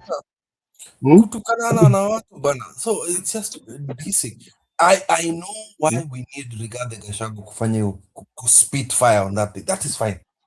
He will never be president. Sikie mbaya Njiru. Hiyo ni sawa, yeye aenda agongane na ule mjinga mwingine anaitwa Ruto. But the rest of them, especially the ones who have been elected, do not enter fire kuingianga huko matope. Me, I want to hear your arguments in parliament. Parliament. That is it. That is the absolute kazi yako hapo.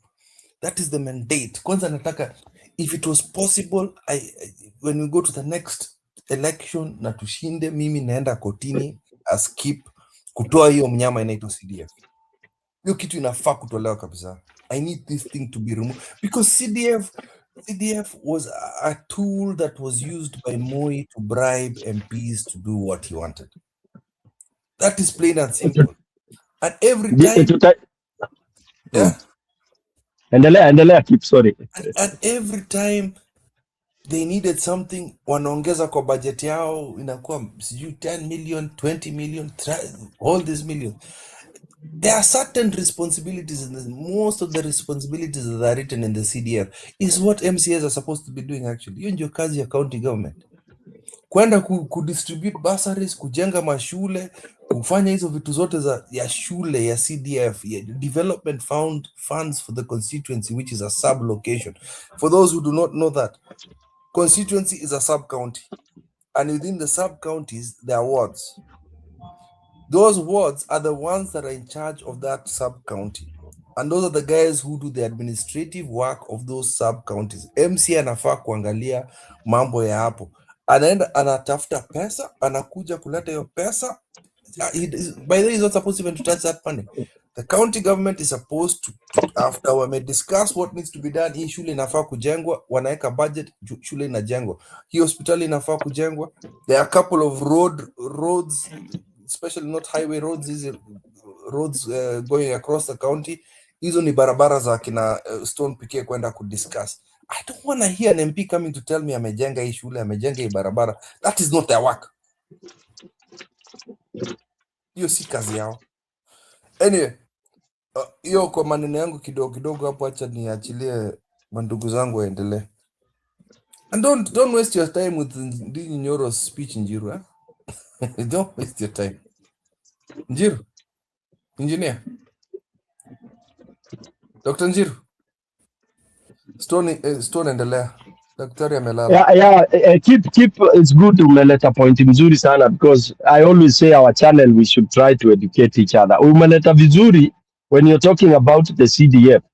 You know, people have been so much bombarded and distorted that mpaka unaulizanga mtu maneno ya ward, maneno ya that people don't understand. When the constitution was constituted, the lowest development unit is that one called a ward. They made that purposely so that it is the closest. When you talk about development of a constituency, it is out of either 20 or 15, 16, depending on the size of that constituency, 16, 17, 18, 20 units that are called wards. Now, these units is the closest to Mwananchi, because it's a group of villages that you can easily, yani ukiguza ward, unaguza Mwananchi, unajua nimeguza kwa kina Kip, nimeguza. And that is the best way to have what we would call a unit development. Ati ukienda kwa hiyo unit, kama kuna shida ya shule, it is tangible. Na unajua mali, you know where your MCA lives. Haiwezi kutoroka asiati anaenda na yeye. Ako hapa. Yes. Mko naye hapo, and that's the guy you wake up in the morning to go and see. Unamwambia ile bohol ulitoboa juzi imekataa kutoa maji. What happened? The MP is at constituency level, overseeing over 15, 20 those units, and that's why their duty is just to make policies. And they're in Nairobi, yes, most of the time. And they're in Nairobi, and if he has a constituency office, it is in one of those 15 wards. So you can imagine you have to drive. It's like you're going to Nairobi to see your MP. So now that's why they are made what? They are made to be the policy makers, so that those policies trickle down to the county level. And that's why we have two parliaments. The parliament at county level is supposed to sieve out policies and implement practically. Then what is not working is forwarded to the MP and the Senate and all the rest to make sure that they expedite the trickle down of the resources to the real area. So, by the way, when you say like the NCDF, it should go all the way to the county, to the ward. You are able to even jail an MCA when money is misappropriated than an MP. Because if an MCA is supposed to drill 4 boreholes and he drills 1, you can easily quickly ask Banai, what happened here? You can catch the MCA so quickly and so fast if we have a government that is serious with helping Mwananchi. Thank you, Kid. Giro, back to you. Sawa. Kwa wale wanafuatilia World Cup, by the way, Ghana imefungwa na Croatia, which is okay. So let's hope Croatia is tough. Croatia is no joke. Croatia is not a joke. Croatia is not. They started very badly in this World Cup. They started very badly. It doesn't matter, but Croatia is one of the big ones, bana. You don't joke with Croatia. Yeah. Croatia ukiangalia hata kutoka nini, they are tough. They are good. They are good. But this World Cup they are not demonstrating their goodness. But they are winning. That hiyo wanafunga, si ndio wana demonstrate bwana Njiro. Kwani hiyo ni nini? Ngoja utaona. You're joking about Croatia. Ama mnataka kusema wakiingia round of 32 huko ndio kusema sasa See, that is a joke. Hata na si ndio hiyo wanafanya. Njiro. Wakilalisha timu yetu ya Afrika Ghana, it means wamewaweza bwana. Mugara you must not know about Croatia, my friend. I know them, but for me I don't think it's a serious team. Mimi najua wako serious. Wala ukicheza nao watakutinga mabao. Just look at you joke around with them. Ukicheza na Croatia, Njiro wanaweza kutinga, uone wanakupeleka home bila kujua. I just know Croatia is a very small country like Cape Verde. Like Cabo Verde. Cabo Verde. I just know they're a very small country. 2 million people. Hiyo ndio bias ya Njiru. Njiru is bias. Njiru anadharau size. How many people in Norway? Norway is 5 million. How can Croatia be winning games and China with 1 billion people cannot do anything? Or India? Eh? That's a joke. You are reason, Bana. You're not reason. It's like. Let me ask you. Yeah. Let me ask you. There's a country within Russia. You know, a country within Russia. What's his name? Where these UFC fighters are from? Uzbekistan and Kazakhstan.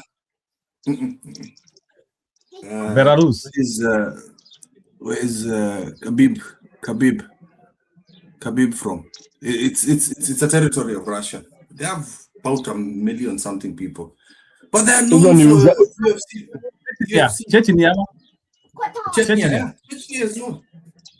is known for. It's a small country. Chechnya inajulikana juu ya Ramzan Kazan, Ramzan. Unajua they have a very serious Iron Man. Ikifika vita Chechnya wanakuanga serious. There's another small country that UK also come and get their soldiers from. To Chinese to dogo inaitwa Gibraltar and Malta. They also called Gibraltar and Malta. So ile kitu najaribu kuuliza ni, can you imagine China cannot be able to assemble a team of 11 people, 1 billion people? Is that not a joke? It's because they're not interested in the sport, my friend. If you go see them in gymnastics, if you go see what they like gymnastics. They like athletics. They'll come and overrun us in athletics. You'll see them in track and field. How about Kenya? Kenya with a population of 50 million. There's a reason for that. Si nimesikia watu wakisema sasa sisi ndio tungekuwa tunacheza na Argentina sababu tulishinda Cabo Verde ile wakati walikuwa Kenya. Hiyo ni bure. Actually, I'm glad we're not even in the World Cup. Sasa imagine sasa Ruto angekuwa kutuaibisha bwana. Ruto angekuwa na bloat huko kama nguruwe. Ungemwona. Wewe unajua you win or lose, wale watu wanatoroka kwa group sasa wanagongwa $10 million. Sasa wale watu wanaenda nyumbani sasa unagongwa 10 million, ulikuwa umegongwa 2.5 ingine ya kutayarisha. Can you imagine $12.5 million just participating in the World Cup? The whole team. No, ni timu yote inapewa 12 so every team ambayo inashuka sasa wako na 12.5. So can you multiply $12.5 million with around 128 to 1 billion gap? It is almost 1.5 billion. It's not a joke. Si mtu anapata $1,000,000 anapeleka nyumbani wakigawana. Kwa mzuri sana. Sio, lakini unasahau, unajua, let's say team inaweza kuwa na 20 people. Let's put it there. Timu ni kubwa mpaka hata manager. But at least $1 million is a life-changing event. It's a life-changing money. Mbona serikali iibe? Yeah, it's true. Yeah, no, it is Ndindi. That's good money. That's good money. Imagine ni pesa umetengeneza na wiki moja. Wiki moja, wiki mbili, wiki tatu, hata kama ni mwezi moja. No. I'm not talking of wale watashinda kikombe watapoa $50 million. It will be extreme money. Ukishinda kikombe ni $50 million. There's also the situation scouts are watching. That's another beautiful thing about that. That's how Cristiano Ronaldo was found. Cristiano Ronaldo, if they did not make it for the European 2006, 2006 the World Cup. No, inakuanga time ya display because hakuna tournament ingine inaendelea, so hata mascout wako focused na kuangalia. But one thing which have gotten happy with Africa, we have also benefited from talents from Europe. Zile matalent zingeweza kuenda Europe, hizo matalent zilibidi zirudi Africa. You understand? According to the World Cup, every single the World Cup is being played by Africans. Back at Australia, what do you kila mali? I didn't like it. Just black people only. Actually, we are playing, but from different angles. Africa took off far, the most represented. Ukienda France tuko hapo, ukienda Japan tuko hapo, mpaka Japan bana. Can you imagine if we had good government now, how it could be? Okay, Like, huh? Can you imagine? Because unajua kama Senegal ilipata demoralization because unajua Senegal nasikia walipelekwa hoteli ilikuwa hata na makunguni man. Senegal they were really Morocco hata pesa ya allowance hata allowance ya AFCON hawajalipwa. Senegal ile ndio walikuwa wanafaa kulipa AFCON, ndio walibehave hivyo, wamebehave by the way. Waliba tawalia goalkeeper. They kept stealing his towel. Unawakieka sijui nini. So hata haikuwa inamsaidia. Moroccans are bad. Again, there's also African disunity because of those two nations that let us down. The ones that made it to World Cup are just two of the worst ones. Morocco and South Africa. Moroccans don't think they're Africans. But unajua Morocco wako na experience. Morocco wako na experience. Actually, Morocco might be the team which might go far again. Mimi naona Morocco ikifika quarters. Don't undermine Ghana. They will have to pull their socks. Kama wameanzia kushindwa na hii timu inaitwa Croatia. Mi Croatia sikuwa naipea chance hii mwaka. No, Croatia is not doing well. Si nimeona game yao, Croatia hawana game. Hawana like I have seen Croatia in 2022 and I saw Croatia in 2018. Na niliona Croatia 1998. Hapa hakuna Croatia. Croatia is extremely struggling. So we are stuck with the fascists, eh? I think it's yeah.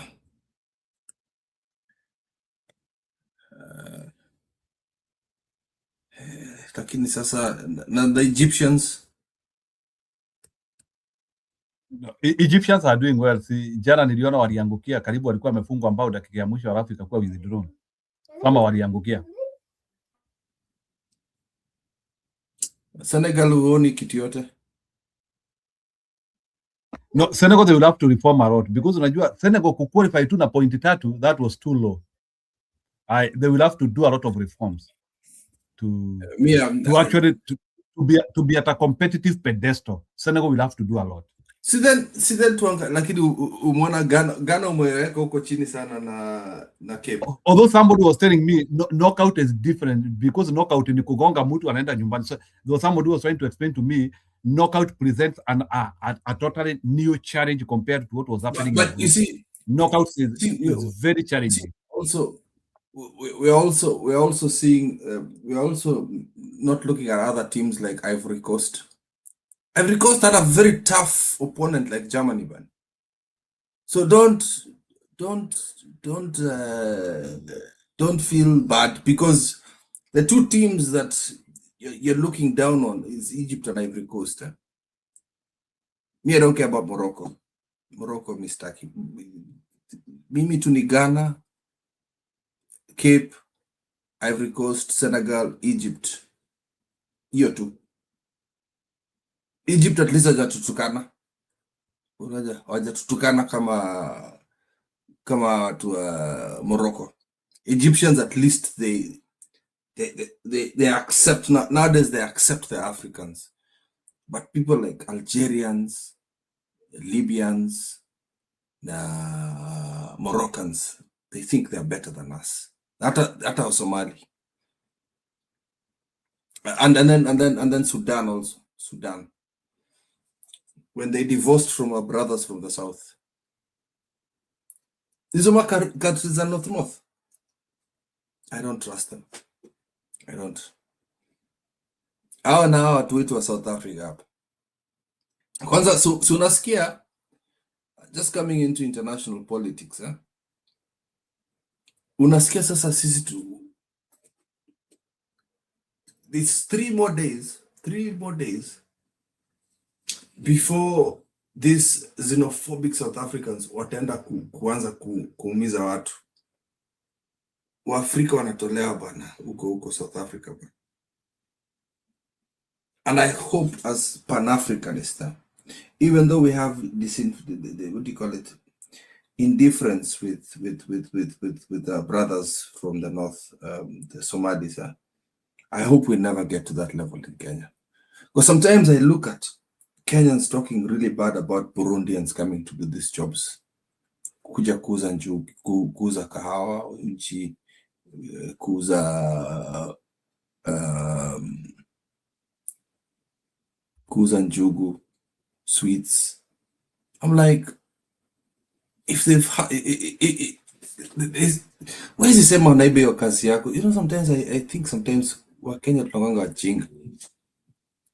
Self-employment. The only thing that I disagree with them, na hapo ndio naweza chapa wa kiboko, is the ones that are coming to be bought by Ruto in terms of impeding our election rights. Hapo tu ndio kona shida. But as Africans, I think they are welcome in Kenya. I don't know what you think, Stone.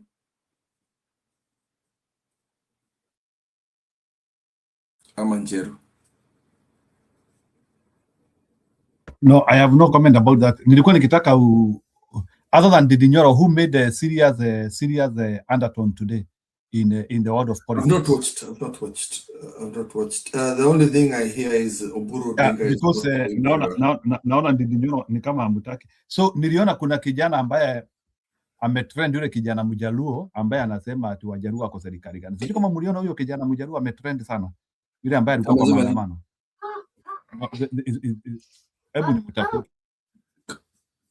I will tell you the truth, Jero. I did not watch. I did not anticipate. I have not even looked. I have not asked anybody about any so-called mandamanos that happened. I switched off my head about it. Wacha nikuonesha very disturbing video hapa. Niliona hii serikali iko na shida. Let me show you how they manhandled a disabled man. Let me show you how, I saw that like, one. Yeah. Ngoja kidogo, and you didn't react to it. Ngoja kidogo. That came on my TikTok feed. That was disgusting. Has sparked outrage in the manner in which police have handled protesters since the June 2024 anti-tax protests, where more than 60 people were killed by the police. The verdict is that the men and women sworn to protect and serve the public, as well as the Constitution, have been bending the law. And as NTV's South Rift editor Bridget Singana reports, there are fears among the civil society that things are moving from bad to worse with regard to security agencies meant to preserve public law and order. At his beauty parlor, James Mbogwa attends to a client. On Friday, he was before a magistrate at the Nakuru Law Courts, where he, alongside 12 other protesters, were charged for disrupting transport along the Nakuru-Nairobi highway on the anniversary of the June 2024 protests. James and his co-accused were released on a 5,000 shilling cash bail, but it's the nature of his arrest that has human rights organizations and the public enraged after the clip went viral.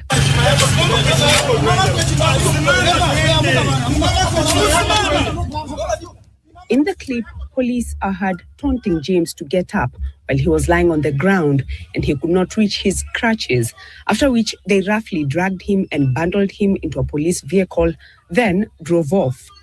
Ukiangalia huo polisi venye alinishika, ananivutanisha, akaniangusha. Chuma zikaruka wapi? Sina hivyo. Then ananivutia chini.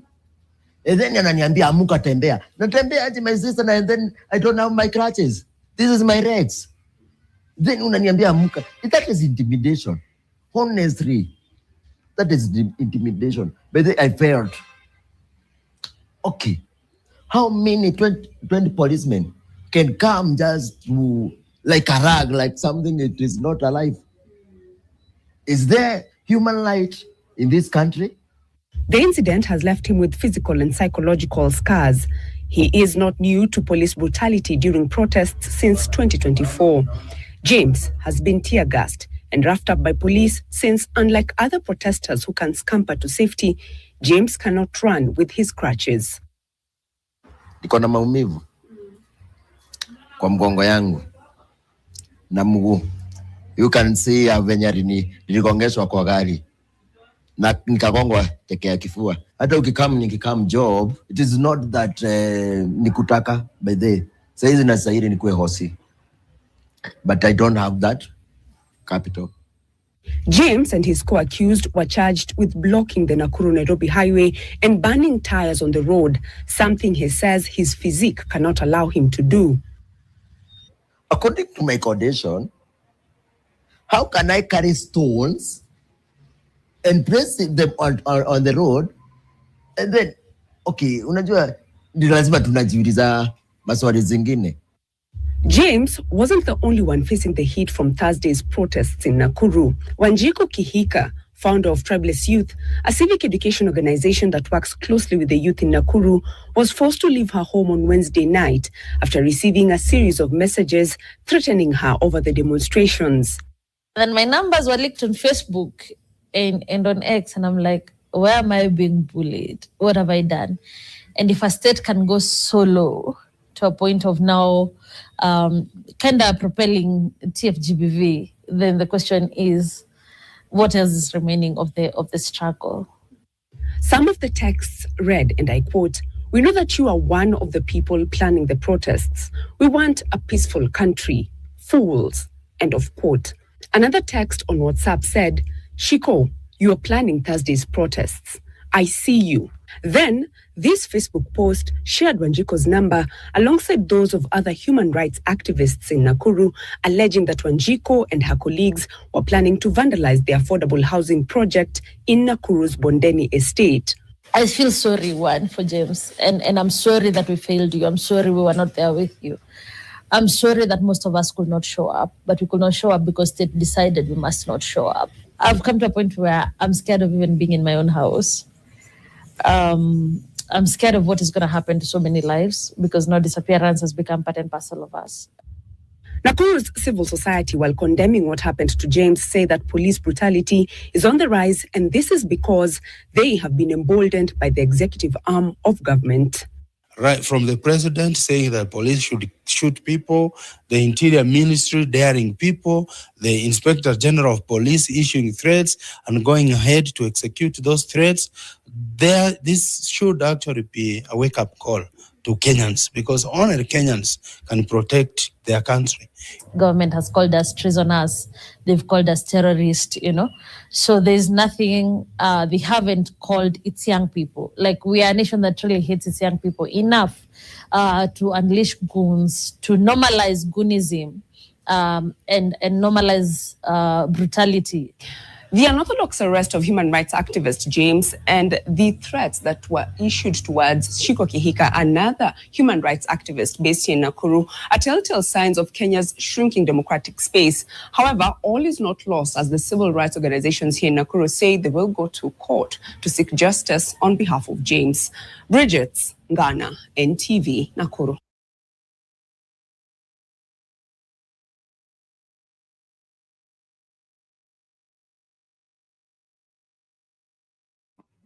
Okay, Bwana ameenda keep.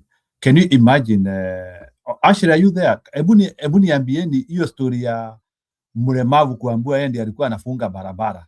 How can we call that? And the government, no wonder saa zingine serikali does not have a yote ya kusema mtu alijipiga risasi na akajichoma. Bwana Stone PK, are you there? Stone? Ashley, are you there? Ashley, are you there? Mtu alijipiga risasi akajichoma, sijui alijipiga risasi akajichoma, sijui akajimwaga. I don't know how they say it hapo. Sasa mlemavu anabeba mawe. Kenya inchi yangu, acha ni Kenya inchi yangu tunayoipenda. Sinanga tu Kenya inchi yangu, Kenya inchi. It's those things that happen in Kenya. Mlemavu anafunga barabara. Nimesikiliza hiyo story nikasema enyewe Kenya is a country in hiyo galaxy inaitwa aje? Kuna galaxy tuliambiwa Kenya is not on this galaxy. Kenya is on another galaxy. Hey, I'm here. Sorry, I was a little far away. Sasa ati ni respondia kwa hiyo story ati ya mlemavu ndiye alikuwa anafunga barabara. Hiyo ni kama kututusi, by the way. Kusema mlemavu anafunga, it's like what would you call that? Is it spite? Or I don't even know what you call it. And that's where I wonder the leaders who are calling for people to go on the street.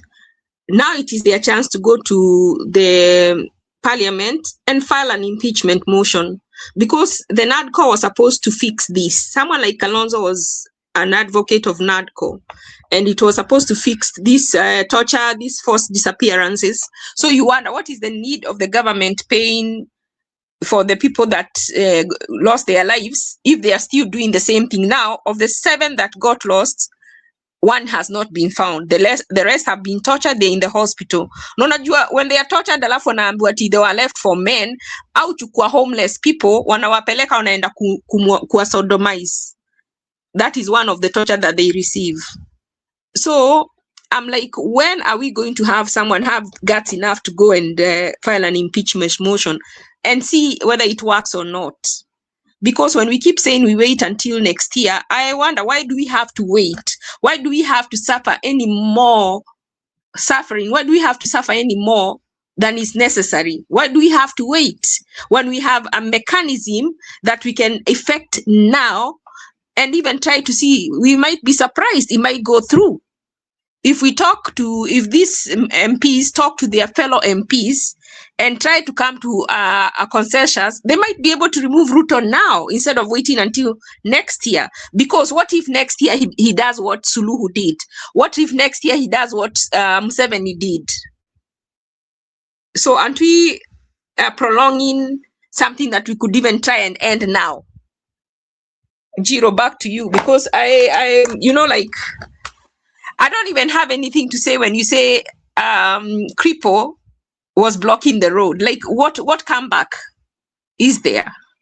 There is none. Na ni mtu wa serikali anasema hivyo na ako pale kwa mahakama kama prosecutor wa serikali anasema hivyo, mlemavu alifunga barabara, and you can see the way they manhandled him, wakamgongesha chini, and no one has even appeared kusema hata huyo mtu kwanza tumpeleke hospitali. How can they be that careless?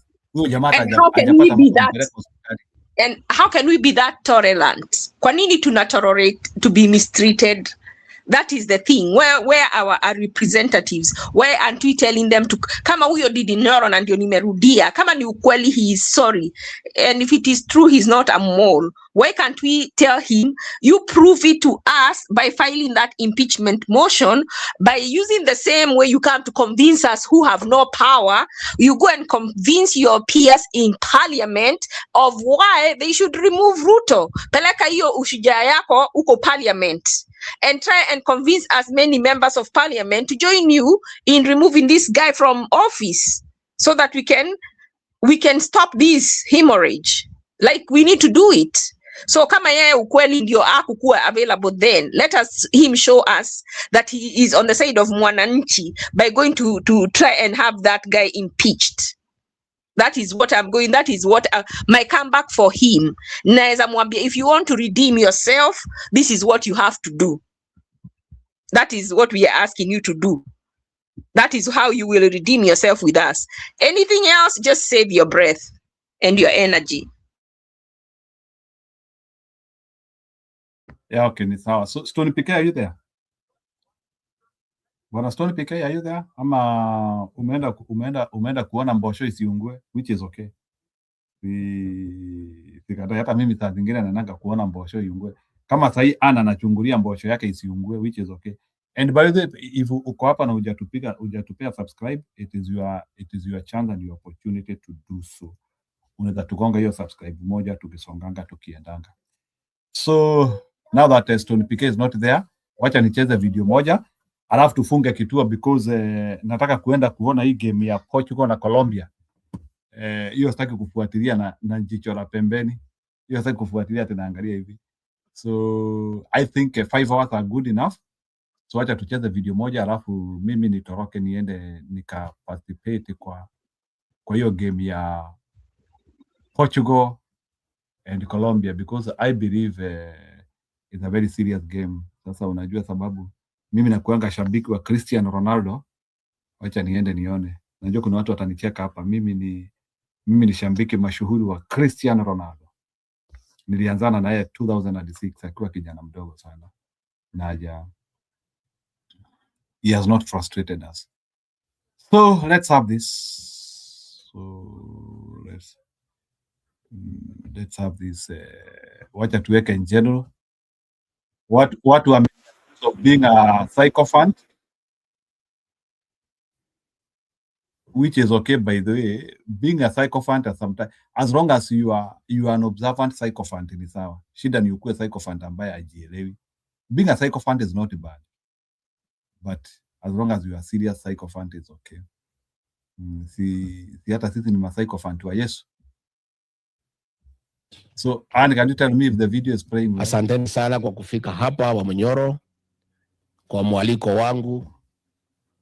Nilifika hapa nikipanga kukaa hapa siku 45 kuchukua maoni ya watu wangu, kwa sababu jamii yetu, hasa watu ya Mlima Kenya, hakuna kiongozi anaambia wananchi pahali wataenda na vile watakaa. Wananchi ndio wenye kuamua pahali wanataka kwenda, na wanaeleza viongozi wao, alafu viongozi wanawapeleka pahali wanataka kwenda. Kwa hivyo tukitafuta serikali mwaka ujao, tukitafuta one single presidential candidate, nikaona nikuje nyumbani niongee na watu wangu, wanipatie mwelekeo wa kisiasa na vile tutajipanga hapo mbele.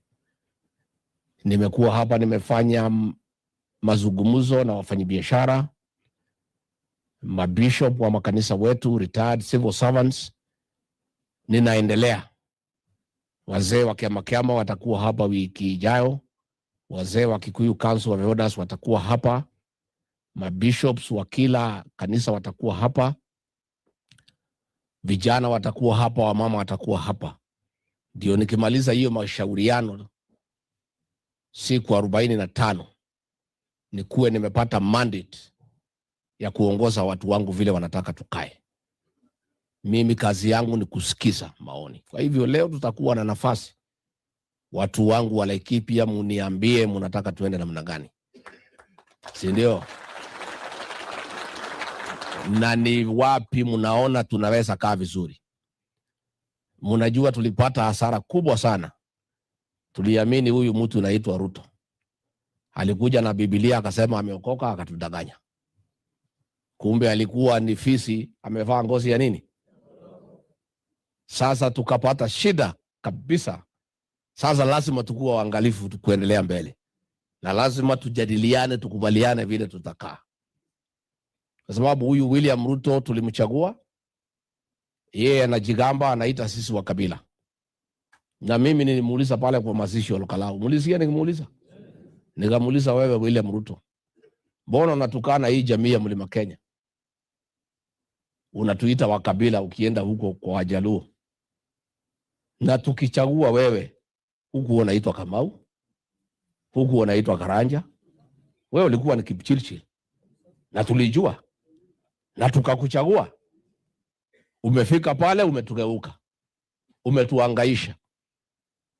Watoto wetu wote KRA umefuta kazi, Kenya Port Authority umefuta watu wetu, polisi OSPD wote ma-OCS umefuta kazi. Biashara ya watu ya mlima umeharibu, Gikomba umechoma, manyumba ya watu ya mlima umebomoa. Umetuangaisha, umetusaliti. Masomo ililetwa na Mwai Kibaki umeharibu, matibabu ililetwa na Uhuru Kenyatta umeharibu, kila kitu umeharibu. Alafu umeanza kuangaisha jamii ya Mlima Kenya. Na ndio mimi nikasema sasa lazima niite nyumba yangu tuongee, kwa sababu iko shida, iko hatari mbele. Wiki iliyopita, sio wiki hii maandamano ilikuwa ya Gen Z. Huyu Ruto na Murkomen walikuwa wamepangia sisi mabaya sana watu ya Mlima Kenya. Na mimi nataka nishukuru watu ya Mlima Kenya. Niliposema iko hatari msiende kwa barabara, mkanisikiza. Nataka niseme asante. Nilipoambia wafanyikazi wasifungue biashara zao, imepangiwa vile zitaharibiwa, wakafuga maduka, nataka niseme asante. Nilipoambia wafanyabiashara waandike vijana walinde mali yao, wakaandika vijana wakalinda mali yao, nataka niseme asante. Nilipoomba watoto wetu wa Gen Z wakae nyumbani, wakanisikiza, nataka niseme asante. Huyu William Ruto na Kipchumba Murkomen walikuwa wamepangia sisi vibaya sana. Walikuwa wamepanga karibu watu 10,000 wauawe hapa mlimani. Walikuwa wametaka kuharibu biashara zetu zote, ati ndio sisi tumuinamie, tuinue mkono, ati ndio jamii niketishe chini iniambie Rigathi, huyu Ruto atatumaliza kama jamii, wachana na yeye aendelee miaka ingine 5. Kwa sababu walikuwa wanataka kuuzia watu wetu uoga, waue watu ya Mlima Kenya, waharibu biashara zetu zote, to intimidate the community, to sell fear, so that the community can call me and tell me not to fight William Ruto and to allow him to proceed another 5 years asimalize jamii ya Mlima Kenya. Na hiyo maneno yote, unajua huyu Moses Kuria alikuwa advisor yake ya mambo ya uchumi, akajifanya ametoka kazi, akabadilishwa kazi. Moses Kuria is the advisor of William Ruto on how to persecute the people of the mountain and force them into submission. Hiyo maneno yote ilipangwa na Moses Kuria, Mwangi Kiojore na Kimani Ichung'wa, William Ruto, Kithure Kindiki and Kipchumba Murkomen. Na kulikuwa na shida, watu wangu. Mimi nataka nishukuru Mwenyezi Mungu, aliniongoza vizuri nitoe mwelekeo kwa jamii. Nataka nipongeze maofisa ya polisi ambayo waliniambia siri ya ile maneno tumepangiwa. Nataka nishukuru civil servants, waliniambia ile pesa ilitolewa milioni 200 ya kulipa wahuni ya kuja kuangaisha jamii ya Mlima Kenya. Na mimi nataka nitoe shukurani kwa watu ya Mlima Kenya ya kwamba wamekubali mimi nikiwaongoza, nikitoa mwelekeo watanifuata. Nataka niseme asante. Watu wengine walijaribu kuniingilia, Rigathi, kwa nini hapana enda kwa barabara, wewe ni muoga? Mimi si muoga, kila mtu najua. Lakini mimi ni kiongozi, anajali watu yake. Siwezi peleka watu yangu kwa kifo, mimi nitakuwa ni mjinga. Siwezi kubali mali ya watu yangu iharibiwe, mimi nitakuwa ni mjinga. Tena sisi tuko na nafasi ya kutoa huyu mtu mwaka ujao kupitia kura. Sasa tukikufa tutamtoa namna gani? Tukikufa tutamtoa namna gani? Biashara zetu zikiharibiwa tutakula nini tukigoja Nataka ureact kwa hiyo story. Mkuu na kesi Gachagua anasema tukikufa tutamtoa namna gani? It's like anasema the reason why yako participate kwa maandamano. So that's why nimecheza hiyo video. So do you think that is a valid reason? Stone PK, are you there? You people, you have been accusing me, mimi ndiye natorokanga kwa show, lakini inaonekana sasa nyinyi ndio mume inherit hiyo tabia mbaya. Hiyo tabia mbaya ya kukula njaro kwa show. Kwa show na huko kwa show. Lakini sawa tu. So tukikufa tutamtoa aje? So can you react to that? That's the reason why nimecheza hii speech, because do you think Gachagua responded the right way on the intrigues ya siasa? Mtoa. Kwa hivyo mimi kama kiongozi, Mwenyezi Mungu alinielekeza vizuri.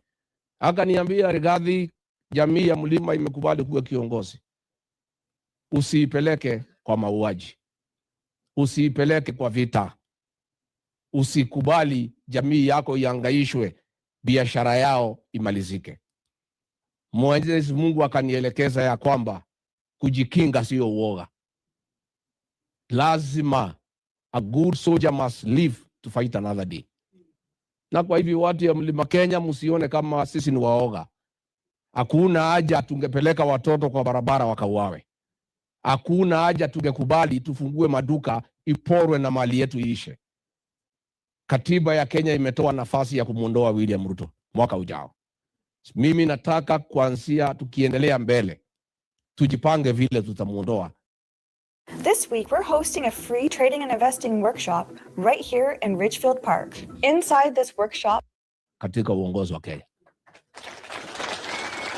na sisi tutamuondoa na njia ya amani kupitia kura zetu, na kura zetu ni mingi.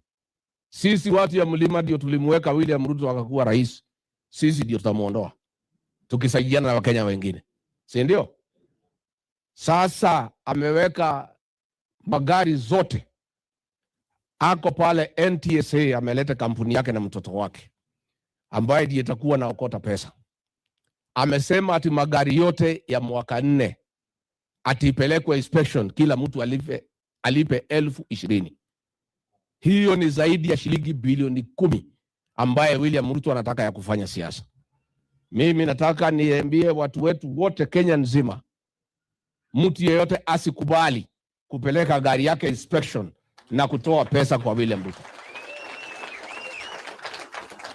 Na mimi niseme pia, tukiendelea mbele, huyu William Ruto akiendelea kuhangaisha sisi na vita, akiendelea kulete fujo na kuua watu, sisi hatutapigana yeye na fujo. Mimi nitatoa agizo katika Jamhuri ya Kenya, Wakenya wasimamishe kulipa kodi mpaka William Ruto akuwe na adabu. Si tukisema hatutalipa kodi itakuwa namna hiyo? Yes. I am telling William Ruto, stop violence. Hiyo statement mmeisikiaje hapo? Ati huyu jamaa akiendelea hivyo tutaambia Wakenya wasilipe kodi. We are slowly. Mimi naona tu ni catenarizer. We are slowly. Tunaenda huko. Tunaenda huko tunazita uncharted territories. Hata Raila alijaribu kuzunguza hivi lakini hakufika. Lakini naona Gachagua atatufikisha huko. Serikali ikikusumbua kabisa unawaambia kondi ngo. Kondi ngo. Haya. Hii. Huyu jamaa atatufikisha the real Canaan. Haya. Stop persecuting people. And since we cannot match you in violence, we are not violent people. We are very peaceful people. If you continue with what you are doing, goonism, destruction of property, kuua watu, mimi Rigathi Gachagua nitauliza Wakenya wote, we suspend the payment of taxes until you come to your senses. And it will happen. Juzi pale Gikomba, 2 days before hii maneno ya alikuwa amepanga ya jinsi ya kuua watu wetu, amechoma hiyo soko, ametuma askari wamechoma hiyo soko, na wale watu targeted ni jamii ya Mlima na Wakamba, ati kwa sababu tumeshikana na Wakamba. Sasa watu ya Gikomba wameumia, wamehangaika, mpaka wa leo hakuna mtu ameenda kuwasaidia, mali yao imeisha. Kwa hivyo watu wangu, it is very urgent tujipange vizuri vile tutatoa huyu mtu next year, kwa sababu tusipofanya hivyo Kenya itakuwa na shida. Wamepora mali yote ya Kenya. Ametumia Murkomen kulete goons ndio wanatawala Kenya. Ati wahuni ndio wanatawala Kenya. Nchi nzuri aliwachiwa na Uhuru Kenyatta bila matatizo, kulikuwa na usalama. Sasa goons ndio wanatatiza wa Kenya kila pahali. Na kwa hivyo it is very urgent ya kwamba tushauriane na nyinyi, tukubaliane tutoe one single presidential candidate ya kufukuza William Ruto aende nyumbani. Tusipofanya hivyo tutakuwa na shida, si ndio? Tuendelee tusiendelee? Kasongo angaishwe asiangaishwe? Apangiwe asipangiwe? Si ndio umekuja tupange? Si ndio mko hapa? Hi, American parents. I am offering a free class of my best-selling math program. Here, your child will master. Acacia, not no. Actually, I know. I don't know your feel about Gachagua, but Sijui kama ulisikiliza hiyo speech ya Gachagua ya aftermath ya maandamano, and when Gachagua is saying that Ruto akiendelea na hiyo mambo anaendelea nayo, they will instruct people wasilipe kondi. Do you think actually wanaweza fika hapo? And That maybe would as you do actually a be more I think, diagnosis of your speech yote. yeah, I like that kind of action, because I think we need to move to make stagnant in one place, and I think it's good to escalate. Na ndio nilikuwa nasema whatever he's doing, the reason he does that is because people don't escalate. They don't show him. They need to tighten the belt. The more he does these things, we need to become more serious. So I like that action of him saying that we are going to ask people not to pay taxes, and that's not the only reason you should ask people to pay taxes. Hizi taxes zingine ameongeza and then zinaendelea kuibiwa pia, that one should cause that issue of watu waambiwa wasilipe taxes until hizi pesa zimeibiwa zirudishwe, stuff like that. I wish he would continue to do that, na aendelee akifanya hivyo mpaka afike kwa kuambia the people who are supporting the united opposition waende parliament wafile hiyo motion ya impeachment. The reason I came back when I was listening to Gachagua, I had listened to this video that you are playing, but then there is another one I heard about Mudavadi on the 13th of June. Alisema they will make sure that Ruto will win decisively, so that there will be no need for a rerun and there will not need for a petition in court. Akasema 2013 tulikuwa na petition, 2017 kulikuwa na petition, 2022 kulikuwa na petition. Now their aim is that 2027 there will be no petition. Can you imagine? They want Ruto to win with a decisive vote. And when you imagine all the guy who is going around asking opinion polls, in each opinion polls, the first person to be taken out is Ruto. My worry is that what they want to do is what that's what I just said before I left, that what they did in Uganda and Tanzania, you see where they won by a lot na ilikuwa manipulated. And my question is this united opposition ready for such an eventuality? What if that happened? What are they going to do? I think we need to start talking about it now. We need to start talking about how do we ensure that there is a credible election now. We need to ensure this guy who was chosen as the chairman of the IEBC, there is another clip I saw where he said that he gave his documents to be filed, but the way he implied is that he wanted to be one of the commissioner, and whoever filed for him for the commissioner and also for the chairman. So according to his implication, from what I listened to him, until someone brought him back to his senses, he let it slide that iyo chairmanship, he did not apply for it. Someone else applied for him. Well, he had given out his documents, apply commissioner, that person put in also for the chairman. So me, I just feel like it's illegal. If somebody applies for you a job, we did not ask them to apply. So in the first place, I haven't seen anyone go to court to challenge his nomination, because how can he have a job that he himself has admitted he did not apply for himself? He wanted to be a commissioner, huyo mtu akamweka. In fact, alisema he was surprised to see that he was shortlisted. He didn't even know that his application had been put for chairman, and he's chairman today. Sasa vitu kama hizo, me I feel like is what the opposition should be like following up, so that they can have someone there who has not been put there, that did not apply for the position. And then we need to ask them how they keep saying, Gachagua keeps saying, let us wait for Ruto for the election. But I'm asking, how can they guarantee us that we'll have a credible election? So that is why I'm saying the cleanest way to remove Ruto, and is provided through the constitution, is through an impeachment. That's all I have to say. Acacia, kuna swali imeulizwa hapa noma sana na Mr. Kibogong from Australia.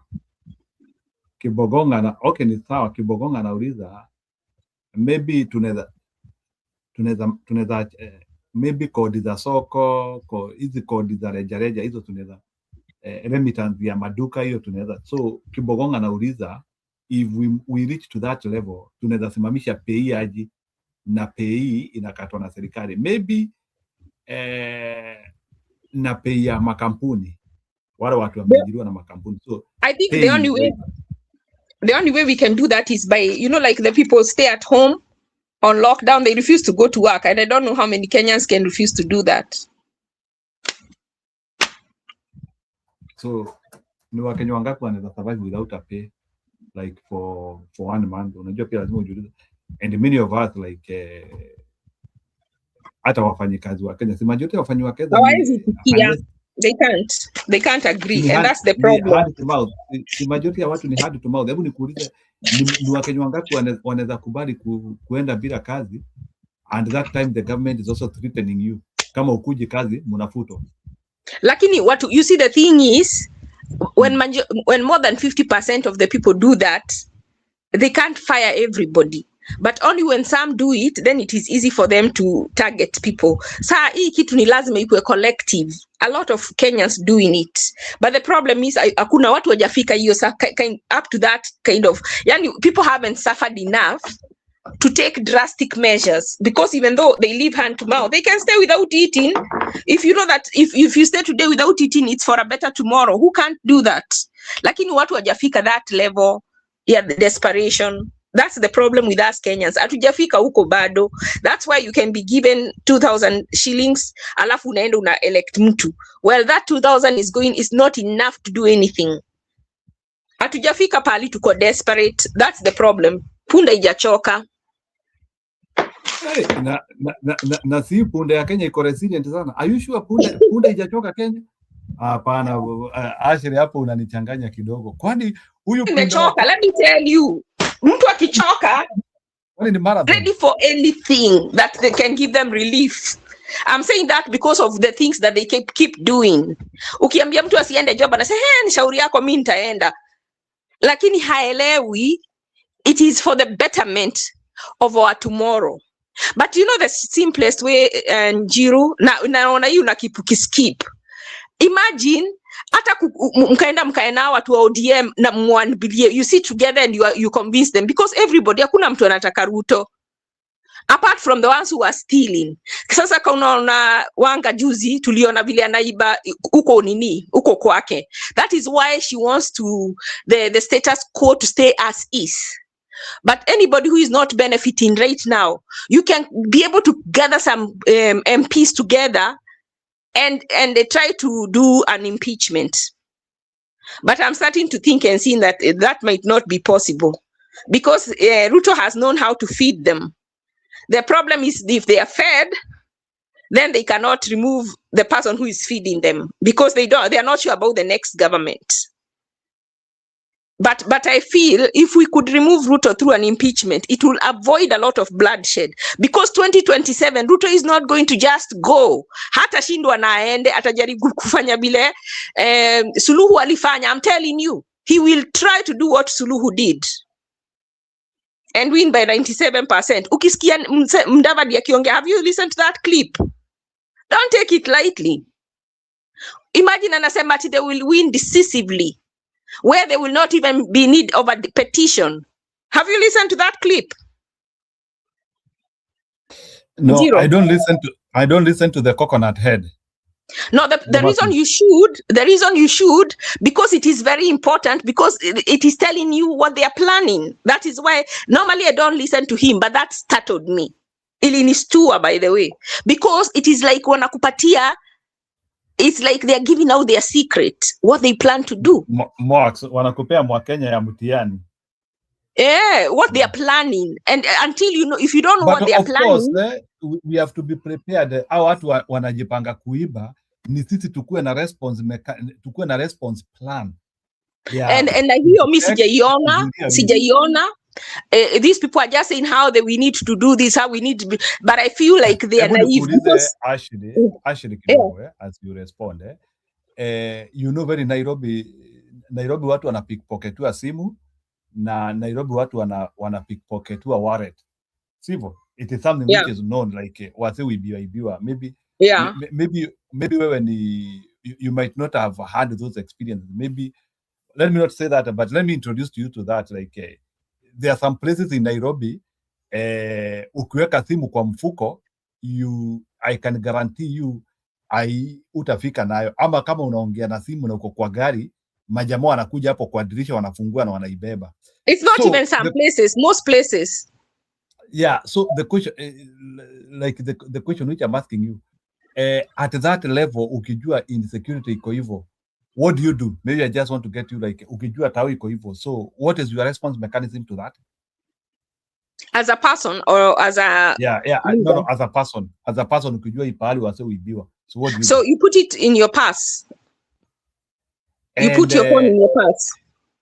And also, you also and don't by use the way, it. even passes, even people reach to where they couldn't even carry passes, they used to put it in a paper bag. So now I don't know, because they don't have paper bags, I don't know where they put their wallets or even their na kama wewe ni mama, unaiweka hapa mbele kwa mipira, hii mipira miwili Mungu amewapea, unaiweka na hapo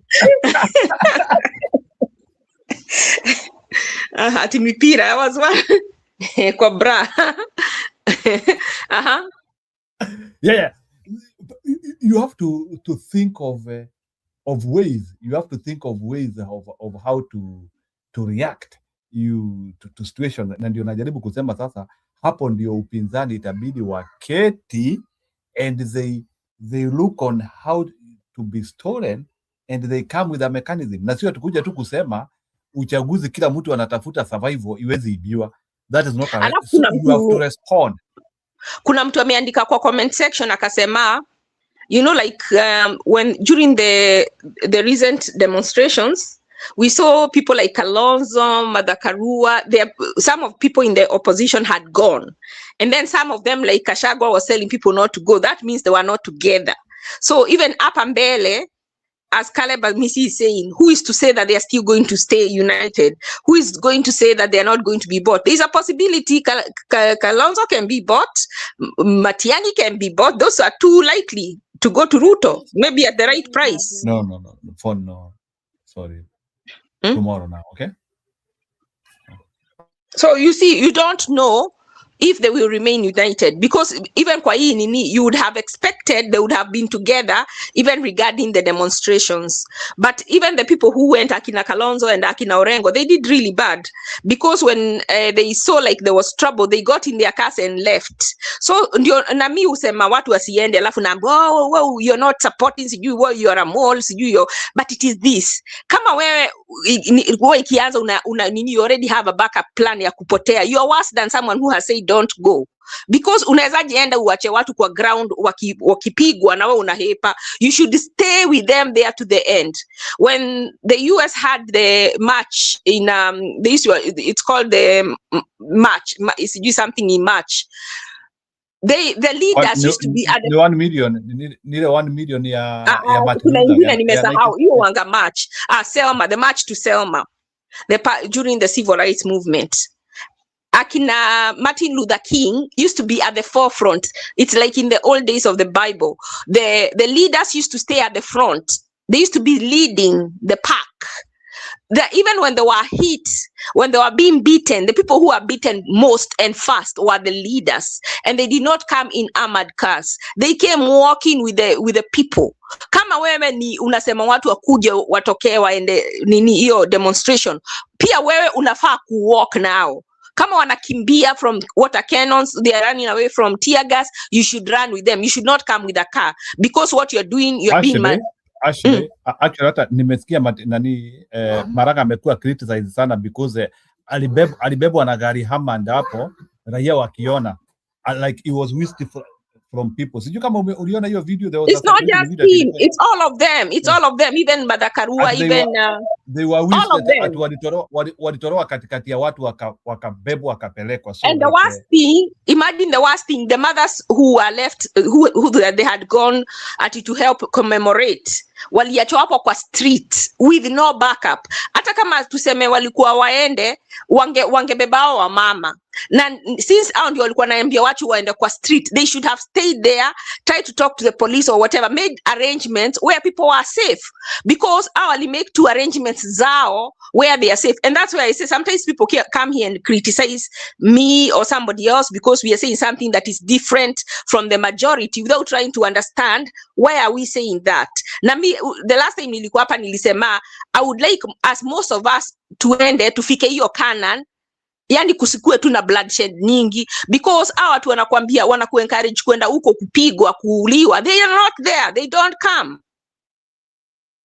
If a leader wants to, if someone wants to encourage you to go, let them call you from the ground.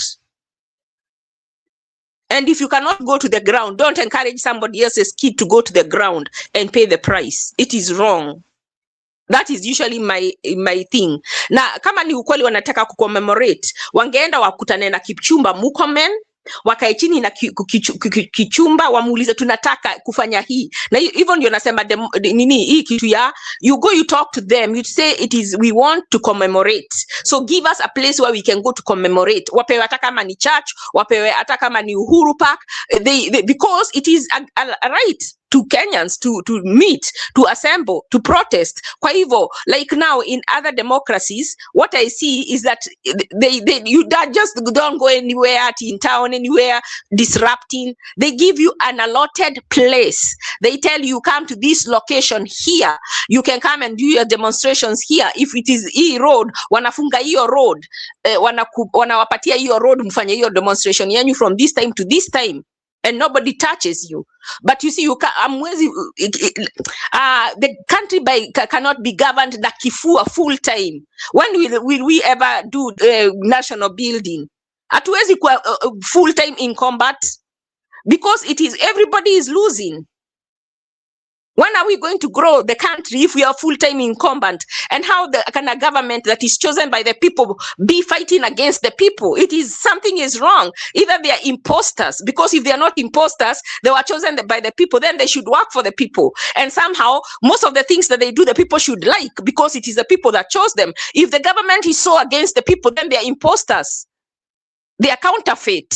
Only a counterfeit cannot work together with the people, because the government should be mandated by the majority. So whatever the rule of law, or whatever the rule the government has, should mostly be something the majority of the people agree, because those many people are the ones who put it in power. When there is such a disconnect, then it is true that they were not chosen by the people. That is what I would conclude. And if the government and the people are in such loggerheads, then it is the time for that government to leave, because we need a government that is for the people, by the people, and works for the people. We have so much strife, and it is wrong. The government cannot be saying one thing and the people are saying the other thing. Then who is the government representing? Wow, I don't know, Jiro. No, actually, I get you. There is a lot glitches. Pia hiyo upinzani yetu lazima, kuna vitu lazima, hiyo story ya being humane is very serious. It was so unfortunate that our leaders need to be, even our leaders wanataka kufight, and they want us to fight their battles. So tunapelekwa kwa street as collateral damage. Juu kama mimi ni leader and I really do want to commemorate, I will go to the right organs of government, and they know who they are, they have their numbers. You call them, munashirikiana, munamwambia this law says this, then this and this. Give us a place where we can go and meet and exercise our civic rights of assembly, of meeting, of demonstrating. Give us where we need to go. We don't need to be in strife. You don't need to put the police in kupigana na citizen. It is wrong. Let me tell you, there's a time there was these demonstrations going on in the US a lot about they were pulling down a lot of statues. And then this one city, they wanted to pull down a statue that was made during the slave trade. It was made by the slave masters. So they wanted to pull it down. And then there was a law that said if you pull it down, you're going to pay $20,000. And people are beating it. It was so strong. And it's something that is real. Maybe I'll send you a link one day. You show what a leader is. This mayor of that city, akaenda akaambia watu, please stop. What wacha kudestroy hiyo monument. I promise you that was on a weekend, on Saturday. Akawambia by Tuesday it will be down. Do you know? And then Monday, people, Sunday it was there. Monday it was there. People started complaining. He had told people, go home. I promise you by Tuesday I will take it out. And by Tuesday, that Monday night, they worked, they removed it, and he paid the fine for removing it.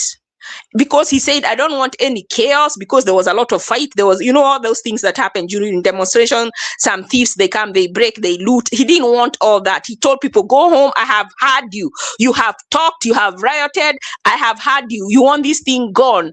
I promise you it will be down. Kwa hivyo, our leaders do not have to be against the people that put them in power. They need to listen to what the people want and tell them, we have heard you. We are going to do what you want. And he pulled it down. And because he pulled it down, which was against the law, there was a penalty for pulling it down. He paid it. People even raised funds to pay it. He said he doesn't want to pay it himself. A mayor in a city. And he did that. So, because the leader works for the people.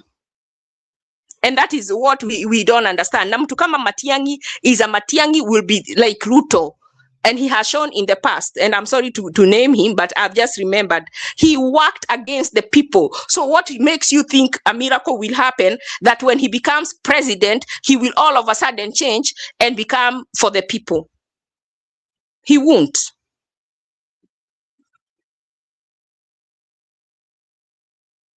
Okay, sawa. Wacha, I think that one is well explained. Wacha niweke Ndindi Nyoro sasa. Okay, sawa sawa. I started a business to give full clothes and Chase has supported me from the beginning. So I'm playing it courtesy And the reason you don't hear is because... Okay, and have a good night. I'm going. No, and majority of you in front of me have covered other impeachments, including for governors.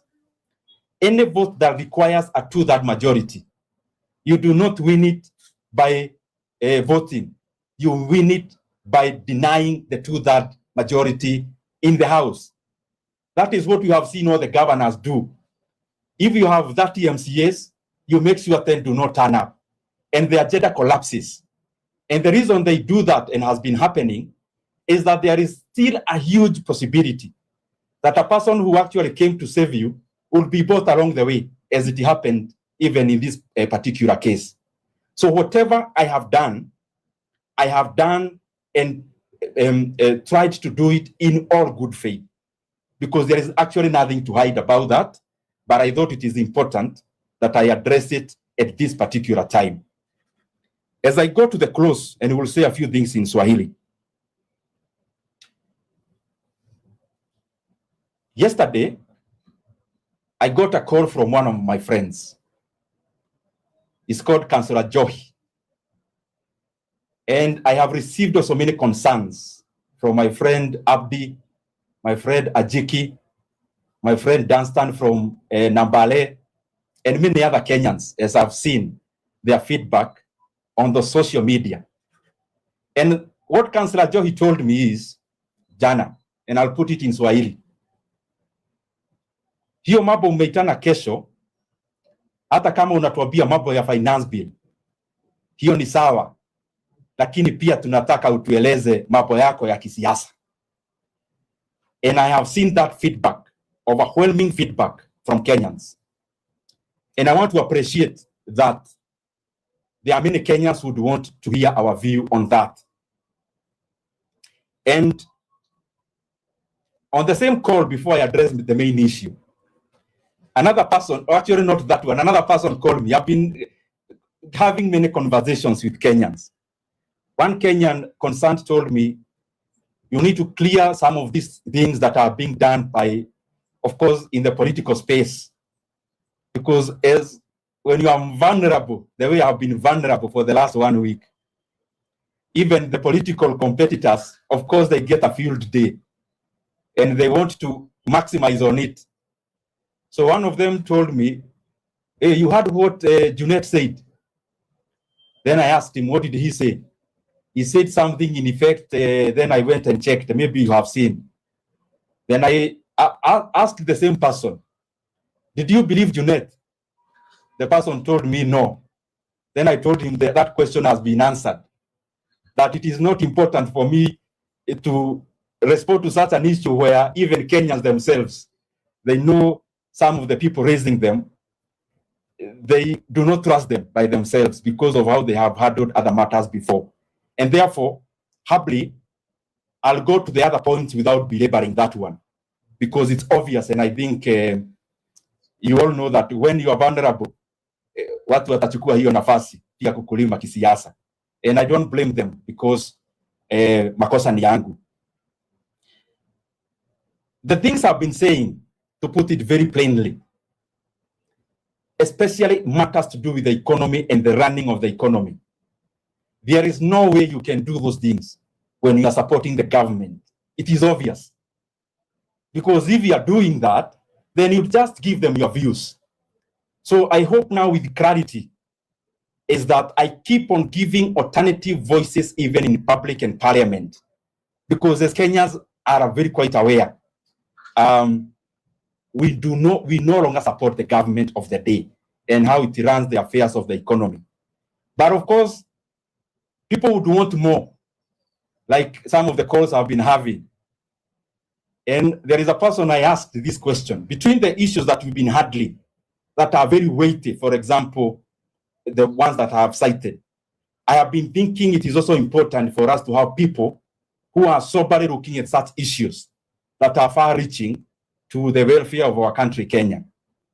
The second thing is that, and I'm addressing this issue of many people and Kenyans on social media and also calls, WhatsApp, people are telling me, sasa lazima utuambie msimamo wako wa kisiasa. I have stated one categorically, which I'm sure you are all aware even before you came here, that there is no way I can speak the same things I speak about if I am still in government. But I also want to repeat, I cannot also blame anyone who would want me to keep on explaining the same matter, and especially the people in the political space, because they are doing their job as politicians to keep you on toes.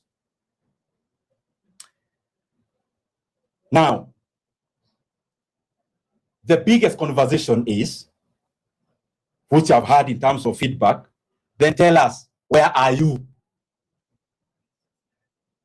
And I want to say this with a lot of humility. I was part of the team that campaigned around the country in the year 2022. And most of the times when I try to give alternative views and to criticize, the message that always comes to me loudly is, but you are part of these people. It is you who came to convince us. And out of that learning, probably, it has made me to be more cautious and reflective. I have taken a lot of time to look at the political scenario in the country. And I'm still taking that time because I would request and plead with Kenyans to understand my perspective. That the single most important decision that we are going to make as a country is that decision about how do we want our country to proceed. And how we want our country to proceed is bound up together with who are these individuals who will come together and do this job. And that is what the question I've been have to answer most of the time, maybe inconclusively. The reason I am taking time and I have taken time is because for me, this decision is not about my political convenience. It is about what Kenya will become. If I'm to be selfish and inward looking, I live in Kenya. I know what I need to say and I become a sensation politically immediately. We have been on that path before. If I want to engage in a popularity contest, I know exactly what I need to say even today. But the question I want to ask ourselves as Kenyans, after that, where do we live Kenyans? And I have been working on something for the last many months, something around that question. Objectively, in terms of the kind of Kenya we would want to have. Because it is the kind of Kenya that we would want to have that then would dictate what kind of team do we need to do this job. So I want to plead with Kenyans so that I am not pushed in the situation of the moment as the storm has been ravaging on me. It is too weighty a decision to make, and especially when there is a storm. Not that I don't know what we need to do and who we need to work with, but in terms of the deliverables of the people of Kenya. And I would request, so that I do not get into the same ditch I have been into, where I speak and I'm reminded that I was part of a certain team back then. I request Kenyans to give me 3 to 4 weeks to share my views, specific views on that issue of political formations and the things that we need to do in terms of our Republic of Kenya going forward. I know that is underwhelming because everyone would want me to call the press and just say one thing or the other. But I am convinced, because I have experience of having been on the same path before, I am convinced with time that Kenyans that are giving us this patience will vindicate us and will be vindicated. That the kind of decision that we must make must be far-reaching in terms of what our country needs and where we need to go, and then we then try to see who are these people who would come together to do that job. And in the intervening period, I'll still continue to do my job. Pahali serikali inakosea, nitaendelea kufanya hiyo mambo ya kuongea in good faith, because some of these issues to me are very important than me appearing in a rally. Appearing in a rally is important, that is fine, but I feel there are things that I need also as a leader to be sure of, to put in place, to agree with Kenyans, so that we also can be able to be very elaborate on that matter.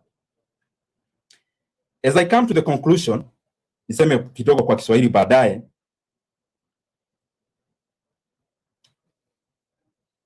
Kwa bahati ni kwamba viongozi wengi Kenya, hata wale wako katika opposition, and especially those ones are my friends. I talk to almost all of them.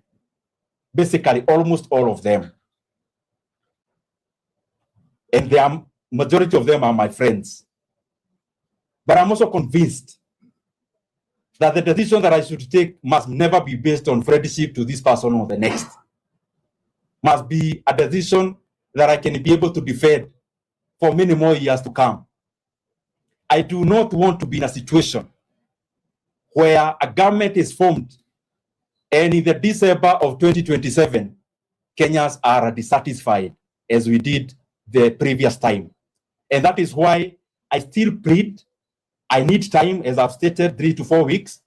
I share my opinions and I share my thoughts with Kenyans, and I know they are reasonable, something I've been working on for a very long time, and I know Kenyans would appreciate that my silence has not been in vain.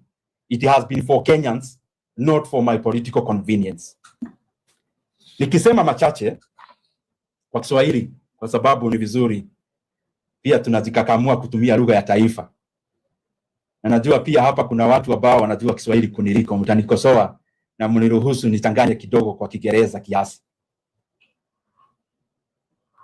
Nataka nitumie fursa hii ya kwanza kutoa msamaha kwa Wakenya kwa disappointment ambayo nilisababisha wakati tulikuwa tunapiga kura ya finance bill pale bungeni last week.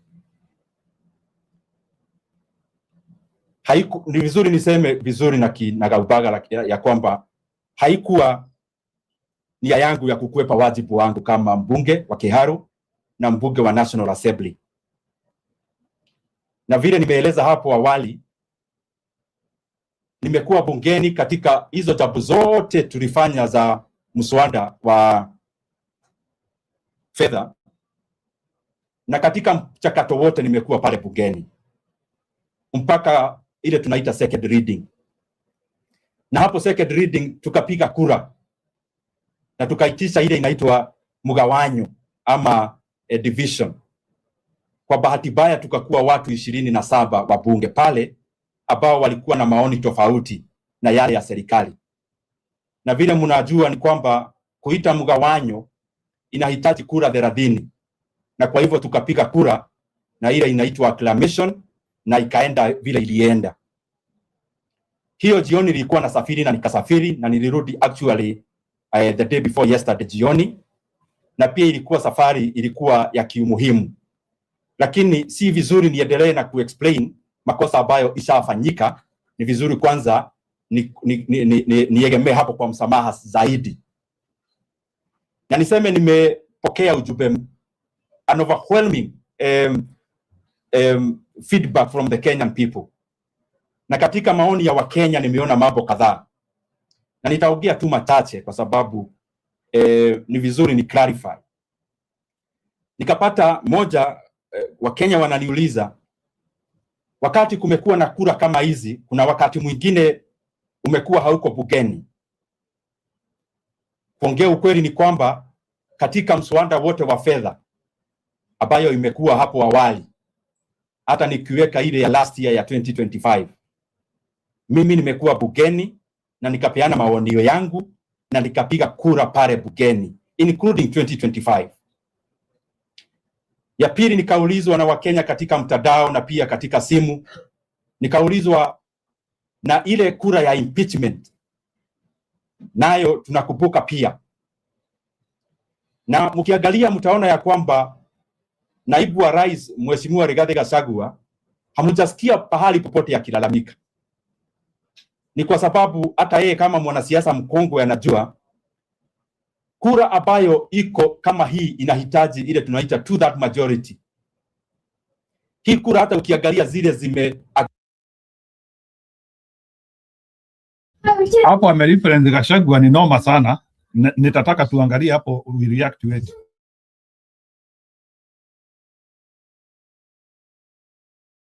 Kuka katika Kenya hata kwa counties hazianguki kwa zile kura zimepigwa, inaanguka kwa wale wabunge hawajahudhuria.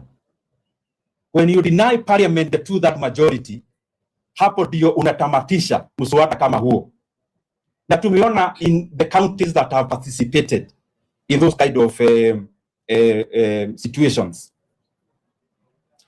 Ni vizuri pia niseme ya mwisho vile nilisema hapo na kimombo. Jana niliongea kwa simu na rafiki wangu mmoja anaitwa Councillor Josh, wakati aliona naita press conference, na akanieleza, wewe ujue ya kwamba hata ukitupea mambo ya finance bill, ile tunataka sana ni utuambie pia maneno ya siasa. Na pia nimepokea ujumbe kama huo kwa marafiki wengi, kama rafiki wangu Abdi wa Wajia, kuna rafiki yangu Dansan wa kule na Bale Busia, kuna marafiki wengi hata Ajiki wa kule Siaya, na pia nimepokea ujumbe kama huo kutoka kwa Wakenya wengi ya kwamba hata ukiita hii press conference, wewe ujue ya kwamba hata tukikulima tunakulima finance bill, lakini pia lazima utoe maneno yako ya siasa. And I also want to be very nataka nikuje na humility kwa Wakenya. Niwaeleze mimi nimeangalia siasa yetu yote ya Kenya, na nimechukua muda, na wengi ni kama wanataka lazima tuharakishe. Nikianzia hapo, mnajua ya kwamba mimi nilikuwa mmoja wa wale walitafuta kura ya hii serikali ambayo iko, na kila wakati natoa maoni tofauti. Wakenya wananikumbusha, wewe ulikuwa pati ya hawa watu, kwa hivyo hata ukiongea wewe bado uko na msamaha ya kuomba, na mimi nakubali. Na ndio maana naona ni vizuri nikichukua hatua kama hii, lazima ikuwe hatua nimeiangalia kwa njia zote. Na vile mnajua nimekuwa mstari wa mbele kuongea mambo ambayo inadhuru wa Kenya. Hauwezi fanya jambo kama hizo Haujasikia mtu mwingine anaongea mambo ya school fees inaongezwa, watu wanachukua mafuta ya Turkana, mambo ya deni. Hauwezi ongea mambo kama hayo ukiwa ndani ya serikali. Na hiyo lazima, it is obvious. Lakini kila wakati unajua kwa siasa pia ni mashindano. Kuna hawa watu wanataka pia kila siku nazidi ukiexplain. Na hiyo ni haki yao kama wanasiasa, kwa sababu siasa pia ni mapishano na I think hapo Nyoro is quite explicit. Anasema yeye yuko kwa serikali. That's why anaongeanga hiyo maneno anaongea. He is critical to the government because he is not part of it. He is making sense.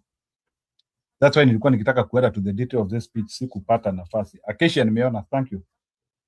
Yeah, sikuwa nimeenda kwa that detail. So I want us we percolate deep to this one, because I think in his speech he is coming out. I think we might be over accusing him. Unajua kuna watu like they take time to make decisions. Some of us we are not like them. Wengine wanaangalia, so I hope it was not like kuketi kwa fence deliberately, but ni vile wengine wetu hatutakangi kukarishwa, tunatakanga ni unataka hivi ama unataka vile. So but he is saying watu wanafaa kumusikiliza vile amekuwa akiongea, and we should judge where he is thinking. Na nimesikia kwanza hata amereference Gachagua, vile amereference Gachagua pia hapo nimeona kitu. Amereference Gachagua but in a very tight way. I think these are some of the few people ambao wanataka kuona kama hii nyota ya Gachagua ni nyota makaratasi ama it is something which will remain until they fully align with him. And they're right. I think they are still giving Gachagua time to still see like if will be more stable. Shidano. Lakini mimi nauliza wa Kenya tafadhali. Hii ndio hatua kubwa zaidi kama mwanasiasa nitachukua. Kujua yes, hata kama hauko huko, tunaendelea aje huko mbele. Na sio ni jambo sijakuwa nikifikiria. Nimekuwa nikifikiria na kuna mambo nimekuwa ninafanya kwa miezi ambayo imepita. Na ndio naomba wa Kenya tafadhali.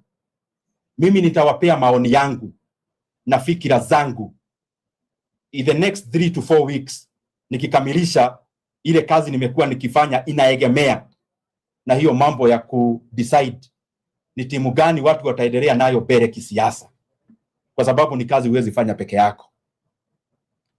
Na najua hata nikiitana hii mkutano ya leo, pengine kuna Wakenya walitarajia nitakuja niwaambie ni huyu na huyu na yule, na ni haki yao kwa sababu nyinyi Wakenya ndio wadosi wangu.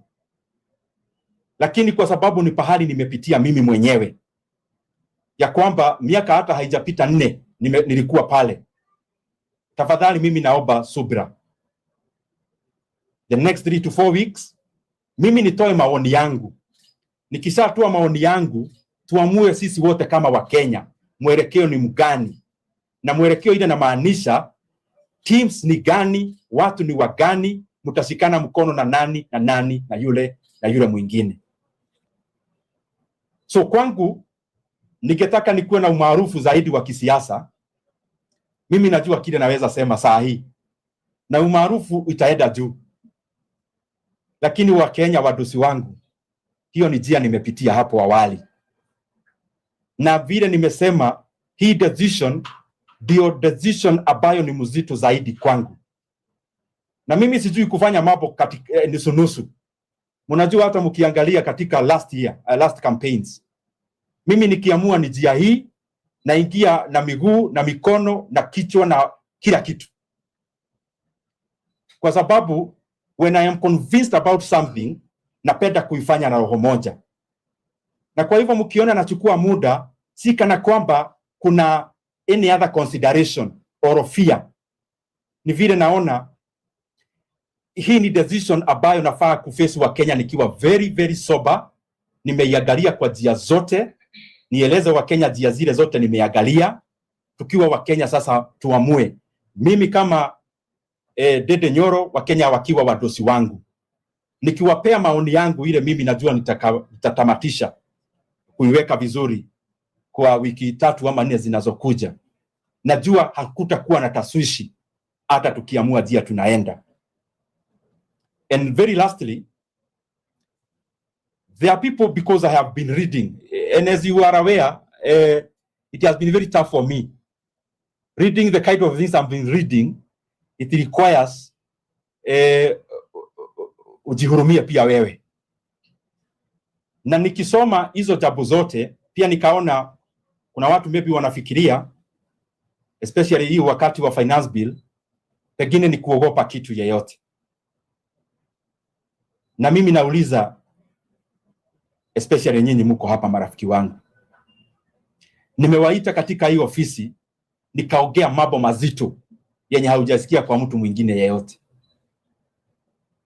You cannot take the government head on when it is increasing school fees if you fear anyone. You cannot speak about the issues of people taking Turkana oil as their personal belonging when you fear anyone. You cannot talk about illegal debts singularly as a single person when you fear anyone. So when I try to balance those things, I try to balance them just for the benefit of our country. And as I stated before, I know what political convenience would call for me to do. Nasema tu jambo sahi, umaarufu ya kisiasa inakuwa. Lakini Wakenya nitawaacha wapi? Wakenya tutawaacha wapi? And that is why I'm taking time. And I am sure and convinced, nikitoa maoni yangu kwa Wakenya, ile nimekuwa nikiweka pamoja, I am convinced Kenyans will for sure know that I've not been silent out of inactivity. It is silence out of deep activity. Otherwise, nashukuru sana. Mwenyezi Mungu abariki Wakenya wote.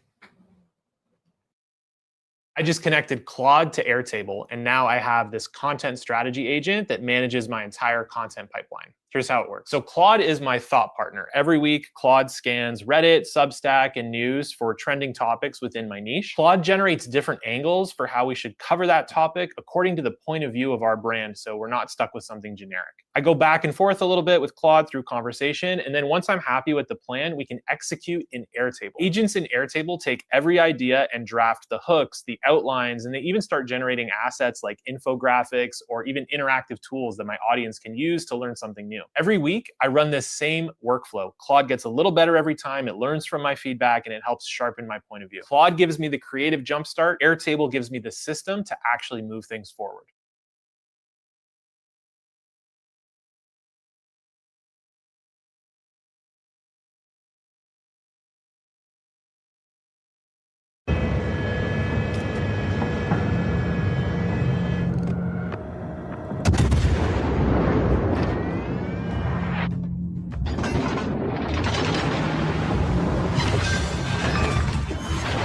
We've destroyed an enemy cruiser.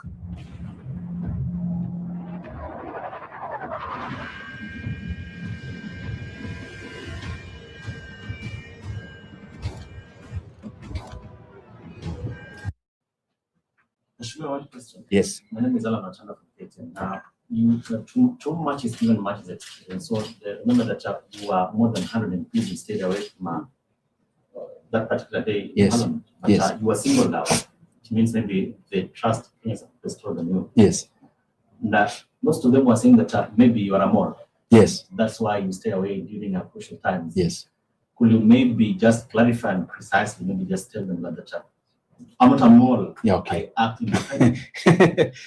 Thank you very much, my brother, for that's a very good question, because nimeipata pia kwa watu wengi. Na ameuliza a very direct question. To paraphrase it, could you be a double agent? Ile pengine unafanya kazi na wale na unafanya kazi na wale. Kwa bahati mzuri ni kwamba kama wewe unafanya kazi KTN, the people can only accuse you for working for NTV within KTN if you work for KTN. Now me, I've been handling my issues alone.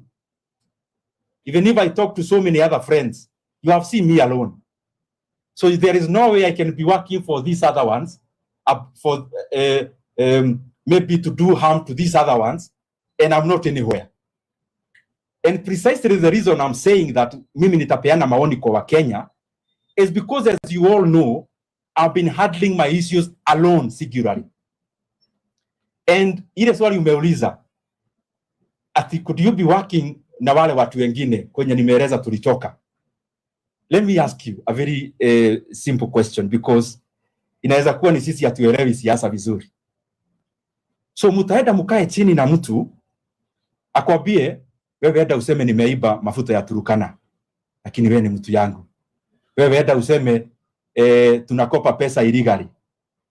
Wewe enda useme tunataka kuongeza school fees. Enda useme tunataka kuuza Safaricom kwa bei duni na tunaiba pesa pia hapo. I do not practically know how that would work. And the people I've dealt with and the people of Kiharu know, because maybe I've related more closely to the people of Kiharu, having been member of parliament for Kiharu more. They know, I mean, what you see is what you see. You've covered me many times. Whatever you see I've written here, there is nothing hidden behind it. What I am saying, for example, today, and I know Kenyans will appreciate, when I come maybe 3 to 4 weeks, na nipeane maoni yangu, na nipeane ile kitu nimekuwa nikifanya, Wakenya wataona ya kwamba nimekuwa nikiwafanyia haki. So I think that there is clarity, that it is clear, I mean it's obvious, that I left government. It's obvious. But I keep answering this question, not more because Kenyans ask me, but because politicians provoke me to keep on defending it. So I don't know whether there is anything to add on that. Yeah. One Yes. question here. Yes. David Mutoka from NTV. Yes, David. Speaking of leaving government, Yeah. one would want to know the reasons and maybe why or when. Mhm. There have been accusations that you have a grudge with the president, perhaps he never picked you as Gachagua as replacement. Okay. You also have a grudge maybe because you were kicked out of the budget committee and as the chairperson of the budget committee. Okay. You can address that. Na mwisho tu kabisa, you've spoken of finance bill 2025. Kuna maswali kuhusu ni wapi ulipigia kura finance bill 2025. Vile unajua ni kwamba Muthoka, wacha nianze na hiyo ya 2025. Vile unajua finance bill ya 2025 tulikuwa pale bungeni tuka debate, ilifanyika na acclamation. Ukitafuta records za bunge zitakuonyesha hivyo. I was there. You have Hansards in parliament, you can check. I mean, there is nothing to run away from. I face these issues head on. Hata hii ya juzi ni mambo tu ambayo singeepuka. And it was nothing about any fear, any plan. There was nothing absolutely about that. Otherwise, why would I have spoken the same things I was speaking? Then you ask me, what happened that then you are no longer in government? The whole issue, as you are all aware, started during the impeachment. It was not an event. It was a process. I did not participate. And I actually I went to the people who are promoting it. Let me put it to perspective so that, because Wakenya wako na haki ya kuelewa pia. So impeachment ikafika. Kwa hiyo wakati we were in the same team. We were one cohesive team. Kulikuwa tu na mikwaruzano, but generally we were one team. So the issue of impeachment came and it ran very fast. Ikaenda kwa kasi. Na mimi nikaangalia hilo jambo kama binadamu, nikaliangalia kama Mkristo, nikaliangalia kama mtu, even before being a politician. Na mimi nikaona sitashiriki. And I went to the people who are promoting it. And I told them, my conscience is not here. Na mimi sitashiriki katika hii impeachment. Na nikawaambia that whatever cost that I need to pay, I'll not blame anyone. And maybe that is the reason why, even when I was kicked out of the budget chairmanship, I called you guys in my office. You all expected me to go berserk. But I didn't blame anyone because it was primarily out of the decision I took then. So imekuwa hivyo. It was not an event that then it reached a time tukasema nyinyi edeni na nyinyi mubaki.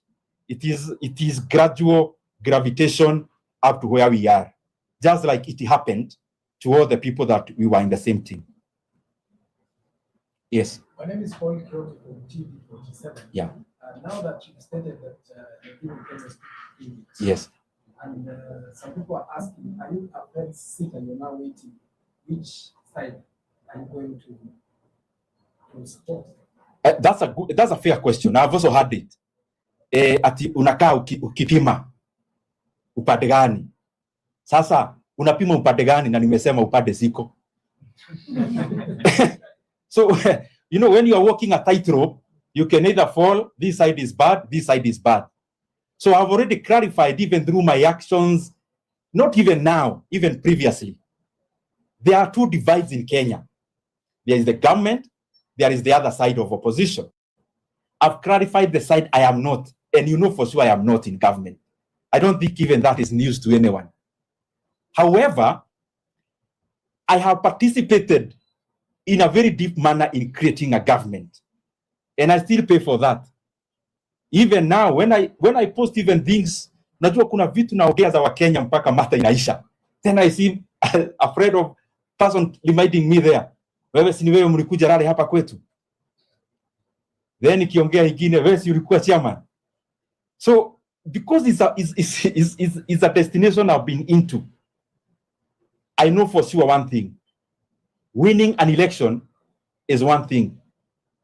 Governing a country that benefits everyone is another.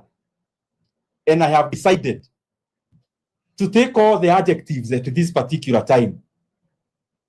Lakini nikieleza Wakenya kile kitu nimekuwa nikikifanya, najua wataona I try my best to be patriotic. Yes. I'm Chitera from Citizen TV. Yes. Now this is a coincidence. We've announced 24 weeks. The second deputy president requested for 45 days has lapsed. 5 days are over. I think 4 days, 40 days remaining. So are you coming up with the same announcement? No, that's far-fetched. I mean,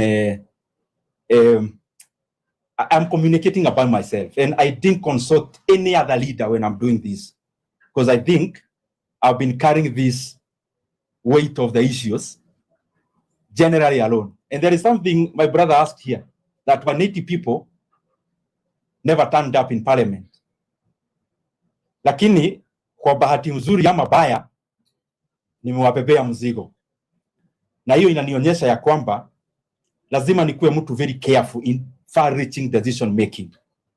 Ya kwamba watu wanategemea nisiongee tu kwa niaba ya kuongea. Niongee nikijua matamshi na yatoa. I do not need to remember them because they'll be straightforward even saying them in the future. And the more the reason I've been taking time, very far-reaching things that I've been doing and crafting. And I know, as I keep repeating, I've repeated more than 10 times, when I come and address Kenyans and show them what I've been doing, what I've been thinking, the things that I've been into, I am convinced people will appreciate ya kwamba siwezi wachilia kwenye Wakenya wako. Yes. This time you're going to take, you said 4 weeks or 3 weeks. Yeah. Are you going to get a consultation from the opposition, United Opposition, or Linda Mwananchi team? Which team are you going to consult? Let me put it very plainly, because mimi sitaki kudisappoint wa Kenya. I think the first step must be, as a leader, I have an obligation to give. Kwa nini wewe umechukua hii muda yote? Nini, kwa nini? Tueleze. It could benefit somebody in their decision making. Nikieleza hayo mambo, I am so sure it will be straightforward for Kenyans. Tujadiliane tuone out of what is available. Kwa sababu hii mambo lazima ikuwe teamwork. Tuyafanye kivipi. So I know, let's not preempt anyway. Yes, Gojiri. Yeah. You spoke about your differences with the government. Yeah. Having entered around the impeachment. Yes. Period. Yes. Then the question would be, had you been contented with the way government was working all through before impeachment? Mm-hmm. And number two, of the many views that you have collected, how have you been able to analyze your views as to why people think that you are a mole or a fence sitter for that matter? I'm very happy you're asking very good questions, which are direct. I think the more the reason people, when you take time, especially in a heated political movement, people want you to make that decision then, and especially here, siasa, because there are some of your friends who would want you to go this way, other Kenyans would want you to go this way, but what is good for Kenya? That has been my preoccupation. So the reason why possibly Kenyans have been impatient with me is because maybe I've not been appearing in rallies. But Gojiri, because we've covered many things that we've done, I don't think if you analyze the things we've done, that it leaves you with any doubt about what I represent and the side I've been in. Maybe nikisema, lakini this is hyperbole, I'm just thinking. Hii siasa imefika, pengine mtu anajua, umekuja hii upande, ukiita yule hivi. All of us, because we ended up working in a team, kuna team member ambayo ni striker, mwingine ni defender. I know my tough in terms of, kama ni jaze na pewa ya kisiasa, kuna vitu zitafanywa na rafiki yangu, yenye hata nikijaribu kufanya mtaona I am off. That is not me. So, maybe it's because people would expect me to be in very high octane politics now, but humbly, I think there is still something I need to complete to do. Not personal thing, related to this, purely about Kenyans. Yes. Yeah, the issues. About government. You see, Gochiri, what happens is this. When you are in a team, you work for currently Media Max. You go for editorial meetings and you say, oh, carry this story. The editor says, no, we carry this one. You give your views there inside that room. So you can't come out here and say, I work for Kameme and I went to the meeting, they declined to take my views. Back then, when we were one team in government, we could give our views internally, including of the toxic finance bill of the unfortunate finance bill of the 2024. We could give our views internally. Now, on this side, I was chairman of budget. We could meet, I give my views even about finance bill. How decent would it appear then to then come out and purport to be better than everyone and give the same different views that I gave inside, outside? Right now, I am nowhere, so to say, because as I've told you, for sure I left government, but on the other side, I've not crystallized. How do we move forward as a country? To be very honest, and that is why I've been taking time and working on what I've talked about. So I am just hoping I have answered you. So, for example, the impeachment did come about. Yes. Assuming that there were issues that you raised and possibly they were not addressed in the manner that you wished. Yes. Would you have foreseen yourself in a situation where you would have opted out of the government? Possibly. I can't rule that out.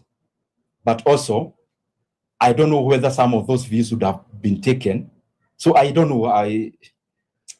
It's not something I am able to predict. This week, we're hosting a free trading and investing workshop right here in Ridgefield Park. Inside this workshop, you'll learn that you don't need to be a Wall Street pro to trade like one. Instead of getting a finance degree, what if you could figure... Yeah. Yes.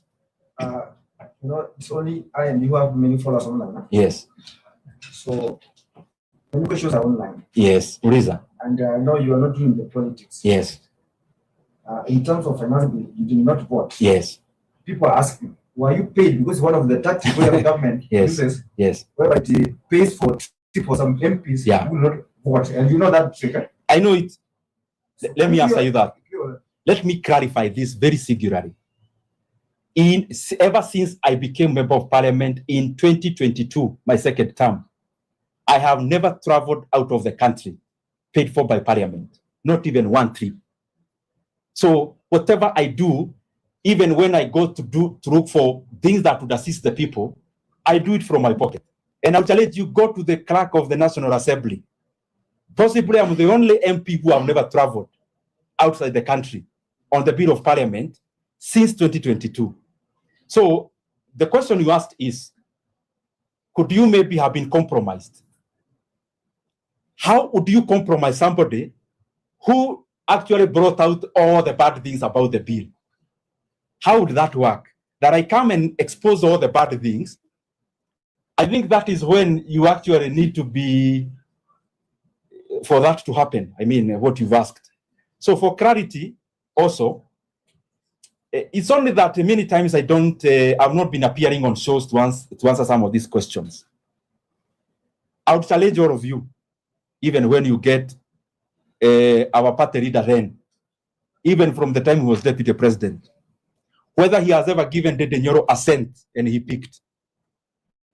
So, I mean, we don't keep on talking about these things because it will seem like yourself trying to make yourself better than everyone. But the point of the matter is, there are things that cannot make me sleep at night. And especially if I betray people by personally benefiting from that. Yes. Yes, Leto. Na wewe Leto, chairman, ulituangusha kuna wakati mwingine wa men's conference. Ulituangusha sana. Vile wewe kwanza unafaa ukuje hapa kwanza ueleze watu. Then I should ask for in the next 3 to 4 weeks. Yes. Yes. Do you have a political party, or are you using the 3 weeks to shop for a political party? No. I mean, you've asked a question. Am I, in those 3 weeks, am I coming up with my vehicle, blah, blah, blah? No. Yeah. So I say one time. No, I think I have answered that so conclusively. Yeah. Anyone with any other question, ask. Even the ones that are online, you can read because I cannot see them where I am. Yes, bro. My name is Omar. Yeah. From West TV. I just want to go back on you being kicked out of the budget committee. You had your colleagues imagined, and you used to use that seat to allocate yourself more resources than any other part. Okay. Do you regret maybe losing that seat? Let me tell you, I don't think I'm the right person to mark my exam, but I think I'm being also more helpful to Kenyans when I'm out here than when I was then back in there, because the things I've been raising are as important as the ones that I was doing back then. So I am happy where I am. I am happy where I am, doing what I am doing, and I am very proud about the things we are achieving, the lessons we are learning. So whatever happened. Where we are, we must do the job. Yes. Thank you. You can take the last 2 more. Yeah. Then you can speak Akina. Yes, Jenga ask. But I'll also say something in Kikuyu later.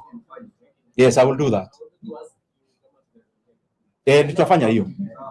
Na hata tutaongea tu tukiwa wote juu nitachukua dakika 3. Yeah. Najua huwezi, you can't run away from your mother tongue. So if you allow me, I say a few things in the mother tongue, then tumalize. Najua nilikuwa nimeweka hii Swahili, saa hii nyingine ni gumu ndio nilikuwa. Lakini lugha ya mama sitanidi kuangalia kitu. Wambere juga ni dake na muno ni kanya kaumwahe gago katwaraniria maundu matiganite na twambiririe na debate narikuo ya finance bill na ni very few ni gwenda kuhoya muhera kuri andu othe a Kenya ni tondu kuri uria merigiriire ingika no ndiekire tondu ndiari kuo muthenya ucio wa guikia kura ndari nja wa bururi na hari uhoro-ini ucio wothe wa finance bill ndari thiini wa uhoro ucio ngiheana mawoni tofauti maria mangiteithia andu a Kenya o kuma riria maundu macio mokire bunge o nginya kurikireria uhoro-ini wa guthondeka budget na uhoro wa guthondeka finance bill ni uhoro koretwo ndi thiini waguo na ngaheana mawoni na ngahea Kenya maundu maingi mari thiini na uhoro ucio ni ndirakena gukorwo ndiurutite. No uria gwathire ni ati Wednesday ni twathire bunge tukiaririria ndeto iyo na tugiikia kura itagwo ya second reading na tuikia kura itagwo acclamation. Bunge uguo muigwa tukirwo may as many say aye, may as many say nay. Na riria twaikirie kura iyo ya kwanirira igikorwo speaker akiuga niyo yacinda, no aria tugaga aca tugiukira to niguo bunge yendekanaga, mwokira mwataro mwakinya andu 30 mukaheo kanya ga guikia kura o mundu yake. Na riria twokirire tugikora turi andu 27, in fact hau mbere twariganitie na gaceri wa Kirinyaga na mundu gwitwo Mukunji na angi mwena uria Kibagendi na aria angi. Na riu yagikinya hau muthenya ucio hwaini no ndagithiaga nja wa bururi, no ni ndakionete rugendo ruria bill yagererio. No ni kwenda njuge atiriri ati ona thiini wa bunge na nja wa bunge ni tugeretie muno gukorwo tukiruta maundu maria mangiteithia andu a Kenya, na ni gukena ati ona nja wa bunge maundu macio no mahotekekaga. Ni tondu ta December ni kwari na uhoro wa kuongererwo fithi thiini wa thukuru citu cia day, na riria uhoro ucio wokire ndi umwe wa aria mabinganire na uhoro ucio na thirikari igitigira kuongerera fithi. Magiuka na uhoro wa kwendia Safaricom na ngitindikana nao, na uhoro ucio woka bunge ukihituka, no kuhitukira ndumiriri iria ndarutaga igoti rikiamba kurugamia ona gukorwo riracokia gwitikiria. Uhoro wa mathire ma bururi ni ngoretwo ngiaria, uhoro wa andu aria maraia maguta maitu maturukana, maundu macio mothe ndimaragia tondu ni maguteithia bururi witu. Ni ngwenda anse maundu meri maria nyonete andu makinjuria ng'enda-ini. Ya mbere makanjuria he mundu turaririe nake ira, murata wakwa wa kuria Nyandarua witagwo Councillor Johi, aranjuria we munene ona ngituhera cia finance bill no nginya utwiri uhoro wa siasa urugameire ku. No uhoro ucio njuge atiriri andu aitu, uria mui uria twari mbere na kuria twari mbere ni twaumire, na gutire nganja kuri andu othe kuringana na uria mundu angiona maundu maria njaragia. Ndigwiciria hari nganja hari o mundu o wothe ati ni tumire thirikari tene. No of course tondu siasa-ini ni kiharo wina andu ona aria muragicinda na maundu-ini maingi, gukiri andu magikaraga magicokagia mundu o ndoro-ini o iyo o hindi. No riu he kiuria kingi mundu aroria atiriri, ndugitwire ni naku no kirite niki? Nie ndikoretwo ngirite na uru, na hari ukorwo kaundu ngoretwo ngika mieri mihituku iganona, na mwahe kanya ni ngaruta maboni makwa kanya ga ciumia 3 kana 4 iguka, ndute mawoni ma maundu maria ngoretwo ngika megie gutwara Kenya mbere kana megie uria andu manginyitana na bururi wa Kenya ugacire. Na kuma hau ni ndiramenya ni tukona njira njega muno twamba kumenya ni kuturathie, na in terms of guthie kuria turathie tukwenda bururi uthie atia. Na koguo ona muona njoete kahinda karaihu nie ni mwendie tigagira ndanakorwo maundu-ini maritu makirio na gutia maria marikuo, ndananyitwo ngahingirwo, ndanagerera maundu-ini maritu. Koguo gi siasa ndire mundu wa gwitigira ndau, no ni kwenda munjitikirie kahinda kau ndagweta. Na gitumi ni tondu ndari amwe maria mathondekire thirikari ino ni ithuĩ tworũrire kundu guothe, tugithie kuria Marsabit, tugithie kuria Siaya, tugithie kuria Murang'a tugietha kura. Na hingo ciothe ona ndaria no ndirikanagia atiriri, we githĩ ti mwatureheire andu aya, tutingienda mundu gucokera mahitia. Na nikio na muona ni twete kanya kau ndikoete tondu ni ngwenda kuruta ndumiriri ikindirite na ndumiriri ironeka ni thuthurie wega niguo tukioya ikinya. Ndikoe ikinya ni ria kundeithia na siasa ciakwa no tuwe ikinya ria guteithia bururi witu tondu bururi witu wina bata gukira ithuothe turi atongoria. Na wa muico ni ndirakiona ong'enda-ini na ciuria kuri hindi kurutari bunge gugikio kura hari finance bill ciothe iria ciothe ikoretwo ciekuo ni ndire ndakorwo itari bunge nginya ya 2025 ngoretwo ndi bunge mahinda-ini macio mothe. Na igi ndirorio ni impeachment ri tungirora wega iria ciana korwo ikigwa Kenya ikaga kuruta wira he kindu bunge gitagwo 2/3 majority rule iria yugaga wathie wikirio bunge kura ni andu matanyihire gicunje kia 2/3. Ona tungirora magavana maria mothe ndeto yo yana hotoma ikaga guthie mbere manyitaga supporters yao makamahingira mukawa ni tondu bunge yaga andu gicunje kia 2/3 muswada ucio ugwaga o hau. Na macio nimo mawoni makwa na ngwiciria nikio ona mutire mwaigua deputy president Rigathi Gachagua gicomplain tondu onake no mwana siasa wi maundu maya na onake niwe wakire hatikaini muno na hari ona gitumi hihio nake atari aria ndeto eyo ejigie nie.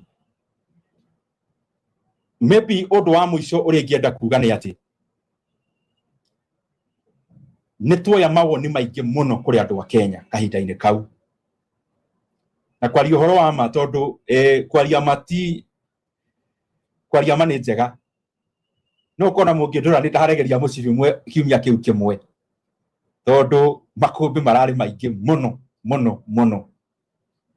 no makumbi macio ni mandehera information nyingi na ndahotona ni gwikindira ta mundu na ndeta mutongoria uhoro wa gutua matua na ndekindira ati yes kwali andu 180 maikirie kura no ni ndirokire ndirakua murigo ucio na ndira complain na ni kwenda kuga ona njire yo ndirakuire murigo ucio ni no yo joyete no ritu maundu megie ma bururi uyu witu wa Kenya na ingienda gukorwo ni ndakenia andu siasa nyine njoi no guka ni twika undu kareki bata kuga kamwe no riu ndakorwo twatiga bururi ha. Yes ni tuga kuria gutiri nganja ni tuumire tene no nginya tumenye ona tugithiaga mbereri ni mbereri ku bururi urathie na niyo hari uhoro-ini ucio kwari uhoro wa ma uhoro ucio wina bata hari nie gukira siasa ciakwa ta Ndindi Nyoro tondu ni thiaga kundu andu makanjuria we thitu watureheire ithetinyu mwatureheire mundu uyu na andu aya tutingienda tuingira irima ati thirikari yoka andu ma mietha yoneka kahinda ka mieri 3 wina gikeno kia akenya marari nakio ni giatuika kirio na tondu nie ni handu ngereire munjitikirie kahinda ka wiki 3 guthie 4 nie ndimuhe mawoni makwa na maundu maria ngoretwo ngiruta wira megie ndereti iyo kuma hau ni njui itua rigakorwo riri ihuthu muno na ni njui andu othe a Kenya ni makamenya Ndindi Nyoro ndakirite oreire wira hari ari ni wira araruta na ni muritu na wira ucio ti wake ni witu ithuothe no tondu kahinda kau ni gagugikinya uhoro ucio wake hia wega ni njui ni mukona ndimugoithitie na ndingimugoithia. Any other in that language, maybe 2 questions in our mother tongue.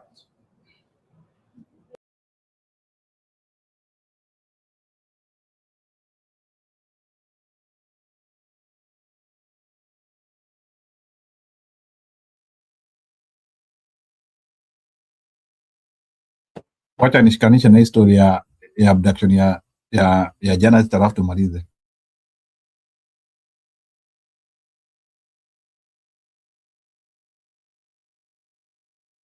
This is the fake ad you see everywhere, right? But this is Ebony, a real game. Now, I know what you're thinking. Aren't they exactly the same? No, because Ebony is the real number gate runner game. Gotta try it, huh?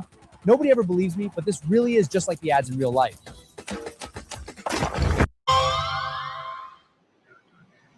Welcome back to Weekend Prime. And now let's revisit our top story tonight. Concerns over press freedom and the safety of journalists have escalated following the attempted abduction of Standard Group associate editor Alex Kiprotich. The incident occurred Saturday morning in Rongai, Nakuru County, where 4 armed men, believed to be police officers in civilian clothing, blocked his vehicle and ordered him out before he managed to drive off and report the matter at Menengai police station. The incident comes just days after Standard Group published a series of stories exposing the shortfalls of the current administration, stories which have drawn sharp criticism from the government, including the president. Ken Gashui reports. Saturday morning, Standard Group's associate editor Alex Kiprotich escaped an abduction attempt on this Masingeri Mangu Road in Rongai, Nakuru County. The senior editor, through his lawyer Gordon Ogola, said that a Toyota Probox that had trailed him from Nakuru town overtook him at this isolated section of the road and later blocked him. Out of the vehicle came out 3 men with the AK-47s, and one of them opened the passenger's door, but he didn't get in. He walked out and went to the other side. And at the time now when Alex got the opportunity to lock all the doors. So they tried hitting the vehicle, trying to open by force, but they couldn't open. So he got a chance to speed off. He swerved off the road and sped off from the scene. A witness recounted how Alex managed to escape from the jaws of the abductors. Wana watu watatu wameshuka wakiwa na punduki. Wakiwa na punduki kidogo hivi ni kama alipata nafasi akachomoka mbio. Na ile Probox ikaifuata mbio inataka kumweka kwa mtaro. Ndiye asimame lakini akaponea akachomoka mbio. The associate editor drove to a safe location and later reported the matter at Menengai police station and recorded a statement. The police visited and documented the scene. And these guys tried following him, but they couldn't catch up with him. So he went straight home and later then came back to Menengai police station to report.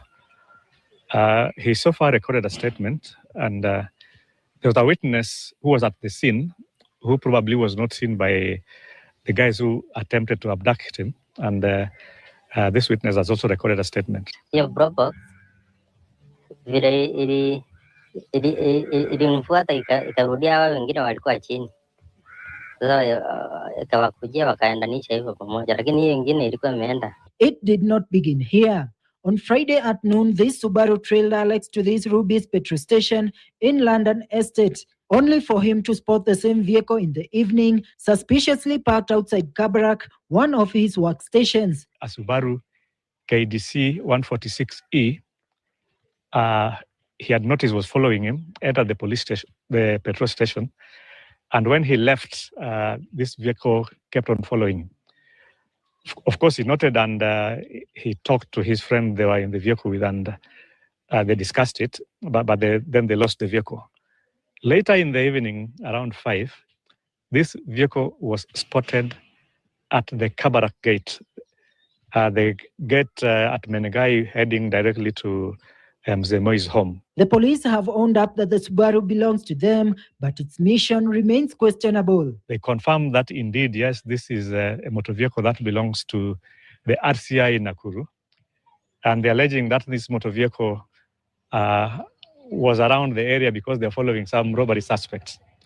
So you're wondering, what a coincidence that they followed Alex into the petrol station and they followed him up to the Kabarak gate. Was it the robbery suspect that they were following? Definitely not. So we believe these people who attempted to abduct Alex were not ordinary criminals. These are state agents. The attempted abduction comes at the height of a series of special reports by the Standard Group highlighting the shortfalls of the current administration, exposés which have apparently rattled the government, and the anger expressed through President William Ruto's outburst on X. Of course, these actions cannot silence the standards. There could be a problem because I think there's a political problem between the president and Senator Gideon Moi. Senator Gideon Moi is not the standard. Senator Gideon Moi is not in the editorial department of the Standard. He's not the one who comes up with these headlines. And the Standard Media Group, as it is an independent body and institution from the person Gideon Moi. Questions are growing whether those who expose the government now risk becoming targets themselves, as critical and bold journalism is now being met not with rebuttal but with intimidation. Ken Gashohe, KTN.